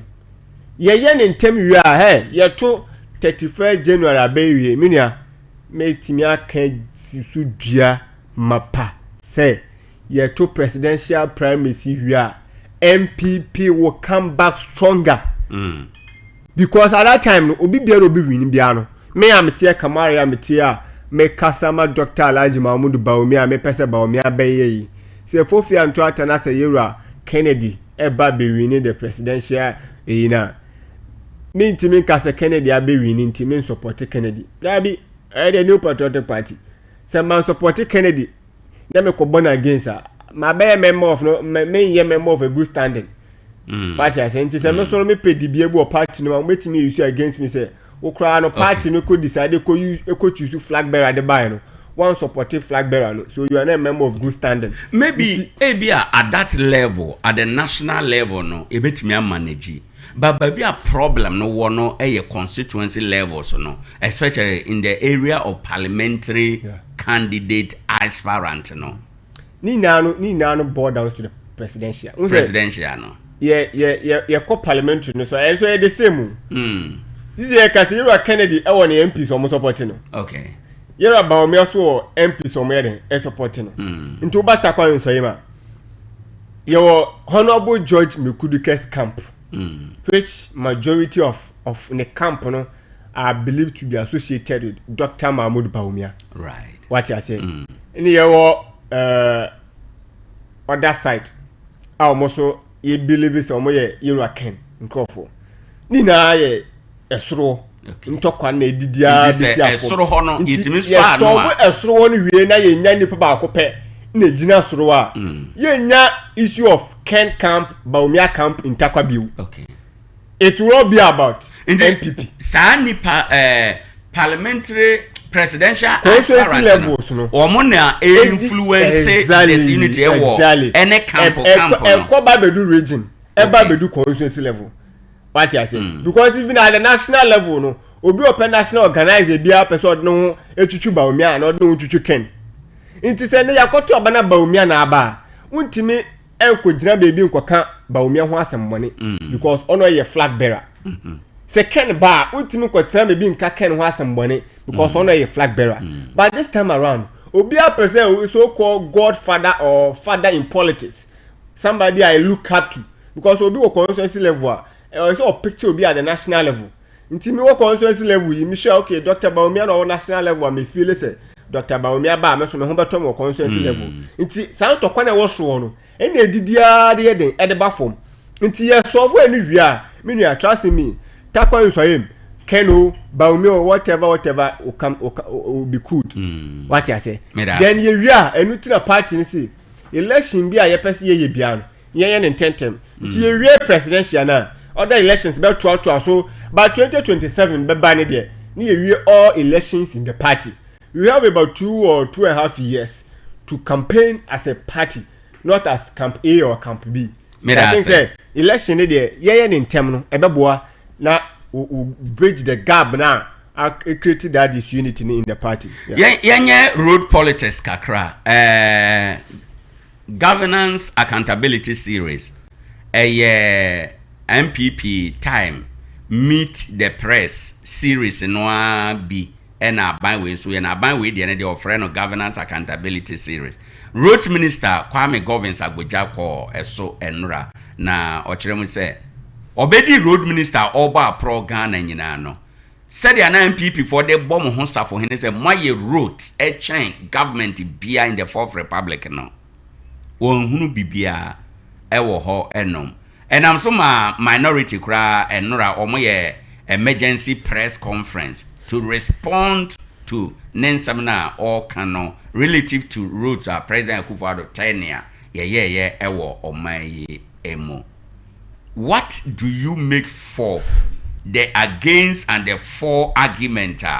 Kwame Agboja say mwanye hu minority say muye bibi chireyemu die na MPP ye ewo road sector. Okay, minia unse sa nkomo bi say no ena de bia no ebridi de ade friend say aban bia ba be bibi nti obi mbra meto aso na nipa ne feel say dabi me betoa we die so a omo de credit ne be ma your start ye no ana say me ye na me betoa santi me so ma ba ne menye me die say de be ya Ghana fo e be de ye di san komo we a na ekomme aye say development and a Ghana and course on a competition. Right. Say me ba or say me so me ye me na Ghana for a bomba baso. But previous government na abeson kono. I say me cast my Ghana for crack say sana okra what is no one you who. The same road minister. Obey ya jini tum so my road minister pe. One of the earliest communique and say road I no Tarkwa Nsoyim no. Contractor na so offer contractor na contractor no e be share road ni no be assess road because some 1 or 2 issues be at the airbar road no that road here water kwa he one e road mu dia wa here the from Aguna Kwanta de Batakwa 66 kilometers wonam so Tarkwa Nsoyim who ye main road and whose regime yes akwa na do dan kwa kofa okay honorable George Mekuduka enye MPP abai nti se ukogina bebi e ka se me call Rams no me who say MPP aye kwan bia and aye project bia. Then in as much as you are also saying the NPP here and I'm in the rural sector. So the question is obey Gina Parliament no. The first thing I can say yeah na Ghana for you na the access okay MPP force on my road 13,000 kilometers. Me ko ma koye me call to me ya assessment here you know. Me who say 13,000 and you know my 2,000 pay. With data 2,000 or more you know. Takwa yo so yemi to her Pristia to her way to her in a cabo me 2 kilometers na 13,000 enya no kore uye nfu a minia na na do dan kwa akofo ado in the last State of Nations address okan say mema ban so in a mayor road asin bia at that time echo parliament echo with Houses of Parliament roads document road awaye from each kilometer of road be why they are presented to my parliament. Okay. Because me sure so a president be because could parliament akasa my 13,000 kilometers. Now the parliament will not question the evidence of 13,000 was why and the evidence was he and when he chrechen baby a wo. What I say? We are fuwa minia NDC government just last mid-year review budget or more equity some amount of CKB almost almost the choir they find big push.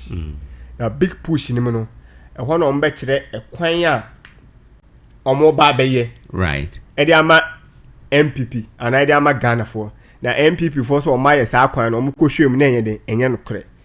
Menua ye call state of Ministry of roads and highways on website all clear about certain roads bia the previous government August 10th 2022 Parliament approved 750 million loan agreement to finance major road projects. Now sa road in any of call to Insaum road. Okay. Eno Accra. Ejoso Konongo road. Completion of Insaum Apedra road project. Insuame interchange and local roads project. Completion of Flower Pot interchange Legon Accra. Completion of Sofoline interchange. Construction of Kwabenya Pedrasi road. The completion of Eastern Corridor lots 5 and 6. The Echikrom Adaoso road.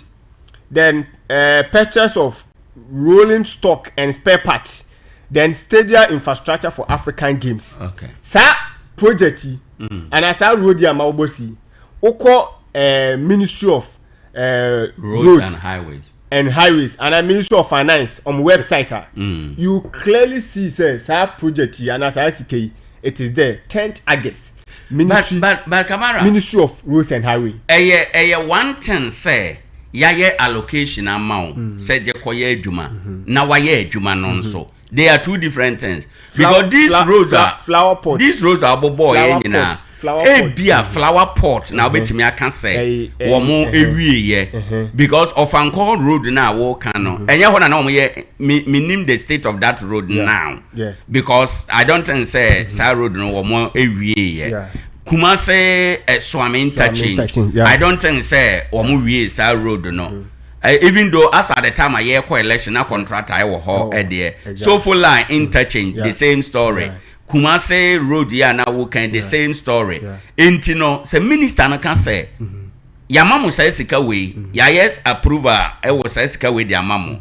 Na say asat na ya ntima nwie kwan no na ye nhunu tangible improvement minister no be be say the minister is right after all. Minia sa project here me boss yi enye the debate of yewe and ayenwe the debate of who read the media budget review now oko page 55 right aye point 378 now okay saying or say parliament approve sika under the big push right now under the big push no project or more de koye no e na mabobo so a kire wo no sa project no ye approve da ye do hu sika to a ye dey ama contractors o mu gu kwan no so o mu ye adwuma okay now we cyber back ever catch and say you are proving another sika right to go and do the same projects and no in a raise question indeed and no so na minister no all can say ya approve sika no there some fangwete said ya wo kan ya dance want ya approve sika no but all grounds na there is no work done.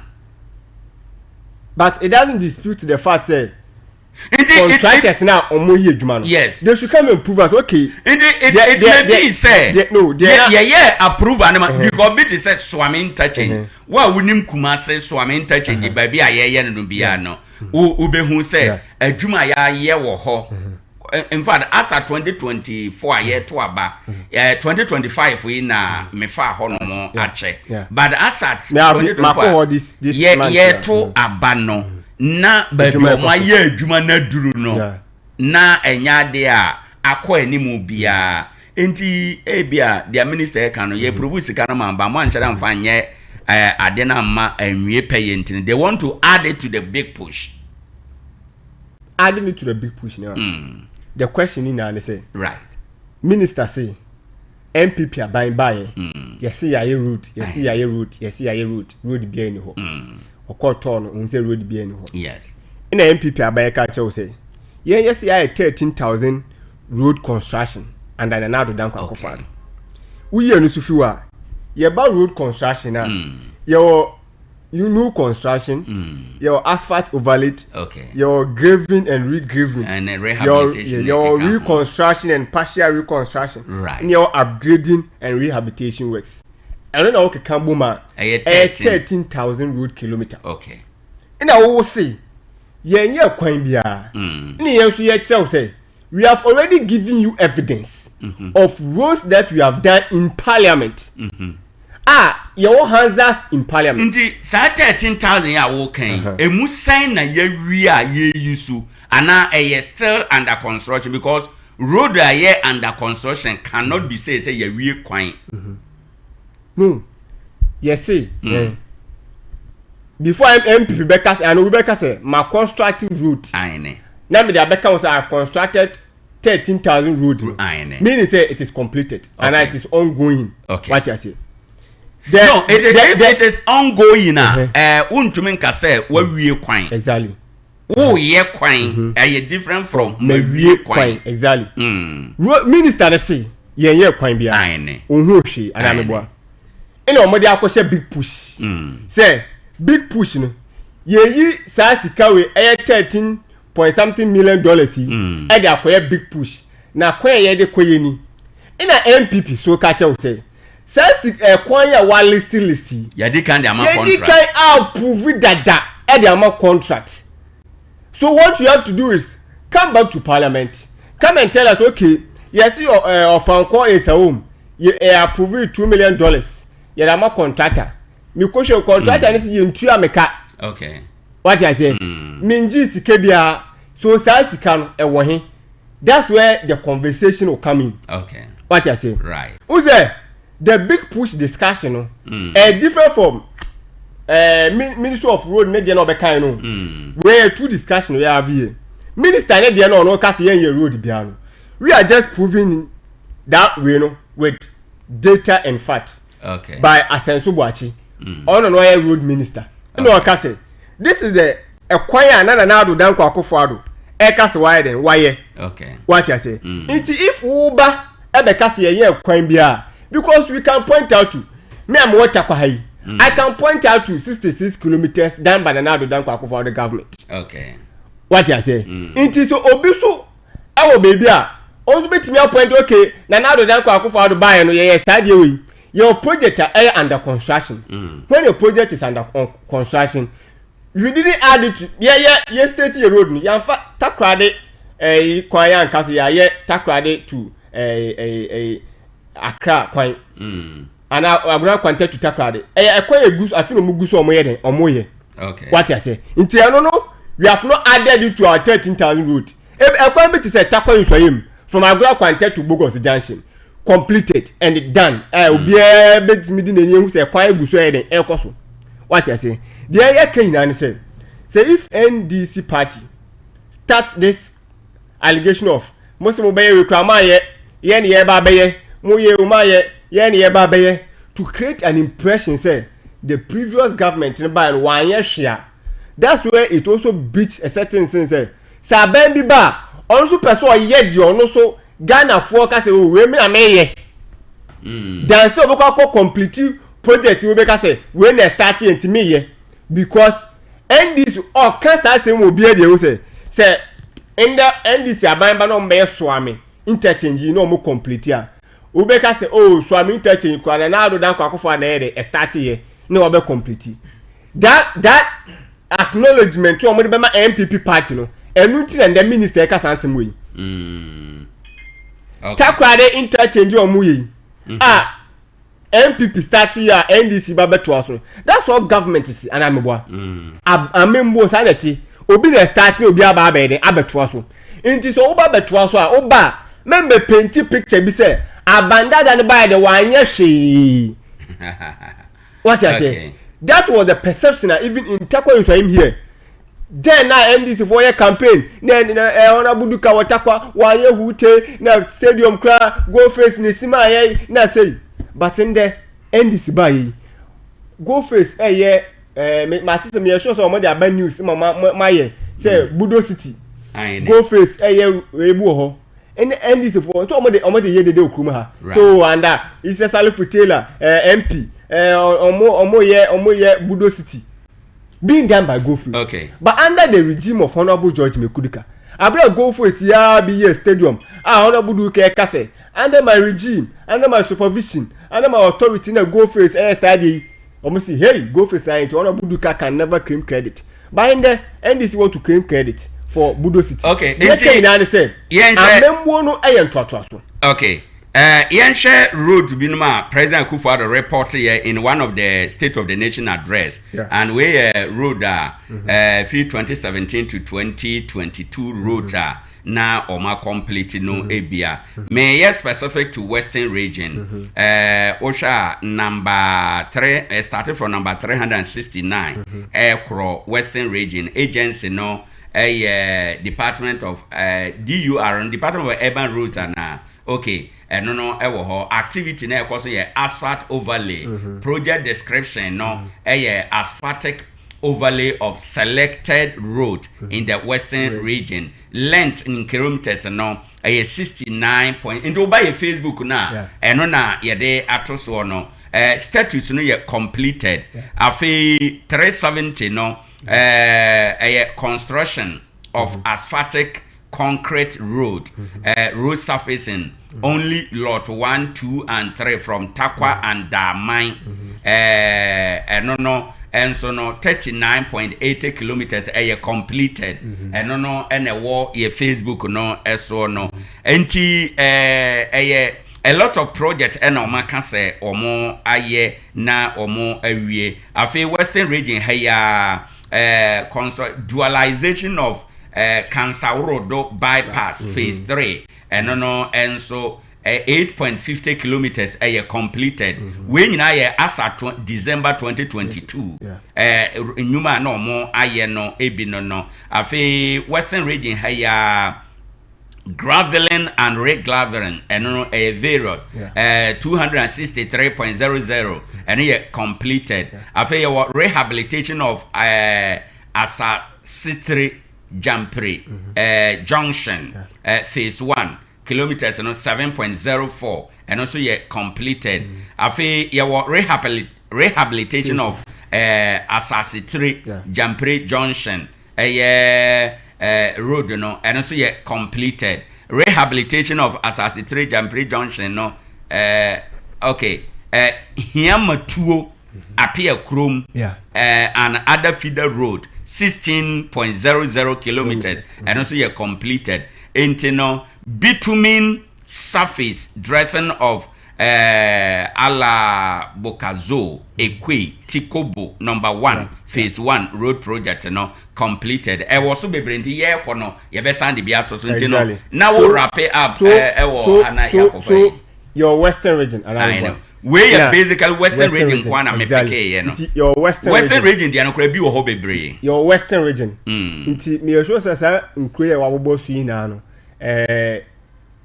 omutie na no pe so the question is ibisi am say project here the way MPPC yayi ukọ the various constituencies yes project here when the various towns na ebehu anade ehu are they there or they are not there so unse if the minister comes and paint a certain picture say MPPC o maye kwan na kwan no maye no omunye huti that's when tina honorable asense boache kase unse ubo project no ubo bi say we bi a new construction e bi a rehabilitation e bi a graveling e bi a unse your reshaping your other roads development here then nti say na uba be gina obe kase MPPC o maye road nti road na omo kan kra no omo ya bi say minister ne say obaye no western region how many of the constituencies did he visit?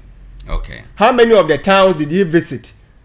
Wonam Tarkwa Accra to Tarkwa main road so na ma san ko back to Accra na we ka che say obaye no kwa me hu si aye kwan bia me da say ma yen kwa ahoma no so what you say so the me kan na ne say right. Yes, Ghana for to abeti MPP why I didn't here because Ghana for believe say MPP modern mono and so many ana no mo to aba edema and this is on the embra no correct into what bana Ghana for any gidi woman and then say we just concentrate and do your work very well. Concentrate and do your work rather than think say you are going to caution blames. Now we feel the mood of campaign. Now Ghanaians need resource very well.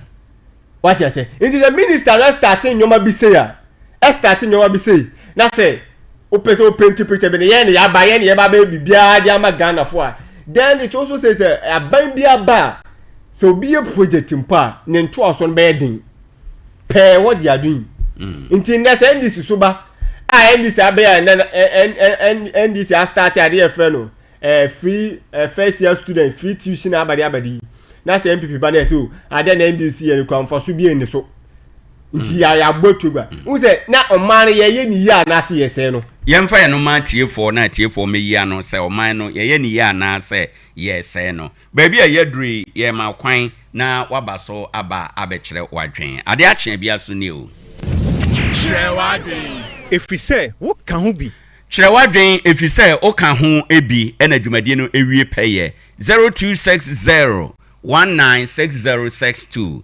0260196063 o frena wabaso minister Kwame Aboja say e kwan ya na MPP for di dwa ya som se o ma ye nyina no obedi minister okwa aprobo wa hunu kwan ba akokora MPP for aye a fair statement. Could it be say within the 8 years na MPP anye kwan ba akokora na o expectation is say na o hwe say e was a ministers ekasa ewo eniema binum a ete say ho wadwenkyere eye de wo hia ma yenti wo anopai 0260 196062 0260 196063 kemi software network na hwe say phone na hwe network also there na yenko yenim 0260 196062 0260 196063 Ofrenia Odikan Abba Yenko na Intiano. Good morning. Yeah, morning, madam. Mebacha udeni baby au kasafi. Imatanti. Ma intio anopay. Kama kande na mbele na wo ndi wona oye no. Anka na kwa che te kwanza yin. Wa kondo do oye wa de manye. Ata. Hani ya ka hasmo.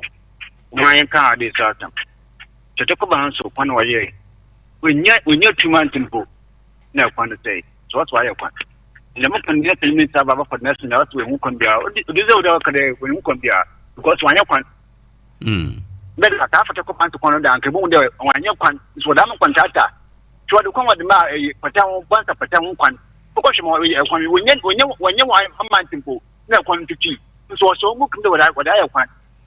Okay. Yeah, we need some kind of we can be. What is the girl can do? We can be. Yeah, that's an also adventure. I am for before from an anope. Good morning. Good morning. How are you? Udeni baby au kasafi. I will be jacket. Me da se open my inti anope. Who is that? How are you? Yes, sir. One. So Okoro Abia or Manimua, and anything for the area can go.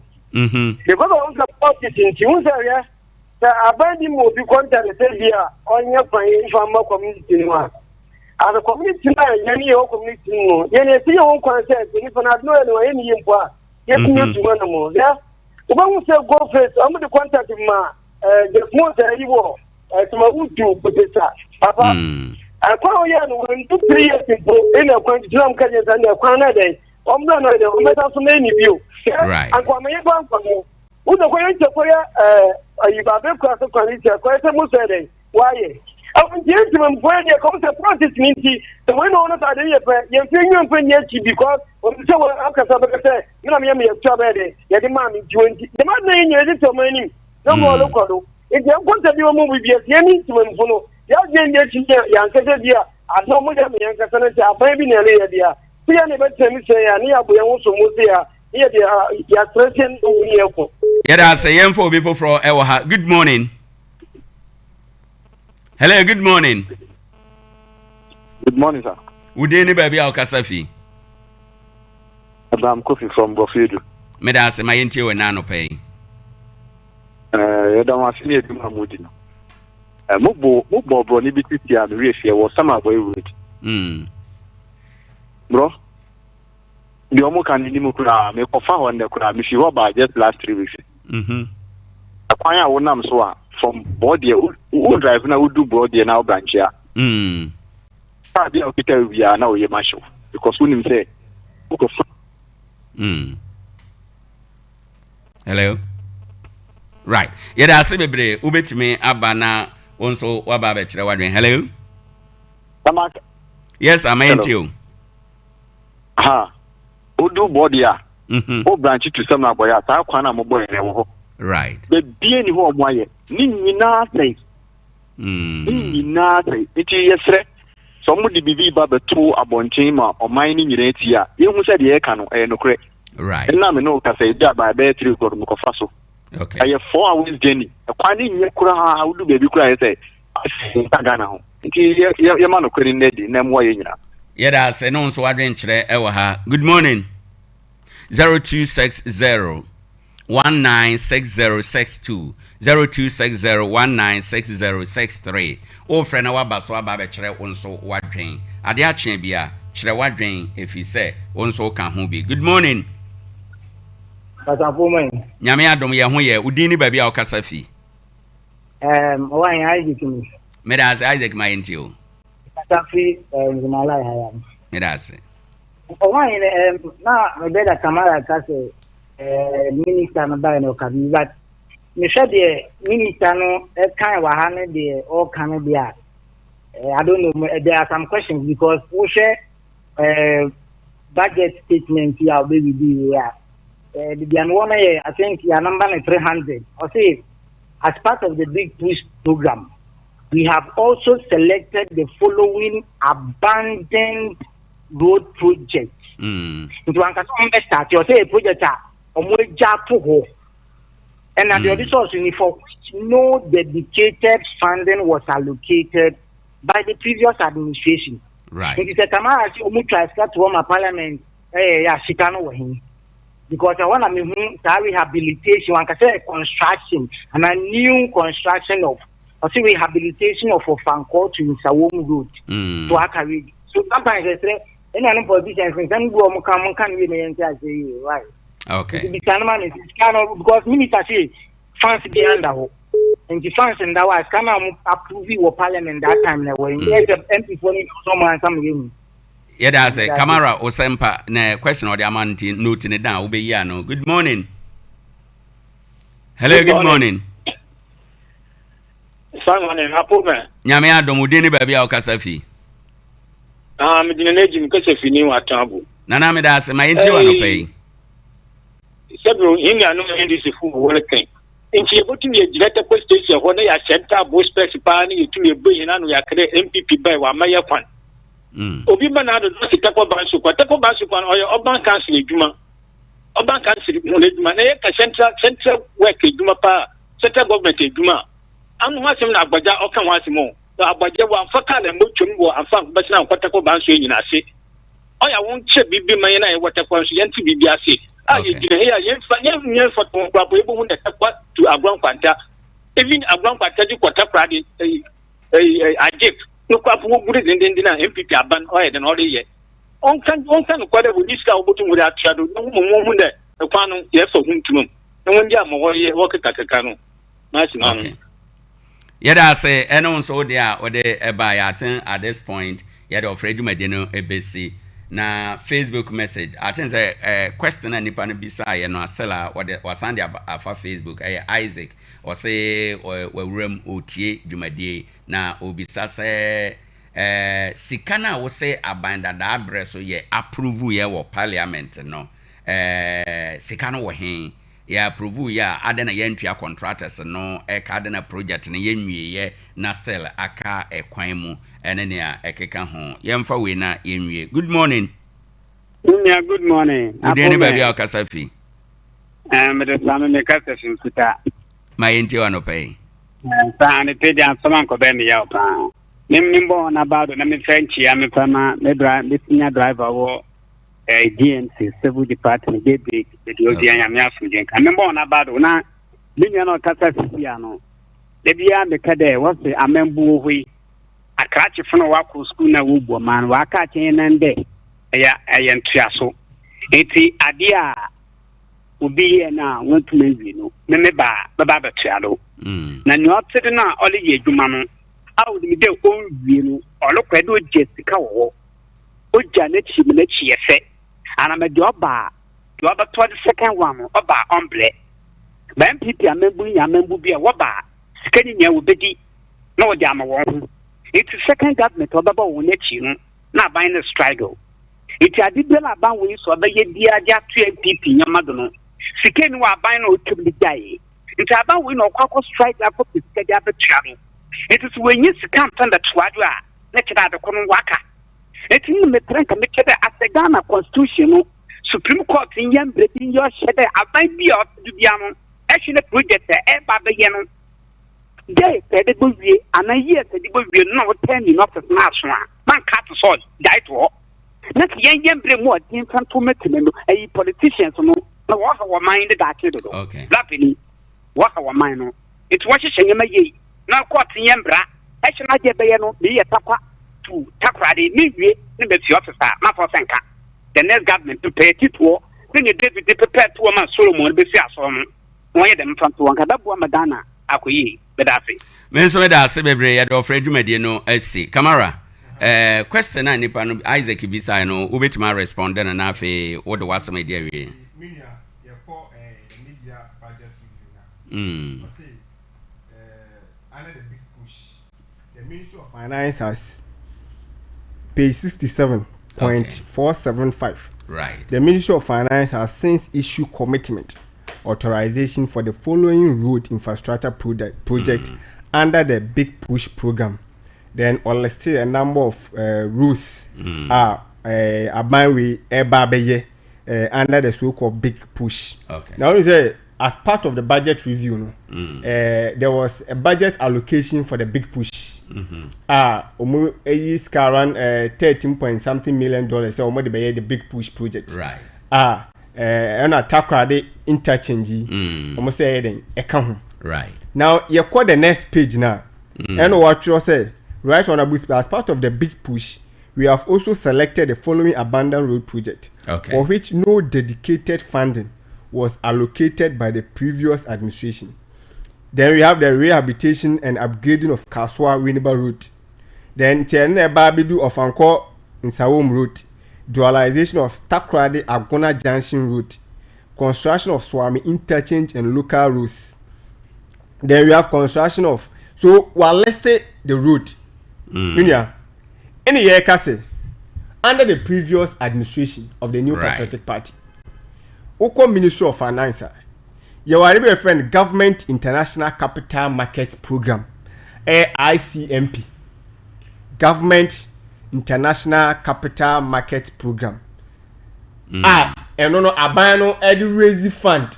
Okay. To sponsor certain programs. No your sector bit to say we have the road sector, we have the energy sector, we have the railways and the health. All right.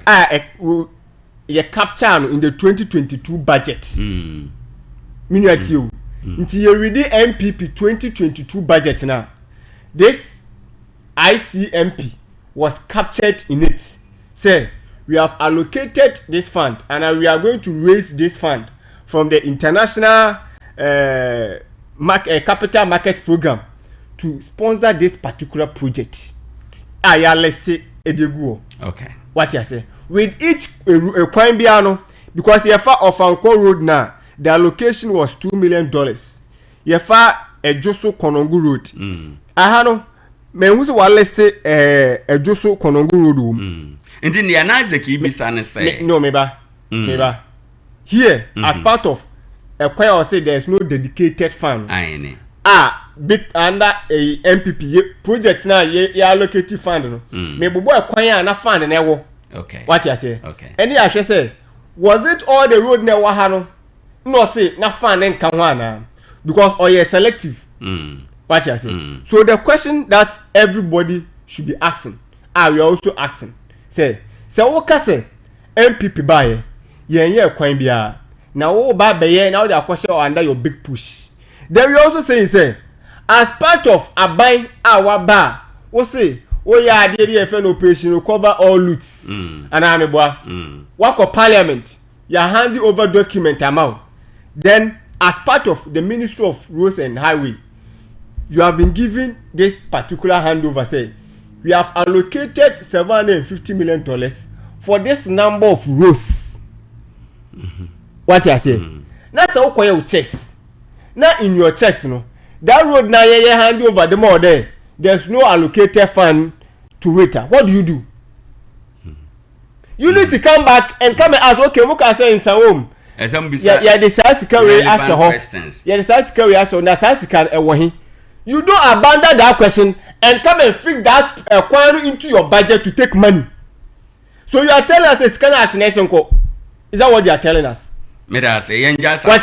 So we are telling them that we made allocation for it. So he coming back to tell us that there was no dedicated fund. It's a lie. Say. So they should come and prove us wrong. So okay, indeed, my allocation. Now allocation come and prove that to us. We are telling them that. That's why we have come with evidence that we made these allocations for this road, and we believe that we paid for it. We've made allocation of more resources there. As can so go and take that money and go and use it to do it. Rather than abandon that and come and use it into your big project to paint a picture. Be say MPP buy yashi. Then media no chem no be can say about Tarkwa Israel. Let me respond to that and let's end it. Or see. MPP by under Honorable Duka. Yaya Kakwano to Tarkwa Bounce Kwan. The Kwan do and here be a Kwana say. So because of that, the MP Minister Bika say MPP by Yaya Kwaya or Jitum Sampa Yaya Kwan. Minia, in case of Nipano, Obisan who say, and the answer Honorable Duka, but not if one Tarkwa Yaya and I ye. MPP by a bear and Yaya. Book of suggestion. Why the bay? Wasa guna kwan why the bay? From Agua Quantade ba, Abesi Book of Suggestion. Sa kwan there was 66 kilometers into Nippon Okroman or we. So why don't you give credit to the Ayaye? Then you criticize the wrong ones. Then rather painting a picture be say, Honorable Kabani MP by Tarkwa Yaya Kwan Bia Okroma. Kamara yemfansi ye kan yenwie da kurobi de kajabi nti yenka na yenjabi nyame ya adoma next week ye besan aba na ye ha abetros abusanfo anamontentin bia wie aboboa no enenso aha ena ebre makwan na ye de wo asie ye beda Kamara ase bebre ya wada no pa bia ye ne NPP for net na ase ukuada no pa bia ye ne NDC net na ase ntino se wo follow your political programs na sa netie ukuada ye NDC ya wada ye NPP na ye ne wo mu atena se dididi nkomo a efa oman no eho ene nsem ba ko mienu bia ewo ho enum mo amoba ye Facebook no so ye da mo ase papa yewra Isaac Obo anope oba so nyame nhyiraw ye da DJ Kenso ase na wona onya daje etie fra homache nonum ɛde mu sika ɛfrɛ ne nyinaa yɛda mo ase papa nyame nhyira mo da bia meka nsɛm baako me se awurade ɔma mo brɛ nyɛ kwa ɔma mo nsa no adwuma nyɛ yie na da bia mo nya bi ahwɛ mo ho awurade ma mo ni hia da esan sɛ utie Sompa nti afutupa nkyerɛkyerɛ nsɛmpa ya yɛka ɛwɔ afidie so yi awurade ma emu nhyira no ebi nkan wo ne wo ma adeɛ nyinaa emu na anɔpa yi message na ɛbae ne sɛ ɛkyɛ koraa ɛbɛbam delay is not denial ɛkyɛ koraa ɛbɛbam midin ɛde Owoahene Acheampong nyame yɛ adom a ɔkyena ɛyɛ Friday yɛbɛba abedi yɛman yi ɛho nkɔmmɔ yɛnhwɛ ɛma ne nsɛe nea ɛwɔ sɛ yɛde to yɛ bia yɛbɛdi nkɔmmɔ ɛde ato yie wobɛnya kwan na wakyerɛ wadwen wobɛnya kwan na waba abɛka bi kɔpem saa berɛ no yɛda mo nyinaa sɛ ɛma mo ani tia adeɛ na